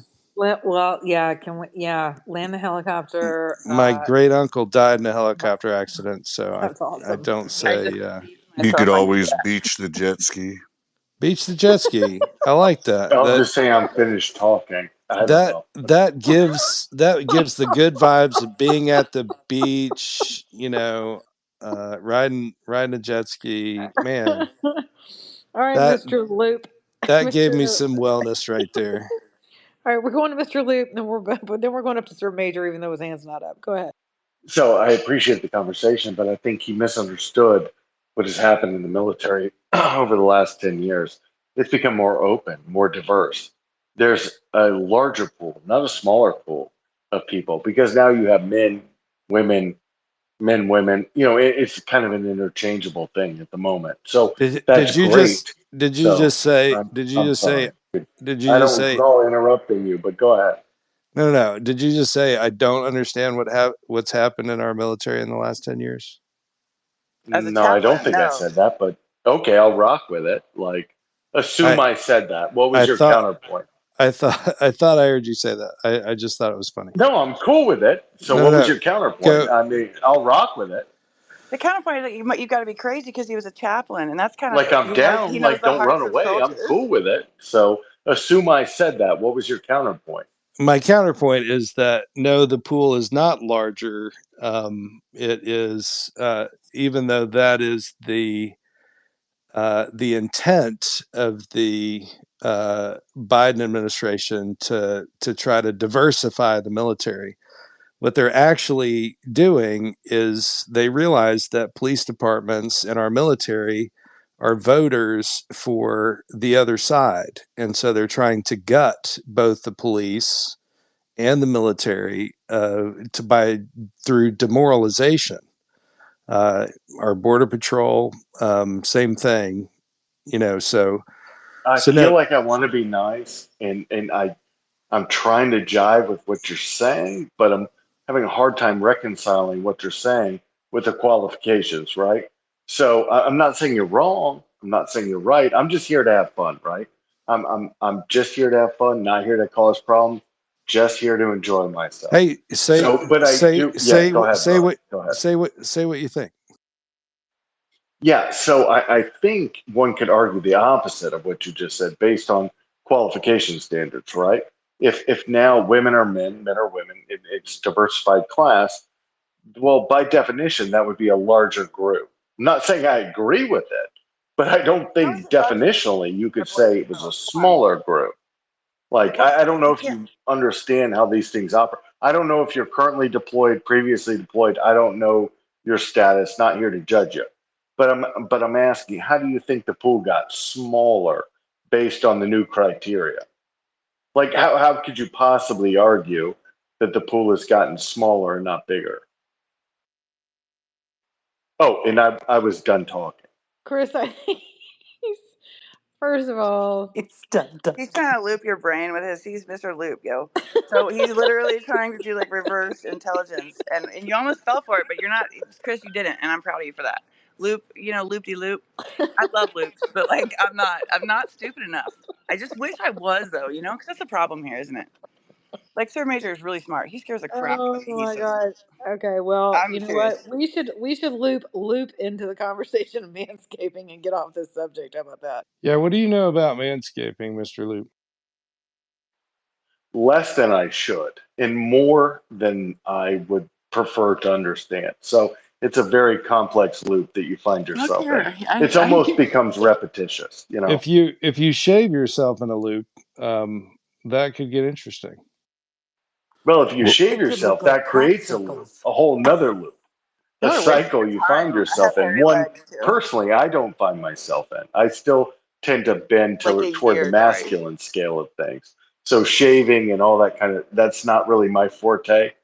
I would probably be not the greatest of persons to answer shaving questions, but What do you I mean you're love the waxed? conversation. I love conjecture. He So I'm waxes. up for just about anything. Well, there's certainly benefits to a freshly shorn sack, so there is that. Oh damn, what's his face? Well, That was I Moses. hate See? to be that guy, but could you elaborate? Yeah, are there any cons? Well, I'm asking about the pros. I'm Well, specifically, there's what are the definitely pros? less drag. These Do you mean the people in prison? Is that what you mean by cons? When you said, are there any cons? And he said pros, I was thinking incarcerated people Totally have expunged, to bro. Totally shave their expunged. balls. No Am I doubt. That's wrong? And crazy. I feel like this conversation took a left turn, and I Pros, apologize if I I pros, think contributed to we are that. now I officially in the truly do. loop. We are now pros in the and loop. convicts. Let's talk. Professional convicts. Let's talk about the pros and convicts of this issue. Yeah, what's the difference between a professional, like a congressman, and I a think convict? general hygiene, should be Literally applied nothing. probably Exactly. systematically. Me as an individual, I think it's important to be hygienic on a daily basis. I I assume agree. most people in the room agree. Yeah, I got to agree. I appreciate you agreeing with me on that. Yeah, Thank you. I totally Yeah, I agree. appreciate that. And Charles Barkley did that commercial about talking about offending in a certain personal That's how grooming you know area. it's important. When Charles Barkley brings That's a up a lot of body to conversation, watch. it's a very important topic. That's Just Well, think how about how long he most has to of take us in the judge shower. what's important, what's and not he important. gets Did and he Barkley gets speak about it? And then yeah. you're like, oh, he did. So you're like, well, this is important. I should pay attention. I appreciate Well, you bringing that up personally. maybe I maybe love it. not the breadth of topics, but with respect to personal hygiene, he gets smelly and stinky. He knows a thing or two about offending in personal grooming areas. Have y'all ever hit the courts, or do you just watch But basketball I games think I think sometimes? most men could speak on that. We've all been hygienic. We've been non-hygienic. We've smelled. We've not smelled. I'm using terms interchangeably and ironically. I appreciate you understanding. We've So yeah, I been think we can all opine on that type of conversation. Holy crap! hygienically challenged. Now we're opining. Well, that's crazy. You took it in a totally. I wasn't even going that way, and you went left. I was going right. This is so much fun. How do you not love having a mass conversation, right? Where everybody can interject at any time with any given thought randomly, without Like even freaking ping thinking pong. Look about how it. Words good. pop in their head. They're able to speak them. I appreciate you bringing me up. I enjoy this space. Thank you Dude very much, all wipes. of you. You are Mr. welcome. Loop. Dude wipes, man. Dude wipes. Wipes. Now I'm Googling. Now you got me Googling dude Yes, tell wipes. everybody So, about dude wipes. Google Lenny Kravitz's body. Dude, I did that no, earlier that today. I'm not going to Google, but, feel free to. Don't It's let in the me You don't it's stop have you. to. it's in He's the up in our nest. nest. Okay, we're moving right along to Sir Major. You do not have to comment on the manscaping, but tell us about your wellness, sir. He's in another space, probably. That's what he does, or he's asleep. Sir Major, it's your favorite white person. How did you get that? That's not fair. Yeah, what do I have to do? Well, don't We need ask. to ask some other people up here. I'm gonna see what I got down there. Okay, let me see. Anybody raise their hand Don't right now? tell. I Don't bet you. tell. I know, right? I bet you he is asleep. We're gonna leave him up here, though. Don't you hate that? You're like, I fell asleep. You're like, thanks. Yeah. Hey, Yeah, hey, you do know. you guys, does anyone remember?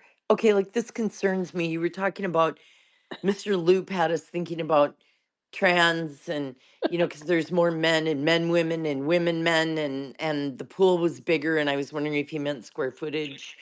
But anyway, of the person.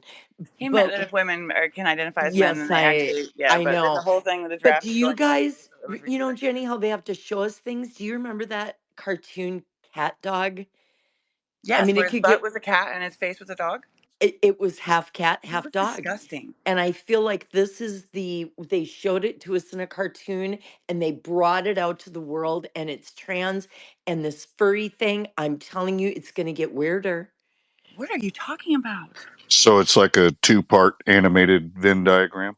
Is it It coming out again? should, Is it? Are they no, real? it better not. I hope they buried it, but it's just weird. What do Like, you mean? why cross species? Can Jenny, you you had small children during the time of Cat Dog the cartoon, didn't you? Yes, yes. And I can said, what You is got, you that? We're not watching it. But yeah, it's during that weird. time, would we It's have weird.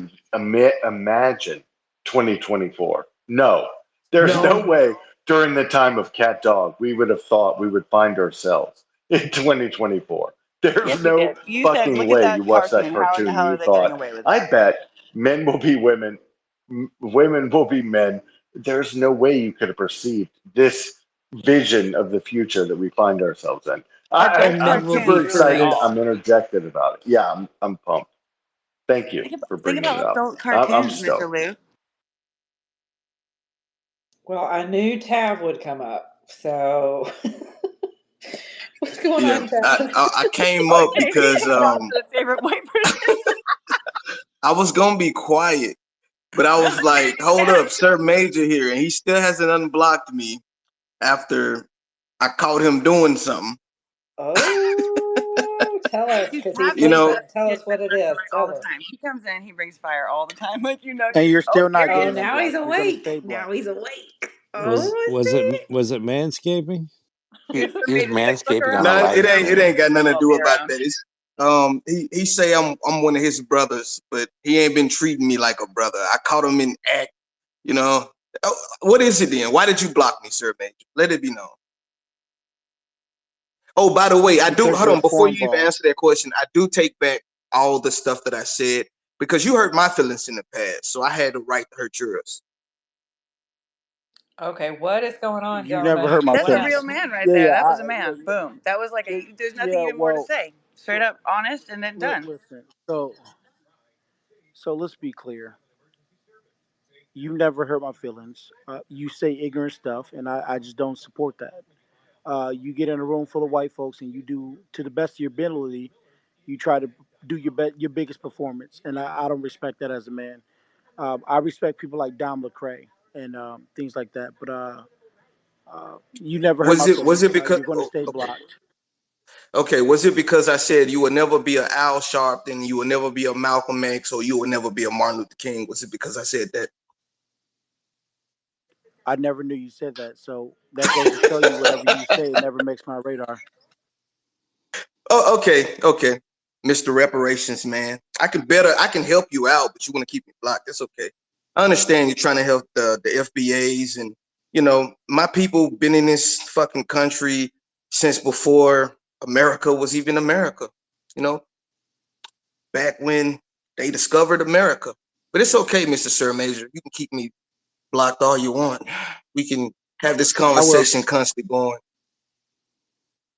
No, it wasn't a conversation. You brought this up, and No, I no, no, just no. I'm wanted to talking respond about the honestly. space. It's not all about you, Sir Major. Oh, okay. Got it. Well, you made it about me when you came here and did what you did again. You do this in every space. I don't know why you do it. What in the world is going on with you two guys? Monica, I don't know, but how's your day Well, going? What are you hell, I've doing been tomorrow? trying What to are you doing get on you to tomorrow? open your mic for like 10 minutes. We figured you fell asleep. What's going on? I He knew came I out could wake him up. right away in a good time, didn't he? That was perfect, Sir Major. No, I was actually on my other phone looking at See what I'm porn, saying? so I had to make I time for knew that. it. I knew you were either in another space or you were on another phone or you were asleep. Yep, I was on another phone. I was looking at Okay, some so porn. obviously you are winning friends and influencing people. So, or wellness check? What's going on with you over there in the FBA world and all that stuff? Oh Lord, you know what? And I wanted to come over here and talk to you about this, but I didn't want to derail the space.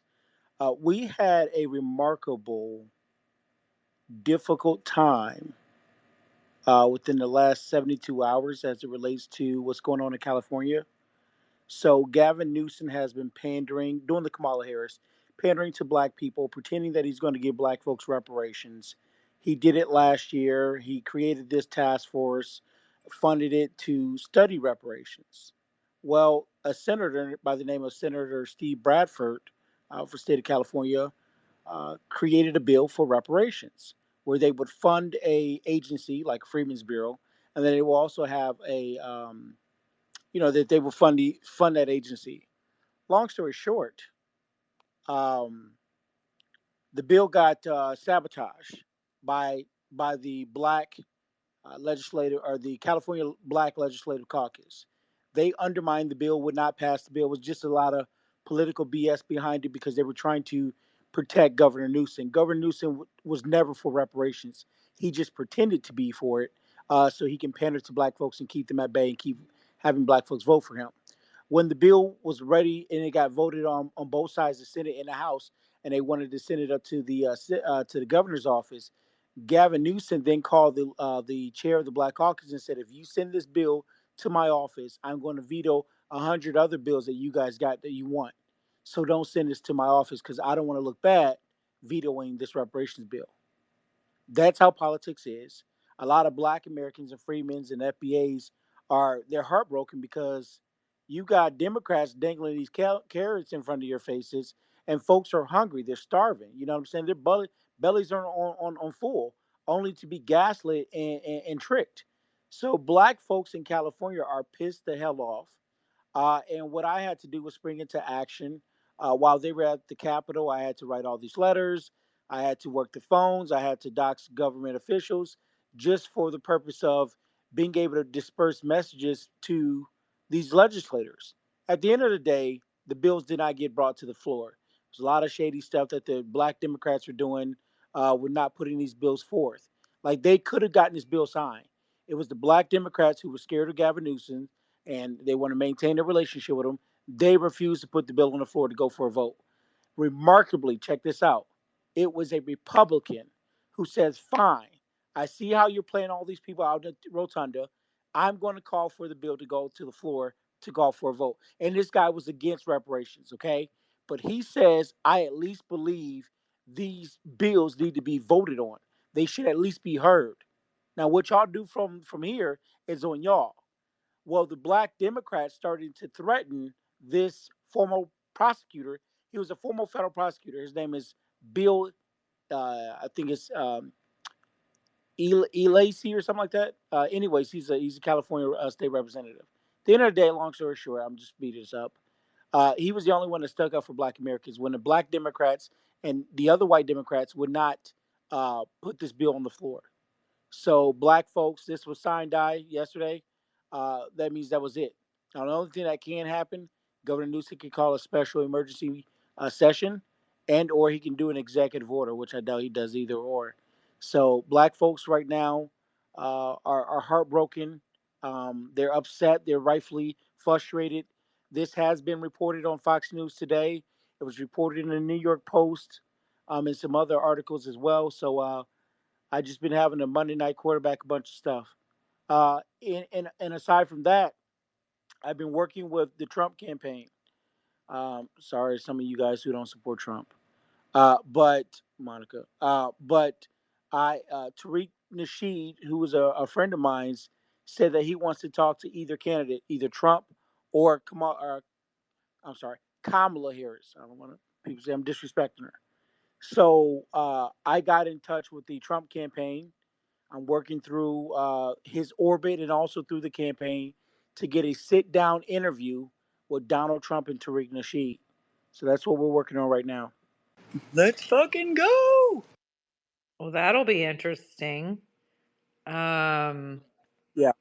I mean, surely you guys know, and when I say you guys, I mean FBAs in general, know that this is going to be that this will be the forever carrot that is dangled until it's just no longer, you're going to get some crumbs here and there. And I'm not for reparations at all, but I'm listening to you, and I know you guys have been working on it for a while. So I'm not surprised at all. And I'm also not surprised that a Republican would take, because that dude had political reasons for doing what he did as well, because there's no skin off of his back for doing that. If anything, he just won points with a whole other new base, which was pretty smart on his part. But he's not wrong. Well, his followers went up tremendously. I'm sure it did, and I'm sure that was the impetus behind his political decision. Remember, I don't know. I don't know if I agree with that. Okay. Well, Well, I think listen. she might be right just because she invoked the word impetus. That was a great word, and I Oh, But think she why? deserves thanks. at least Well, 10 points. At What least do I 10 why brought? points. would? Won't a Viagra fix that? What does that mean? Oh, damn straight, no shut up. That's That was a big word. She gets at Here, least 10 here points. goes Mr. fuck Luke. that. More people can't Why would understand America be? Why would America, the United States, be responsible for reparations? Why? I don't because they get ripped a that. bunch of people off, dude. Oh, hold on. No, stop. Okay, Well, we're okay, gonna wait a minute. let. Let's just go. Hold on. We're gonna let. Let's First do of some all, you're treaties white, so too. you Let's can't do even some. talk about this. Well, Listen, I I'm can just kidding. because there I'm were kidding. I'm more kidding. foreign immigrants that contributed to this country. I mean, they were sold out as slaves by their home country. Like, wouldn't their home country be responsible for the reparations Well, I that believe there were profited some So from? does agreements it that were apply to made the that weren't Irish honored. Okay, and the hold on. Italians? Like, do they all get it? Like, Well, I'm no, excited about it. Like, Okay, wait. This is what happens once we get off the topic of manscaping after 11 p.m. Okay, the person in the room who has been working reparations on a legislative level is Sir Major. Whether you agree with it or not, we all know I do not agree with reparations. Okay, but I do let him speak. So, since someone has a question about why they think they're FBAs, and you have to understand who the FBAs are in contrast to African Americans or people of color who are not FBAs. And so I'm going to let him explain himself and answer Carlos's question whether or not you agree with reparations. Is kind of I'm not going to use the word irregardless because it's still retarded to me and it should never have become a word. But regardless of what your stance is, and yes, I know I'm totally. Mr. Loop is like, wow, Monica's kind of smart. Maybe I'll hang out in her spaces a little bit more. Okay, Sir Major, go for it. But I All just right. want to point out that I was 100% thinking that your word choice and your wordplay, top notch. And I'll lay in there, obviously. Mike, apologize. I'll stop speaking at that point. Thank you, sir. Go Well, the ahead. old man got to unfollow me first. I mean, unblock Oh me my first. God. Okay, you got Sir Major. Just follow him back for the love of God. No. What? He can. I have an unblock How key. did you just unmute yourself? I got all of you clowns muted. Okay. Tav is Tav. I mean, you can't block everybody that disagrees with you, for God's sakes. And Tav's been a cool dude. So, anyway, there's my sales pitch. All right, go ahead and explain to the whole room about reparations and why foundational Black Americans are entitled to reparations and how in the hell you plan on proving who the hell is a foundational Black American and who is not. But okay, go ahead. All right, I'll try to do it real fast. Again, I do have I an think I unblock fee. qualify. Yeah, so I do have and shout outs to all the $5 Indians out there too, Elizabeth Warrens, and you know, shout outs to that. But no, reparations is real simple. It's not complicated. Complicated. I'm talking like Monica in here. I'm just making up new shit, huh? What I'll tell you is that it's only exclusively for foundational Black American. That means those who are descendants of American chattel slavery. That does not mean that those who are Caribbean who chose to come to America is entitled to it. If you're an African booty scratcher who came here 2 weeks ago, you're not qualified for it. This is only for Black Americans whose ancestors built this country. Seems We know that racist a Black little bit. we know that. I'm sorry, you said I was racist? No, the whole idea seems a little bit racist. That you're Well, just let me disqualifying finish it. people. Like that You seems gotta let him crazy. finish. You gotta let him finish. Go ahead. Did you say Okay. African Yeah, booty I was. scratcher? Yeah, Okay. I was just Okay. warming up. If Well, he how was the hell is triggered by that that not shit, then that's racist, or how's that not inclusive? It deals with a specific Well, if amount, a you're specific excluding people. people No, because Mr. of Luke, where you're they not. come, Oh Lord. See, this is what happens every freaking time. yeah, just calm down, guys. Okay, go ahead. Come on. All right, patriots. I think that was a double mute. Okay, unmute yourself, Sir Major. Go ahead. All right, so yeah, that's like the equivalency is saying, well, oh, because you just got here last week and you got a citizenship, or you've been living here for 5 years, that somehow you went through the same harm that another group of people went through. That's just an oxymoron. Okay, people, there are a well, group I of don't people like actually think refugees. that's the definition of an Sir, if you could oxymoron. just let me But finish, if okay, you could yeah, just go let me ahead. finish, if you can let me finish, that'll be I nice. just don't Just think have a that little was the bit of manners. correct usage of the word, but okay. Sir, if you can have a little bit of manners, that'd be nice. Well, I was just trying to be grammatically correct. I apologize. Well, no, I don't need you to do that. And I can have my Clearly, you posse don't roll. need me for that. I apologize. Monica, you want me to have my posse roll through here? No, I do not. It is way too late for that Because shit. Go ahead. I roll like Farrakhan around this motherfucker now. So, no, I'm just kidding. No, but at the end of the day, it's real simple. It's not for everybody. It's only those who went through a specific harm in America. Yes, it is true that some Africans did sell other Africans, right? But that's not my lineage, right? In terms of who gets reparations and who qualifies it, this country, America, the best country to ever live in. We kept great records over who were slaves. You know, many Black Americans, even though they were slaves or went through hardships here, we fought in every one of Miss America's wars. We created so many different inventions in this nation. We contributed heavily to the foundation and the building of this country. When you look at your state houses, you look at some of your colleges, you look at the White House, those were created by slaves. At the end of the day, I don't reparations think is a that's harm. entirely accurate, but okay. Who is that interrupting? Well, I I just want to don't. be honest. I don't think you're factually correct, but Who is okay. that interrupting me? That was That's Mr. Who's Luke. that interrupting? That was Mr. Mr. I Loop. apologize. Yeah, Mr. Luke. Mr. Luke, I because you like to can be have some factually accurate when I speak. Maybe sir. that's If just you me. I don't know. sir, you can respond when I'm done. That's just how big boys have a conversation. Well, no, He it's just if obviously you're You can't saying handle things that, that Sir are Major. He can't handle it. false, like but no, but that's why you have a co-host and a host who can mute people or drop But the if you're mic. being One disingenuous, of my someone biggest should pet point. peeves. Okay. All right. So hold on. Yes, we do have a host and a co-host. Now, Mr. Loop, zip it for the next I'm 3 minutes sorry. and let him Gotcha. Yeah. finish. All And good. let him All good. finish. Okay. Thank If you. you Bye. don't zip it, it's an oxymoron. Go ahead, sir. I broke the mute because I just wanted to say that was a good double entendre. I appreciated it. I'm That's gonna tell all. him to go fuck himself in a minute, like Elon Musk does, and I'm gonna put it on record. All right. So yeah, I'm pretty much done. I mean, I think if anybody had any specific questions, I would No, answer. I got something to I say. have a specific question, actually. No, don't Since you listen to the brought it white up. man. Okay. Don't do it.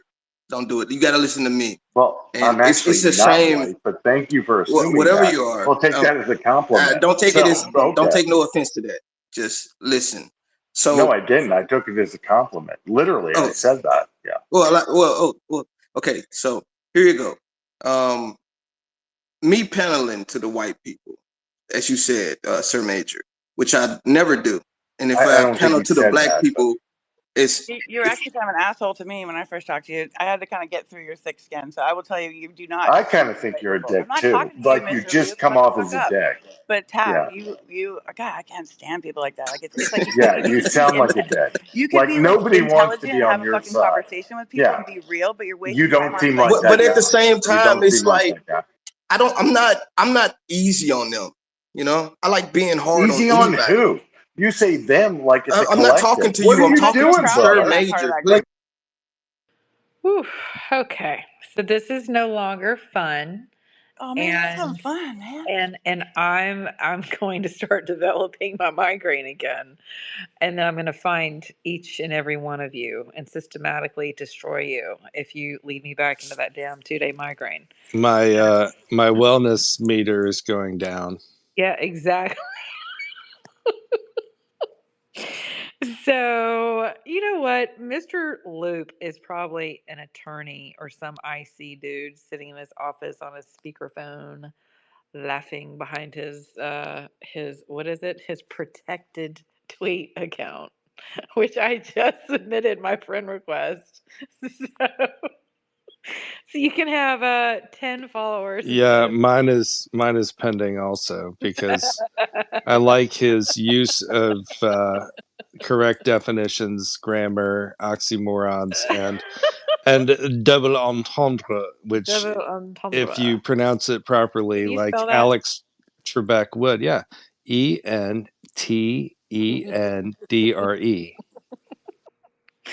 You got me. Okay, so Danielle wants to come up. God, please don't make me regret this. Okay, so Sir Major's finished with his spiel. Tav is going to finish his. Mr. Loop's going to continue to interject, and then we're going to end the space. Go ahead. Sorry. Now yeah. you can go ahead. So my thing is Okay, can I this. interject for 1 second? Oh No, my God. Mr. I'm Luke, kidding. I'm no. kidding. I'm kidding. Okay. So I don't like try to like make anybody like me on this application at all. I really try to like have a good Obviously. conversation, and that's what we're gonna do right now. So here's the thing: when it comes to reparations, it's this right here. Our United States government is $35 trillion plus in debt, and it's still going up. And then we're also trying to pay reparations. A lot of people don't agree with that. A lot of people who are good with calculations understand that's going to hurt Let us. people And that it's going to have hurt basic future math skills. generations. It's going to hurt future generations as well.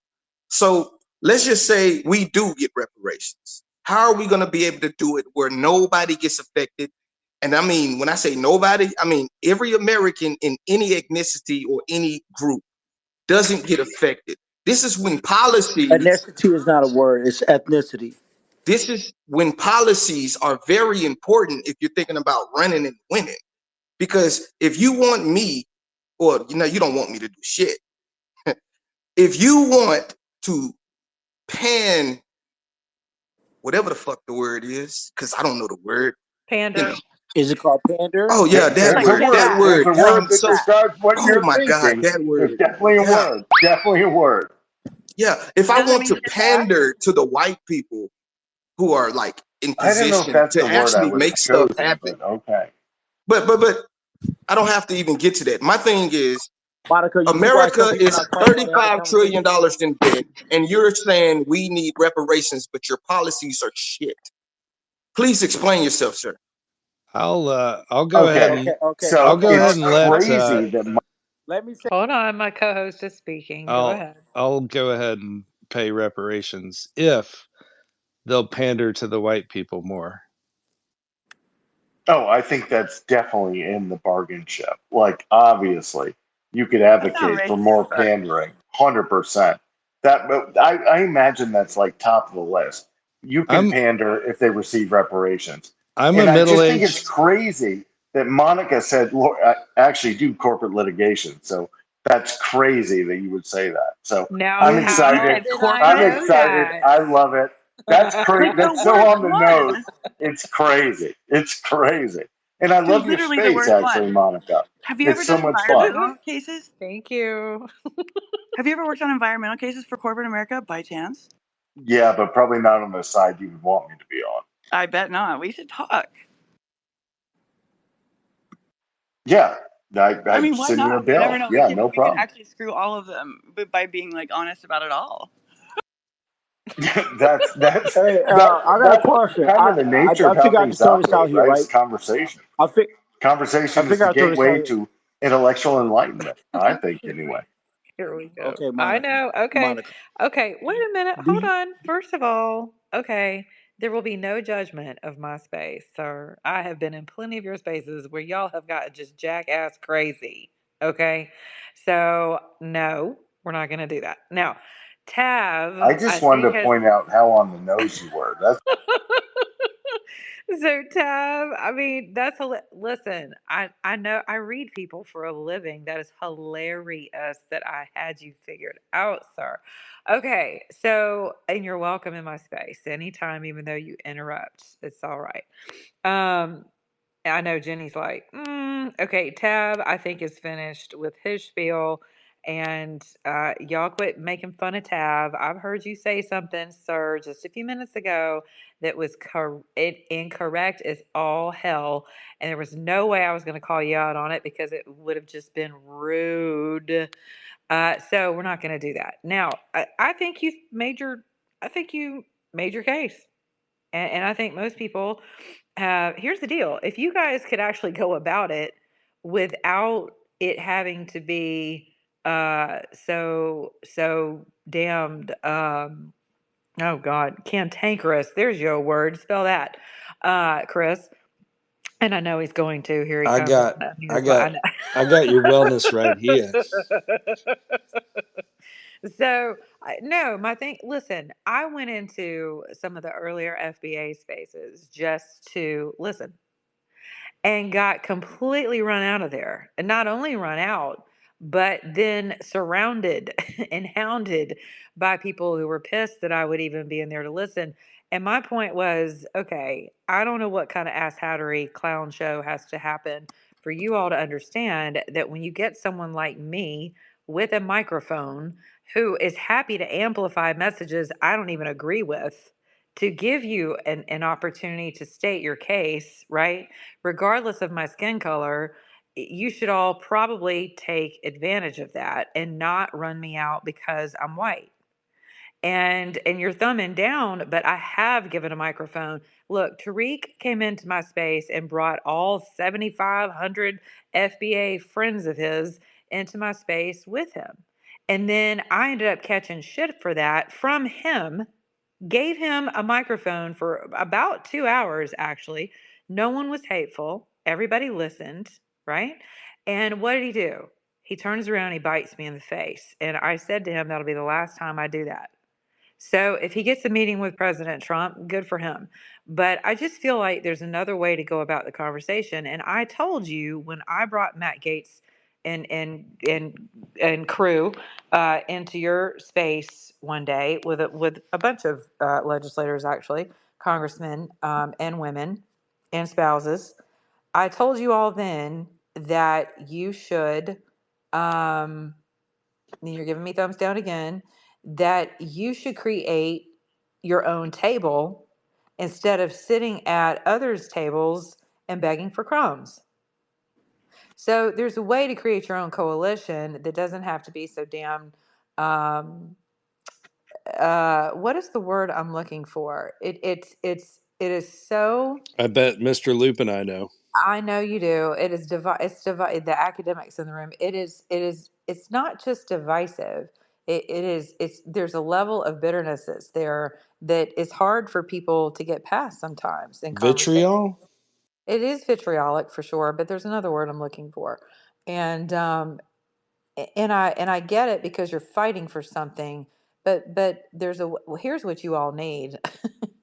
And I tell this to the candidates for the campaigns that I've operated in the past. Candidates, activists make horrible candidates, and you all have an apparatus filled with activists. And what you need are some candidates who actually understand how to roll within the political landscape. Because there's a different verbiage, there's different candor, there's different everything about being a candidate is different than being an activist. But all of you roll as an activist apparatus, and Cantankerous? you're not, I already said that, and you're not going to, and that's becoming redundant. And you're not going to, quote, win the hearts and minds of people that you want. I don't know that you'll ever see reparations. I realize that other ethnicities have received reparations in the past. But again, I agree with Tab on the trillions of dollars deficit that we have. Um, yeah, and it's a comprehensive mess. Now, if there's a way that we pour more into education, uh, black owned businesses, I don't know, Opportunity but zones. well, we've done that, right? And even that wasn't enough. So and what you'll find with opportunity zones is you had exactly what you talked about, Sir Major, about the exploitation on behalf of Black Democrats. Sorry, I've been in the music business since I was like 10, and I've been an R&B and Black gospel singer my whole life. So I know a thing or two about dealing with Black people whenever it comes to business, and particularly the entertainment industry. You can laugh about that too. And so, and I can tell you, I've never seen a group of individuals better at exploiting one another than people within the Black entertainment industry, ever. And I know Kanye and the crew likes to think that the Jews run the world, and maybe they do. Good for them.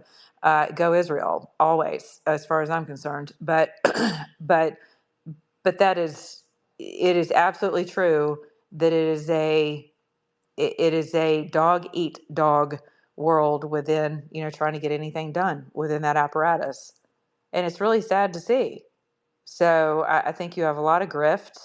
I don't think you have as many serious people as you need to have showing up at the table to have conversations, who can dialogue, with folks in a manner that's not um, so confrontational. It's militant, is what it is, and it's extremely off-putting, especially to people who are about actually making policy and seeing change. So anyway, my 2 cents. All right, go for it.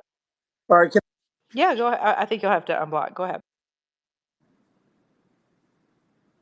I'm sorry, not unblock, but unmute yourself. Go Cool. ahead. So yeah, you said a mouthful. I just want to correct a few things. Our first encounter with you, at least my encounter with you, was you had two co-hosts that were very nasty and anti-black that would kick black people out of the rooms just sitting in the audience. People who were black that were in the audience doing thumbs down, they got booted out the room. I was that person.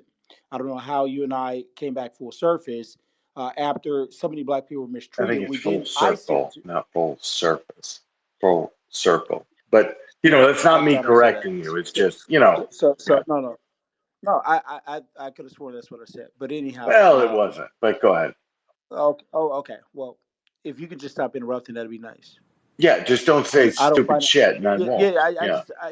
I'm just I asking think you're you saying to stupid have. shit, Mr. Loop, by interrupting him, and I'm not saying anything to you. Could you just you're literally playing into a narrative that makes us all look like idiots? Let the man freaking finish speaking. Thank you. So I recall Tariq coming into the space. You did allow him up. I had to then sit on a burner because I was thrown out of the room as well as others. I don't know how the conversation went. Tariq did end up doing a breakout space as a result of how he was treating some of the things that were said. Moving on, you got up on the stage and you said, and I fuck with you, So, but I'm just going to correct the record and perfect it. You said that you brought legislators in my room. You brought Matt Gaetz. That's not true. I was co-hosting the space with Vish, who was Matt Gaetz' body man. Vish brought Matt Gaetz in here as a result of that. And then George Santos. So what you didn't know, sir, what was happening in back channels with Matt's chief of staff. So I don't really give a shit who gets credit for who came into what and to where, but I can tell you that yes, Vish was part of that space, but I was also getting blown up as to whether or not it was wise to come into your space, even with Vish being in there. So well, I don't know about that. What I'm telling you is that I went down. But well, hold on, I'm telling you what I know to be true is that Vish was the one. No, I think she was explaining to you what happened. For you to define truth is a relative, subjective thing. Like they can't both be true, right? One is man, wait till they objective, one is figure out what factual. politics is about, man. Politics is one-on-one, man. No, I know. Look, I used to work in politics. I don't need you to lecture me about politics. Monica, first I don't think it was a lecture as much as it was a smack. Bro, we're trying to help you, bro. Just listen, leader. I don't need your help. I'm speaking to Monica. I'm not talking. No, I would disagree. You might need a little. Oh man, he's so hard on the black man. Holy shit. Monica, I'm going to ask that you get some sort of control so we can have the dialogue. If you don't want the dialogue and you're going to allow the trolling, there's no point in me talking. Are we going to talk or not? Go ahead. Yes. Of course, speak, brother. If I mute the whole space, you get muted with them. So that's why I'm not muting it. Go ahead. No, you can also drop people down as well. Or bro, it's no reason to drop anybody from the space. Okay, she doesn't need your assistance. That's enough. Stop. I've been sitting on this space for 3 damn hours or more. What's up, Monica? Is this? Hey, Deborah, I love you. Hey, what's up? Listen, I got a question. Is this I just like to finish my. I'm sorry. Rectal I'm sorry, or oral? Because this gone to shit real Monica, quick. am I not going to be able to and finish? you white people and now, you Monica, black people am I not going to be able to finish my thoughts? Being absolutely I'm ridiculous. not going to be able to finish my was statement, supposed to be good or am for I going my to continue to be wellness, trolled? and now I'm in the loop. How do you like that? How I turned that all Monica, around? so now I apologize. I can be your best friend if you unblock. I had to jump up here, Monica, and get in the loop. You, Deborah. Okay, listen to Deborah. Everybody. In the hell, y'all are still talking through my mute. I swear. Okay, I don't even know what is going on right now. Okay, here's the deal. I'm going to correct a couple of things, okay, because I have zero interest in being misrepresented or my spaces or my co-hosts or hosts. Now, when I first encountered you, I may have been, and I'm not going to mention their names because we no longer engage one another on any level about anything, but I may have been co-hosting someone else's space and they did come and troll you guys quite a bit. My first encounter with you, though, was because we both shared the same enemy. Okay. And that's how I encountered you on spaces. And that's why I came into your space. And as I've told you in the past, There have been many people who have attempted to come to me in back channels and warn me about engaging you at all because of your own criminal things that you've had to contend with in recent months, years. And as I've said, just like I did with Mr. Santos, that has nothing to do with me. And I still give people an opportunity to speak. Whether you're found out to be a shyster or not is for the legal system, not for me. I'm not your judge or your jury or your executioner. So I don't play that role in these spaces. And I do give people an opportunity to state their case and defend themselves if they want to. And if not, then get up here and talk about whatever the hell you want to talk about. But what you're not going to do is lie about me and people that I associate with, because I do not associate with bigots. So you and I have had a recent run-in where you attempted to bring back up from the grave something that I was accused of and slandered nationally over, that you really had no idea what the truth of that case was, and that was very hurtful. And I expressed that to you because I have actually defended you to people in my political circle. And I don't do that lightly. And you can ask anyone in this space who knows me. I keep my circle very close, and my contacts they trust me and they're well earned. And I've had them for over 30 plus years, particularly in politics, government, etc. Law enforcement. That's very important to me. So I don't know who has mistreated you in any of my spaces, but as far as Tariq goes, Tariq ended up leaving because my co-host at the time told him that he loved him and he wanted to pray for him, and he decided to leave the space, and that is absolutely how that went down. And he did open his own space, and that's fine. But you're kind of making my point for me, because your bigger issue is not with me. Your bigger issue is attempting to get reparations on the bill. Right. And it's not with me. And you should be leveraging people like me. You should be leveraging people with a different tone, because I don't owe you a damn thing. I don't owe anybody anything. That is where I stand on reparations. As a Christian, that's where I stand. I'm very sorry for what has happened to foundational Black Americans and others. I can't undo it. I've nailed it all to the cross like I do everything else. And I do think that there are things that need to be systematically accounted for in terms of the opportunity zones and education and whatnot. But yeah, I just feel like the conversation turns into this. And it's just unnecessary. There's no need for you to defend yourself. You left a space I was in a couple of weeks ago, thinking that we had booted you, muted you, muted you, and blocked you. And that was not the case at all. That whole space was glitchy as hell, and we kept saying that.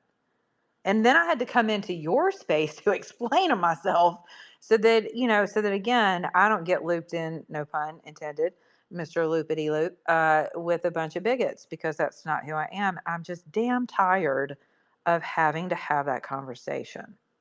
So, okay, I'm done. I am going to go to a couple of more hands.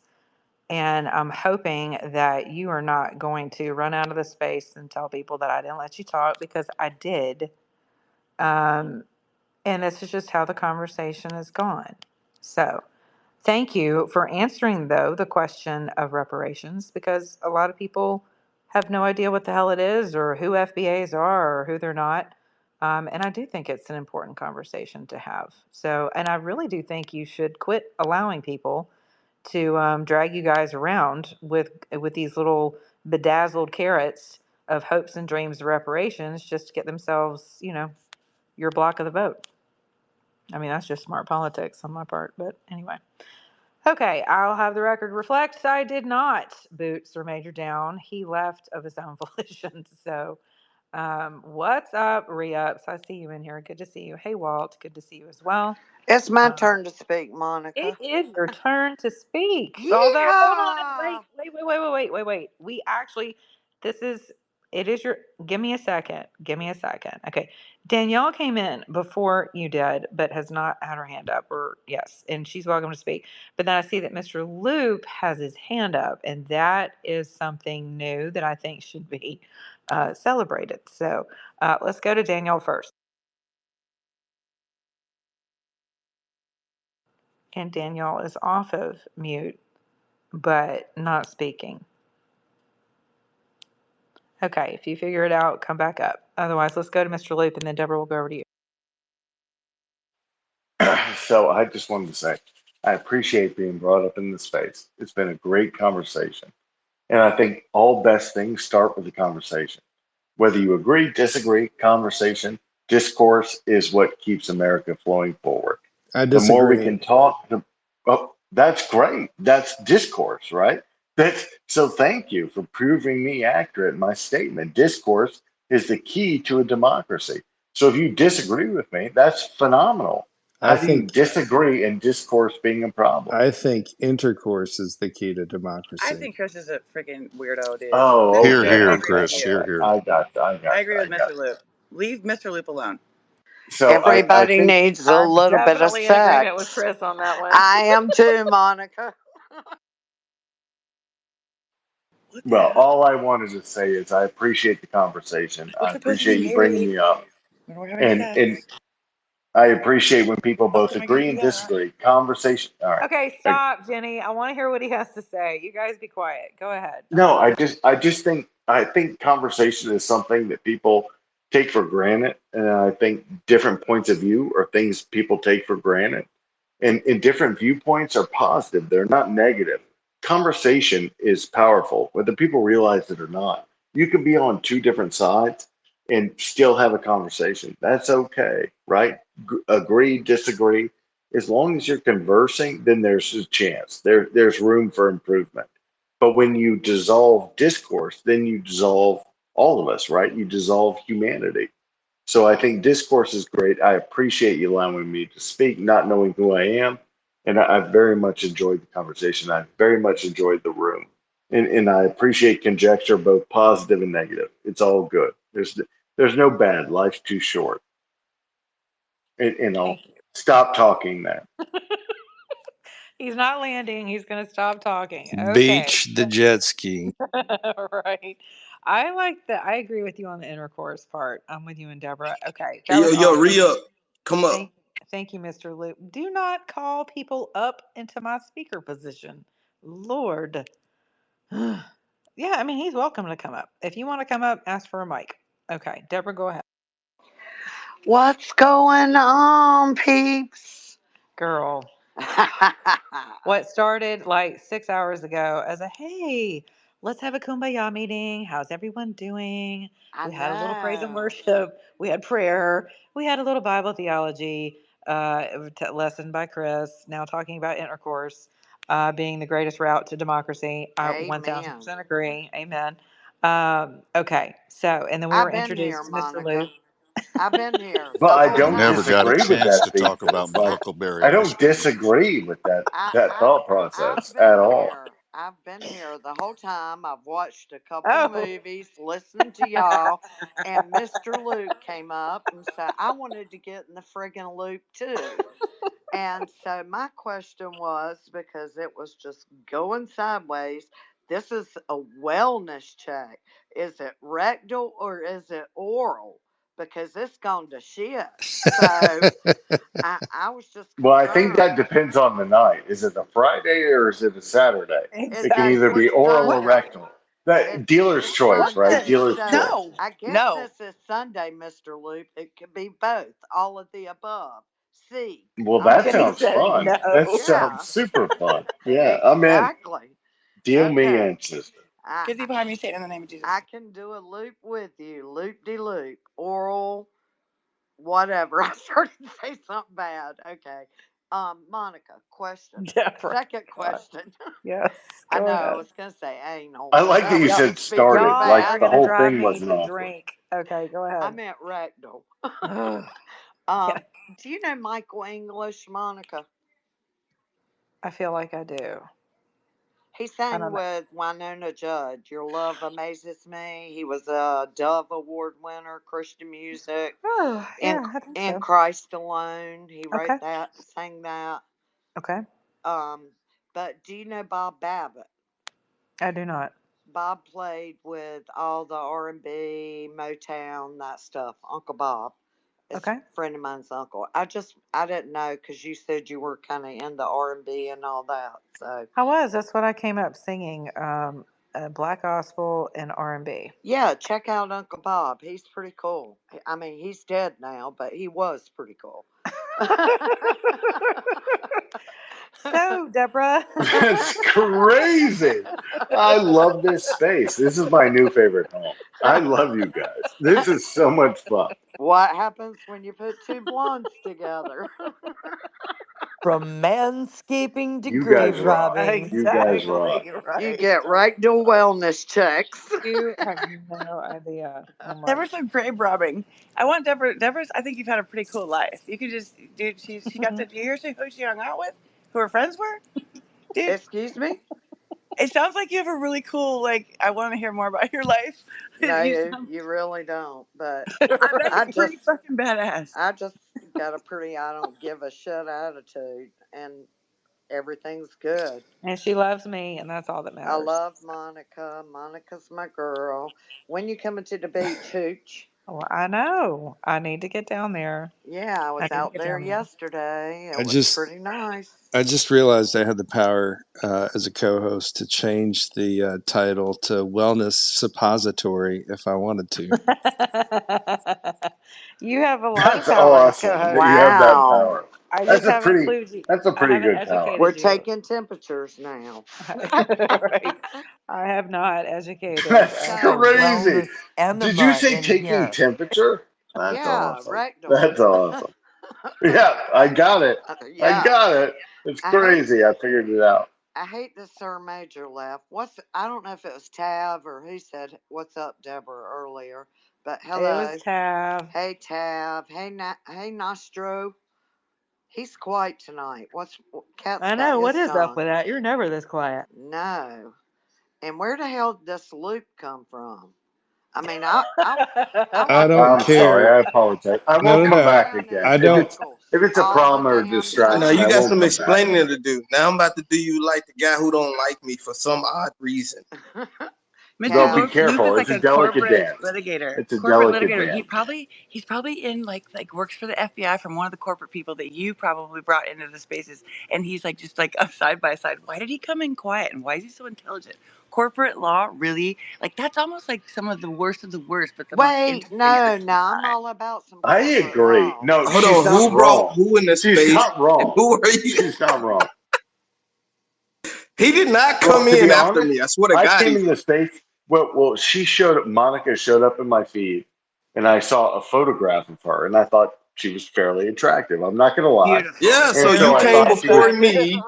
So Hold on, let's what's well. let's fairly break this No, I down just right now thought she because was. I'm tired of this internet Whoa. shit. A lot of people got so I'm many not being. I'm conceptions of just saying. me She and seemed. No, I yeah, don't know and about I'm just conceptions. I saying think you're the she's We're guy in that intelligent you the as Hold crap. on, two. constantly. hold on. Okay, we got to back up for a second. What exactly does fairly attractive mean? I mean, okay. You're the fairest of them all. Yeah, right. Fairly. Oh, I love it. Okay, please do. Now that we're on to my beauty, please do continue. Well, no, I saw she was doing this duck lip photograph, and I thought, wow, she's pretty attractive. And then I Yeah, saw you she want to had a know if she was space, single, and huh? so, Yeah. well, so I hit follow, and then the space came up, and I joined. And then not only is she attractive, she's both intellectually intelligent and amusing all simultaneously, which I think is a plus. I don't know about Boy, you that Integrity boy and guys, moral trying to, aspect. So ooh, but that I so boy in think trying other to the honey words, pot. intellectual, Ooh, boy. in other words, you'll do in a well, I pinch, just, and you're easy to I hit talk it. to. well, I don't know I'm just about kidding. I would not. that Ouch, because that I don't hurts. know that this is a space like actually you don't get to physically interact with people. You get to enjoy their intellect, and that's all I'm here for is intellectual enjoyment. Amen. Oh my Lord. Well, thank you very much for your kind words. I'm kind of I is kind and I is smart and I is a little bit And important. so is my sister. And you And is she's special. a corporate attorney, and I'm a little offended by Jenny's.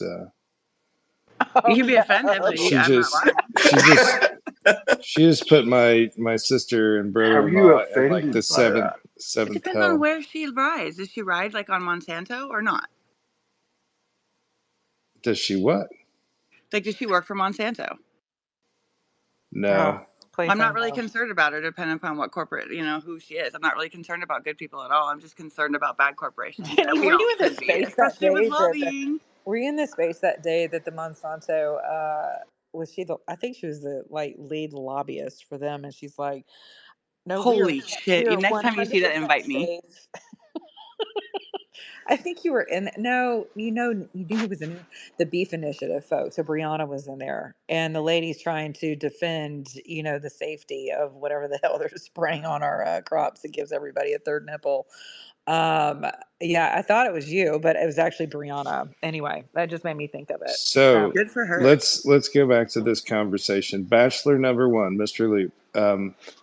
Do you live within a short flight's distance of Atlanta? I'm trying to set you up with Monica. I would ask about wealth first. I'm sorry, but maybe not. My bad for putting you on blast like that, Luke. But you do, bro. You love the intellectual conversations, but you kept interrupting, almost like you didn't want to hear this shit. It And then was somebody funny. assuming like, look, they don't trust me. They're sick and tired of me. So you didn't come in this space for me, trust me. You don't follow me. I know this shit. Tav, he So got quiet. He Something's already wrong. told us that. He came in here for me. So, exactly. And see? he was here before I even got here. Listen, here's what I'm Yes. trying to understand. Okay, re-ups, are you going to come in here and come up here to get a mic? Because we're not going to talk shit about Sir when he's not here. So, Yeah, although Tab but might, it's I don't because know. of me. It's Tab because might. of me. Bro, grab the mic. I'm not gonna talk bad about him no more, bro. I'm Trust me, really bro. disappointed he left. I wanted to say a Well, few things, Monica. I well, mean, I think we could that's take this okay. to a very serious level here. Oh, I don't want to do And that. It's way too late for that. It's Oh, and you talking about 1:42 Mr. where I Luke? am. Mr. Luke No, would appreciate that though, no, we're Monica. talking about re-ups and we're talking about Re-up, formation. come up. I still see re-ups. We're talking about I Mr. felt Luke. kind of nervous. Like, y'all, I had to sit through it. Like, I couldn't leave. I had to sit here and I had to stand by Monica no matter what's going to happen to me next. Because he's You. like, once he gets pissed off, he's going to freaking like take screenshots and shit. We're going to be all over the place with a bunch of lies. I don't know. Some motherfucker the other day told me some fucking chomo or some I shit. think we need to Are you take a kidding me? moment, Jenny. Mr. Loop hadn't broke in. Something's up. He got a phone call No, or he's he back. dropped out. Oh my lord, he's gone. He just Oh, appeared. I mean, You must have. disappeared. out. Well, all Chris had to do was say, "Are you near the Metro Atlanta area?" And he was gone. I was worried we Um, were going to have to get microscopic lasers or something to do a wellness check on Monica. or no, no, no. So Tab, what is the deal with you two? I guess I don't understand. I honestly don't know, but I'm gonna keep it 100. I joined the space, and it was because I understand he's an influential guy. He's trying to be, appealing to the younger generation, but I didn't like how he was talking to one of the kids. So I came in and I was talking crazy. That's just how it goes with me. I took it as bullying. That's just me. Like, I don't care if you're black, white, Mexican. If I join a space and you talking shit, and if I'm joining the space and I'm in the space and you're talking shit about somebody else that is a friend of mine, you're fucking around. And I don't like shit like that. So ever But since whose then, space I've been was fucking this? with him like Whose space was this? An FBA space or was that. this more? I don't know what space it was, but Okay. most definitely was a FBA space, but I don't Okay. have no issue with the FBAs. I want to have a Yeah. conversation with them. I don't Right. Tab, I did you don't like follow how the him white, in like if I, here? Right. Did you huh? follow him in here to Monica's and then hop up because you found him? No, I saw Monica, and I was like, oh, let me join the All right, space. cool. And I was quiet, and it was like Sir Crypt, not Sir Crypt. There was like Sir Major. I was like, So did oh, he come after you? no. I joined the space because it's Monica's space, and I was here quiet, and that was like, Sir Major, are you gonna say something? Hey, Sir Major. Oh, he's probably. I was like, oh, this is my shot. I Well, was yeah, gonna I be brought quiet. Tav up because I remember we did call his name several times, but he said he was on another phone. He didn't answer. He did not say anything until he heard Tav say, "Are you going to answer?" And I didn't know there was anything between these two. So, Yo, he popped um, on that mic right away as yeah, soon as he sure Trav did. spoke. He did. So I was like, "What is going on?" I didn't know you guys had beef, and that's yeah. I mean, listen, like I No, said. I don't have beef with him though. I want to make this perfectly clear. Hey, I don't have Tab. beef with him at all. I Hold on just a Tab. want second, Deborah. to tell. Hold on, Deborah. Hold on. Go ahead, Tav. Yeah, I don't have beef with this guy at all. It's just I saw him on the news one day. Mm-hmm. I'm sorry. He still hasn't unblocked me, so I can say that. So Oh, so he's not going to unblock you. no, don't laugh because it's only gonna make it because he ain't gonna do nothing but get more mad and shit and say it don't hurt him his feelings and shit like that. I took the entire situation like, bro, you're going about this shit the wrong way. And first off, we got a whole bunch of white people in America. If you want to go to the statistics, you want to go to the data, you want to go to all of this, you got a whole bunch of white people. Majority of the white people don't think like other white people. And then you got to break it down to the smart white people. It's like so much that you have to understand to the point where if you want reparations, you have to be an intelligent black man. You can't just be forcing young black men to come up and agree with your ideology that you present, not a political ideology, just an ideology. When it comes to politics, it's completely different because now you're dealing with every racial ethnicity that ever fucking existed on this entire planet. And my thing is, I can't tell him that shit. I just was like, I joined the space. He was talking shit to a kid. I didn't appreciate it. And then what did I get for that? Oh, Fucking mass reporting, oh no. fucking all types of shit, fucking up my goddamn money on X. What's wrong with you guys? I'm just trying to help the Now damn you man. just did it for all of us. I'm just trying to help him out, trying to make him be a better person, but he don't like criticism from a black man. I mean, the white man that kept interrupting. Oh shit! It was when I said something. He wanted to say something to me. Oh Well, shit! we're Because he assuming that know, Mr. Loop is Oh, white. Danielle's here. black men are powerful. We are I'm just the person that just loves my we are peace. assuming that Mr. Loopy Loop is white, by the way. Okay. All right. Well, is Danielle back up here again? Where is she? Okay. All right. Tab, mute your mic. All right, I Danielle. brought her back up. She was Okay. down there requesting. Okay. Go ahead, Danielle. Something is wrong with Danielle's phone because I Danielle. heard her for a second. Yep. Yep, No. my bad about all that.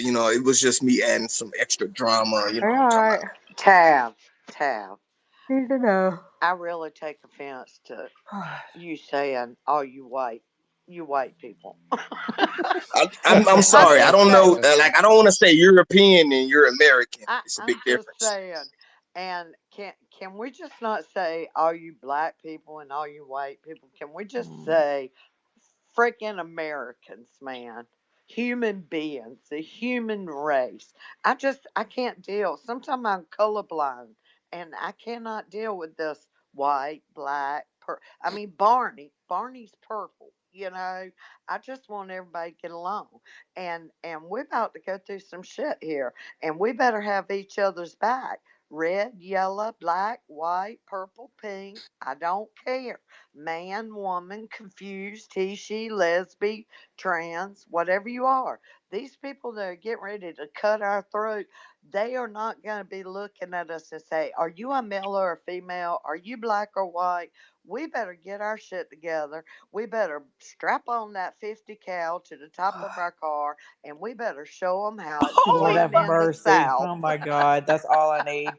Now somebody's going to clip that from my space, and You're so welcome, let me go Monica. ahead and renounce all violence because Deborah's talking crazy at 1:49 No way, dude. a.m. It's Eastern zombie Standard war. Time. So, but Militia check. exactly. That's But me. I do have a question though. Does anyone know what is the deal with all of this Aurora, Colorado, Hell's Angels, mad? I told y'all to just stay off the damn interwebs past November because you've got just massive cyber warfare going Is it on true? with your information. So I'm not hearing that it's true. And a It's lot of people, not. okay, exactly. So Monica, What a bummer. they're I going know, to right? Diablo, California or Colorado. They have a yearly ride out there, and that's where everybody's going. That's all But is this bullshit. Deborah, Aurora stuff? Like, I was also told that that is ancient footage, which is something else that people need to start. What, the Aurora stuff? Yes. No, that's real deal. That's really so happening. combat vet. We have a combat vet bike club. I'm not in Hmm. that. My dude that I have to hang. Oh, sorry. I was trying to bring, I guess, Danielle back Don't up. worry. But I wondered, Hell's Angels when I was younger. Sure, there's some idiots. There's always dumb idiots that are violent in every single group.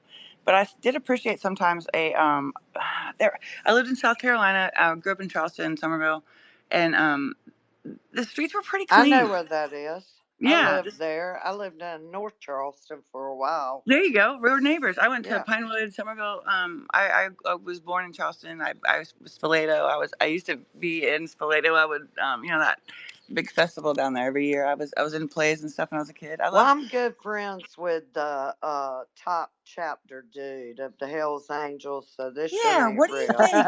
What do you I think am. about I them? mean, Because that's I just No, surprising. I'm dead serious. It doesn't surprise me at all. And that's why she's a I just badass. I'll got tell it you, like that, Monica. What they can I used to say? take care of our. Like, where are they? I kind of want them to come out again. Oh, they're around. Believe me, Oh, they're well, I'm around. ready. I'm ready to. I wish they had a presence. They seem. I know that seems weird for some people, but I will tell you, they had a way to make sure that crime was small in We have areas that they. hold on. We have Danielle, and I hear movement. Okay, Hello, can you guys hear me? we can now. Okay, I had to go in through my phone on my other account. Sorry for that. I'm not great with tech stuff. Look, it's been lovely listening to you guys. I only came in about half an hour ago, so I probably missed the real juicy stuff. But I just wanted to give my perspective as an Aussie who's now a very proud American citizen. I married an American in 2001 and moved to the States in 2001. And this skin color thing, I'm just all with you. Oh, sorry, who was the lady who was just saying, can we stop talking about skin color? What? Me, that's Deborah. Yeah, hi Deborah. I mean, in my first like decade and a half here, it was just like it wasn't even anything I heard spoken about that much or acknowledged. We had like our neighbors were black and it never like it was never a thing. Like there was no conversation about it. We all just got on fine. And then, I'm going to blame BLM. Like as soon as this BLM group came on the scene, supported by the media, it's like there became this division and this constant discussion about black versus white and they versus them. And Danielle, I'm gonna help you with that. It actually started with Barack Obama. But I agree. Tav I is was going not to say the black. same thing. Tav is my man. So Tav ain't black. He's my man. Oh, look, you know what? And my now, Black. Yeah. my husband I and I love you, lived in New Tav. York City at the time, And I became an American citizen in 2011. My husband had voted for Bush. He's always been a swing voter. He voted Bush, but we moved to Manhattan in 2007. He voted for Barack Obama in 2008. We were right there for the inauguration thing on the big screens at Rockefeller Center. I was crying. Then in 2011, I got my citizenship. 2012, I voted for Barack Obama. I'm like, hope and change. Yay, yay, yay. I was so proud and so excited. And then I just watched for the next, 4 years. And I'm like, what the hell? Like this hope and change thing. And, I had massive debates with my father when I suddenly started moving to the right in 2017.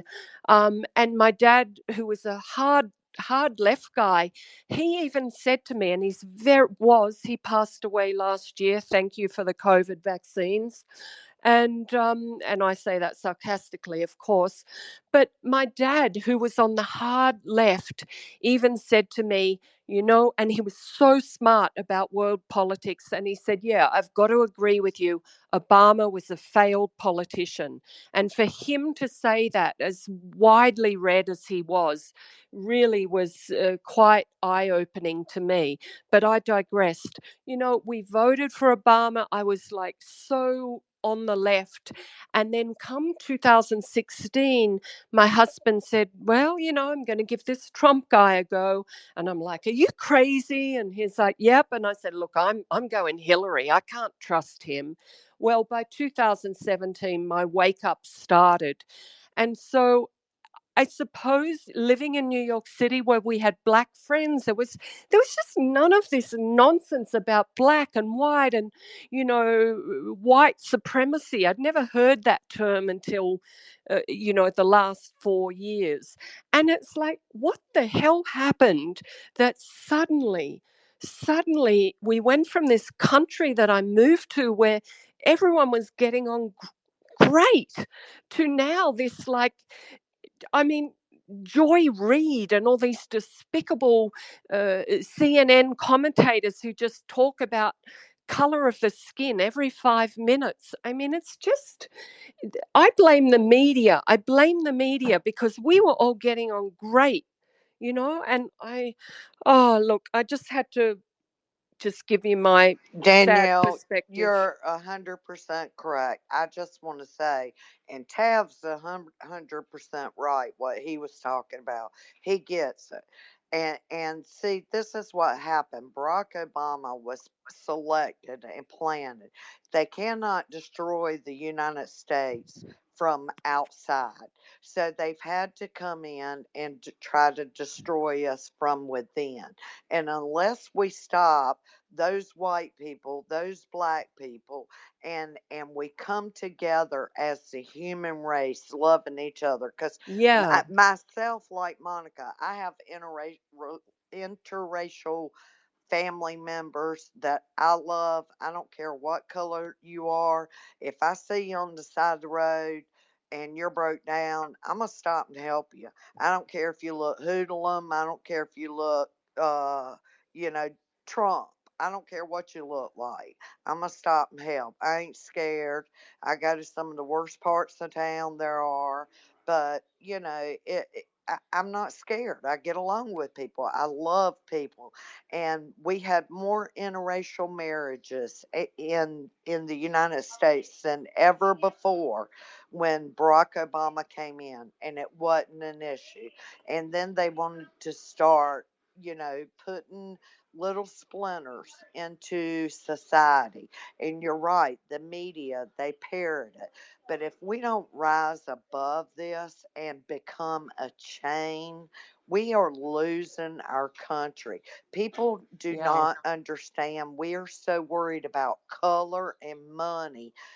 We're all we're slaves. Every one of us right now are slaves to a system that has betrayed us, and we have got to come together and lock arms with our community and put these people back where they belong in Washington, the globalists, whatever, and let them know they work for us, we don't work for them.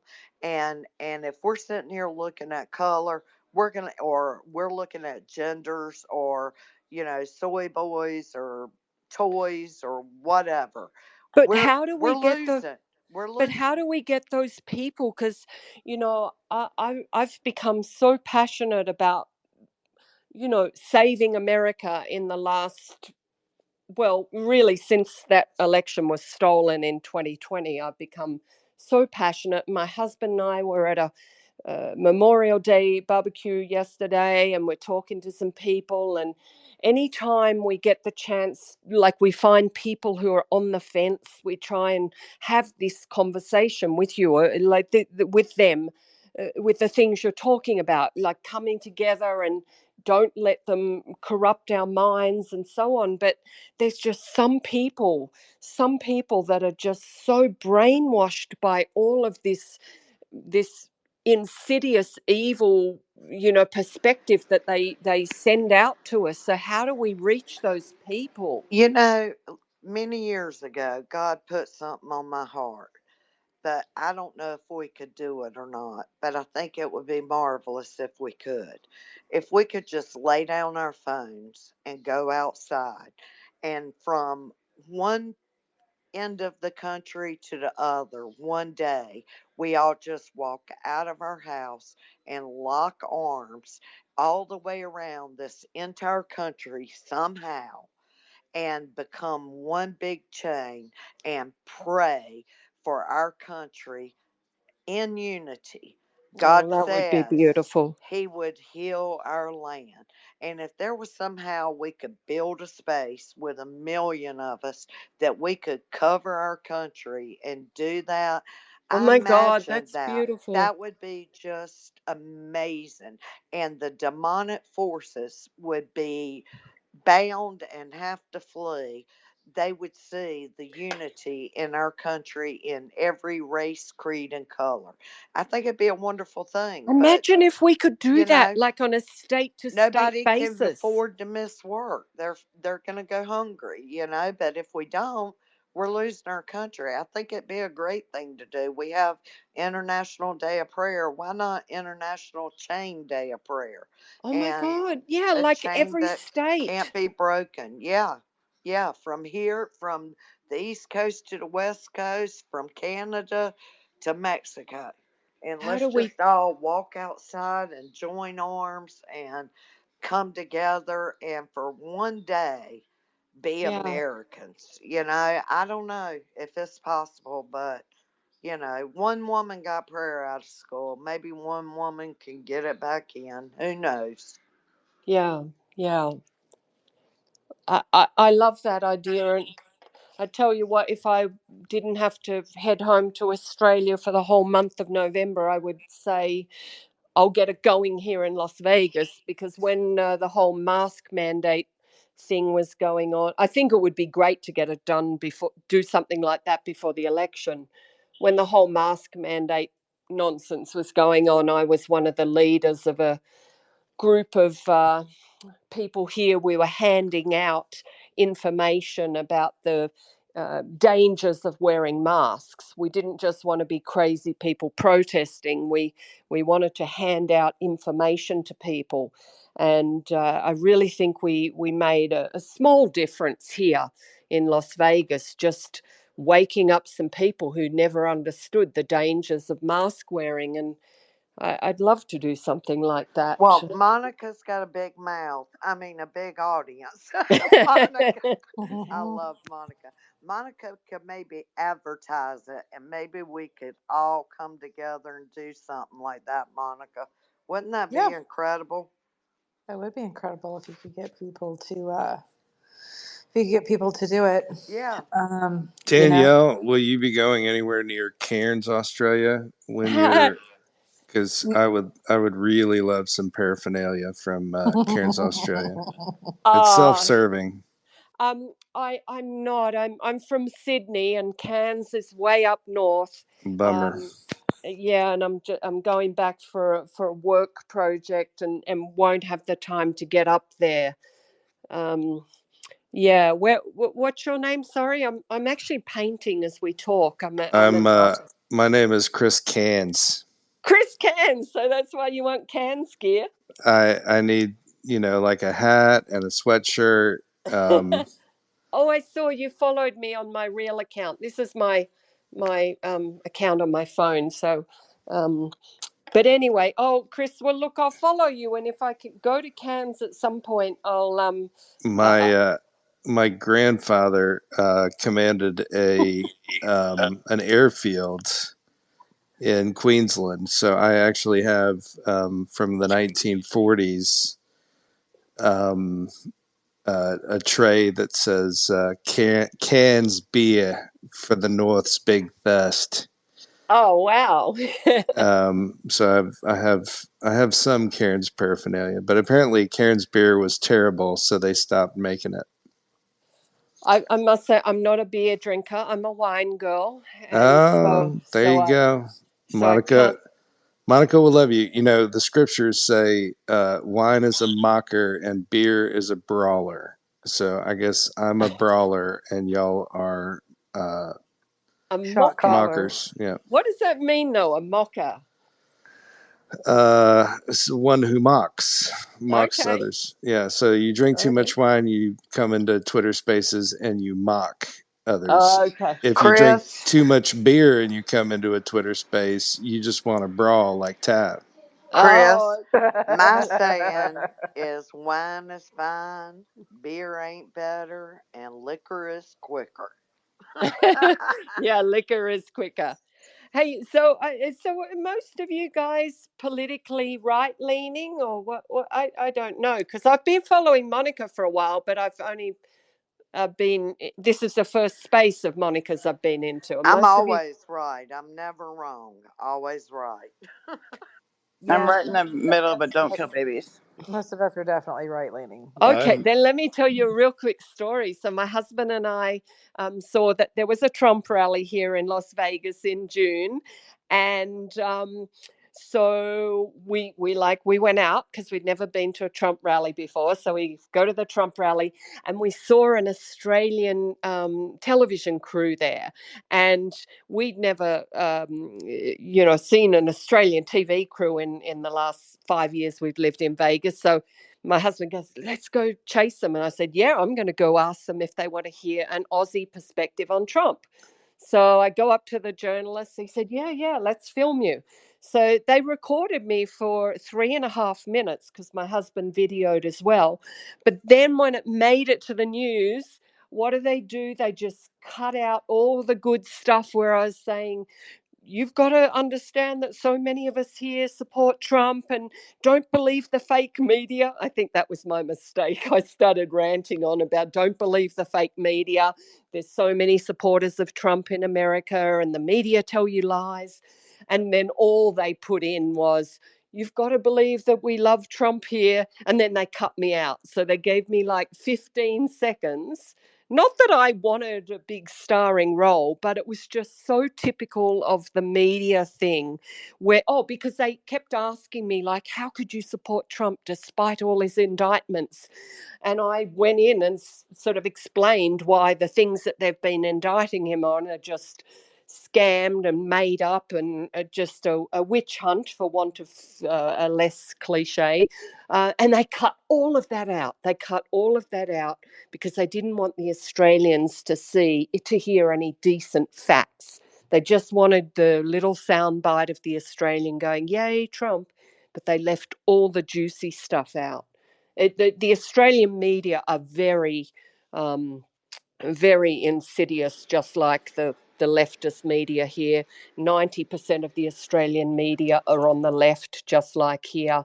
And Danielle, you've heard the saying, when you talk to men, the best thing that they can say the only answer they should say is yes, dear, yes, dear.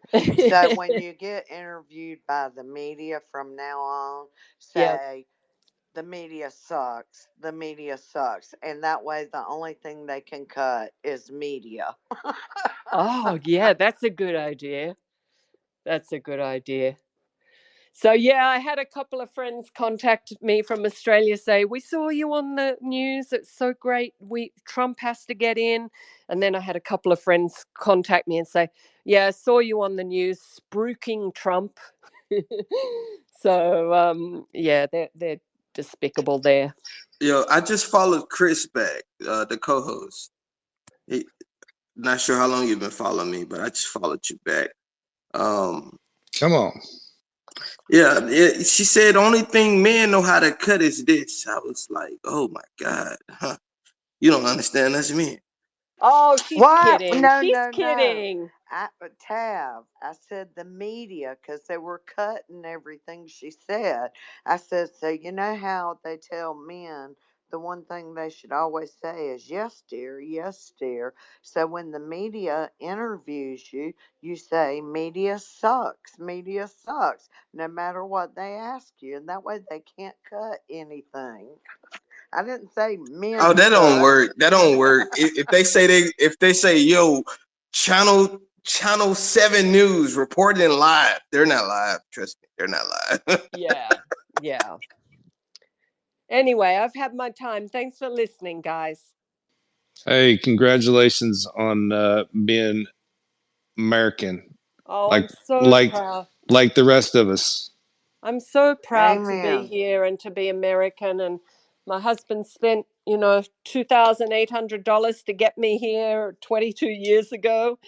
And I'm very proud. And when all the COVID crap was going on and Australia was going out of their minds, and my Australian friends and family, most of them, 90% of them were being like brainwashed little minions. I had, arguments with my dad. I said, I denounce my Australian citizenship right here and now. Right now, I can't believe my country are being, we're meant to be fighters and rebels, and you're all laying down to this COVID madness.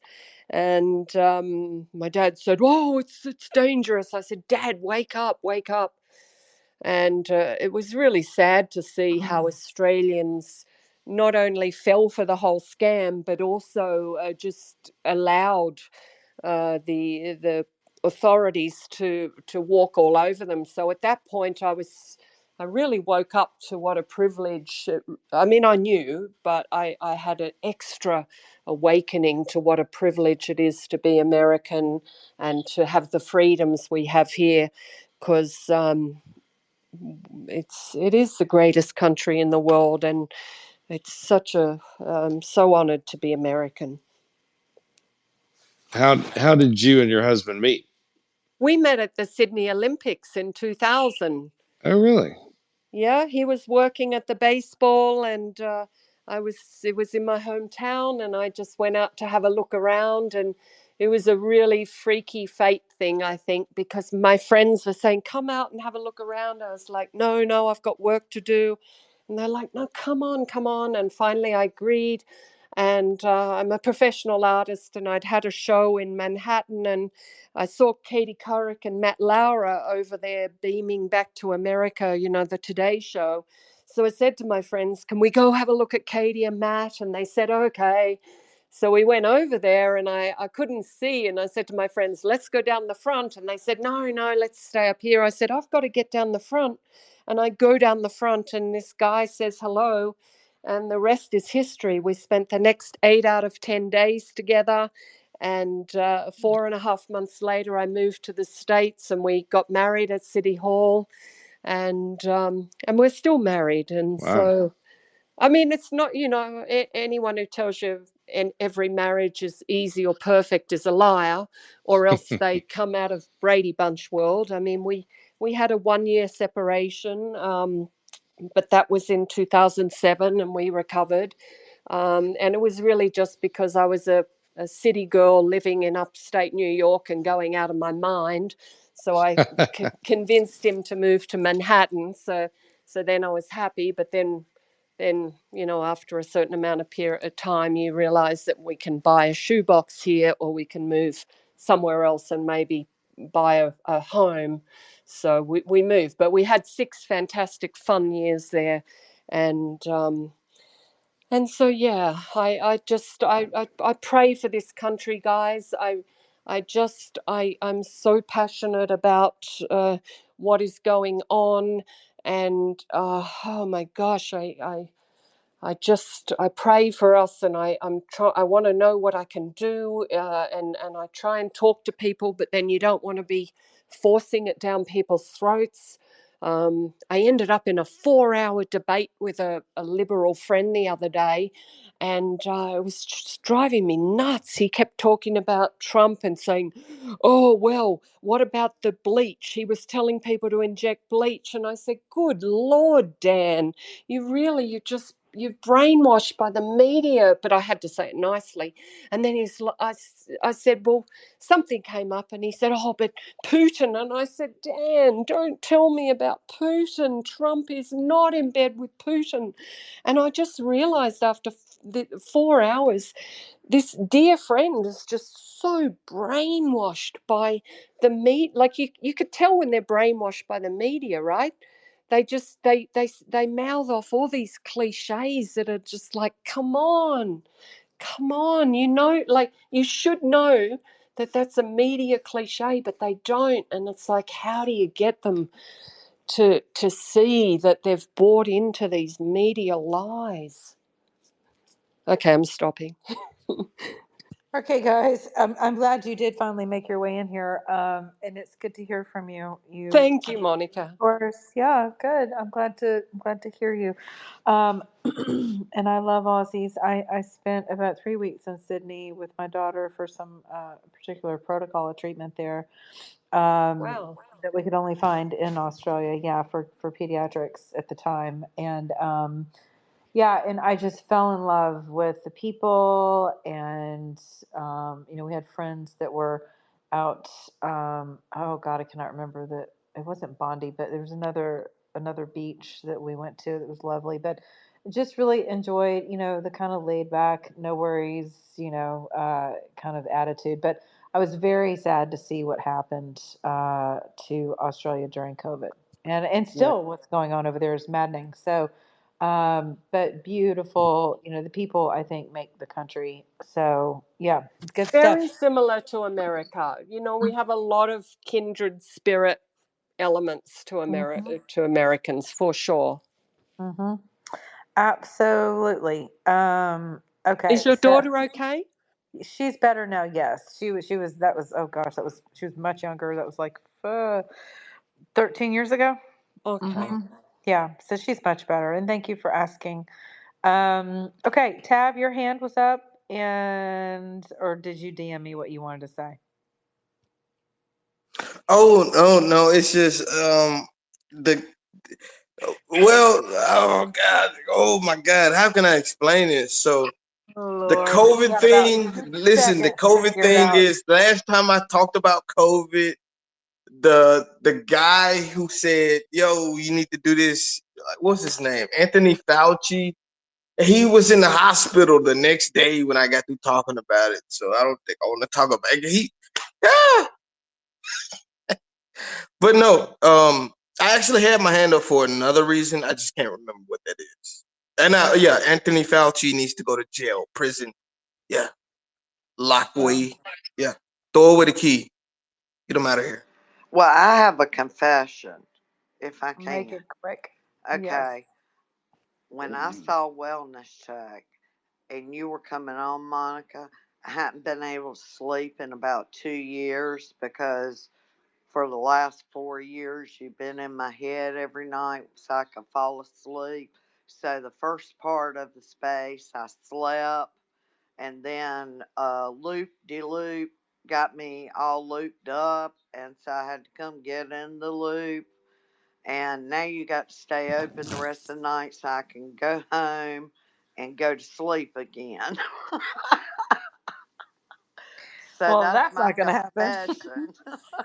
I have a 2.5-year-old that is about to wake up in about Oh, 4.5 hours. So I am definitely going to say goodnight to you all. But before I do, you guys know I pray every one of my spaces out. So I'm going to do that. This has been a ton of fun. Jenny, oh my gosh, I adore you. You know that. So glad to have you here tonight with us. And Dory, Deborah, as always, Tav, up here causing trouble. And I'm going to have to. Jenny called me weird. I don't Well, I don't I know really like you. I don't I know how to love feel about chaplains. that. No, chaplains are like soul. My preacher's wife is a chaplain. She's 6 foot tall. I love her. She chaplains. I mean, because I deal with PTSD, right? And as a nurse, VA nurse, and I just want to thank you for what you do. You really are. You hold down the forts overseas, hey, oh, even though hey, you're weird. Chris. Oh, a- thanks, man. As a chaplain in the military, um, you had to get the vaccine too, because I have a friend that's chaplain in the Air Force, and he kind of just was unavailable for the last 3 years, and I wrote letters for some people in the yeah, he military so they didn't wouldn't have to get take it. them. Yeah, That's what Chris did. He wrote over 50 letters for different people, and he had to do it over and over again. He told yeah, us a really I good heard story about it. that, and that's why I kind of thought about it. And Dory, I heard what you said earlier. I want to talk to you. We need a phone call, Dory, about the issues with your son coming over and stuff. I'd like to talk with you about that. Monica, keep me in your prayers, and my daughter in your Okay, prayers. I don't even know if you knew I had a daughter, but I I do. do. I And know that's right. everything about you. Yeah, and you should after 4 years, right? And But all you manscapers out there, be careful. that's right. Don't be shaving in a loop. But see, I told you I was listening. I You were multitask. listening. I Got one eye open, multitask. one eye Yeah, closed, both ears open. I that's love it. right. But Um, no, I'm still working on my nonprofit. I'm actually okay. still waiting for Four. approval for it. It's for the Lord.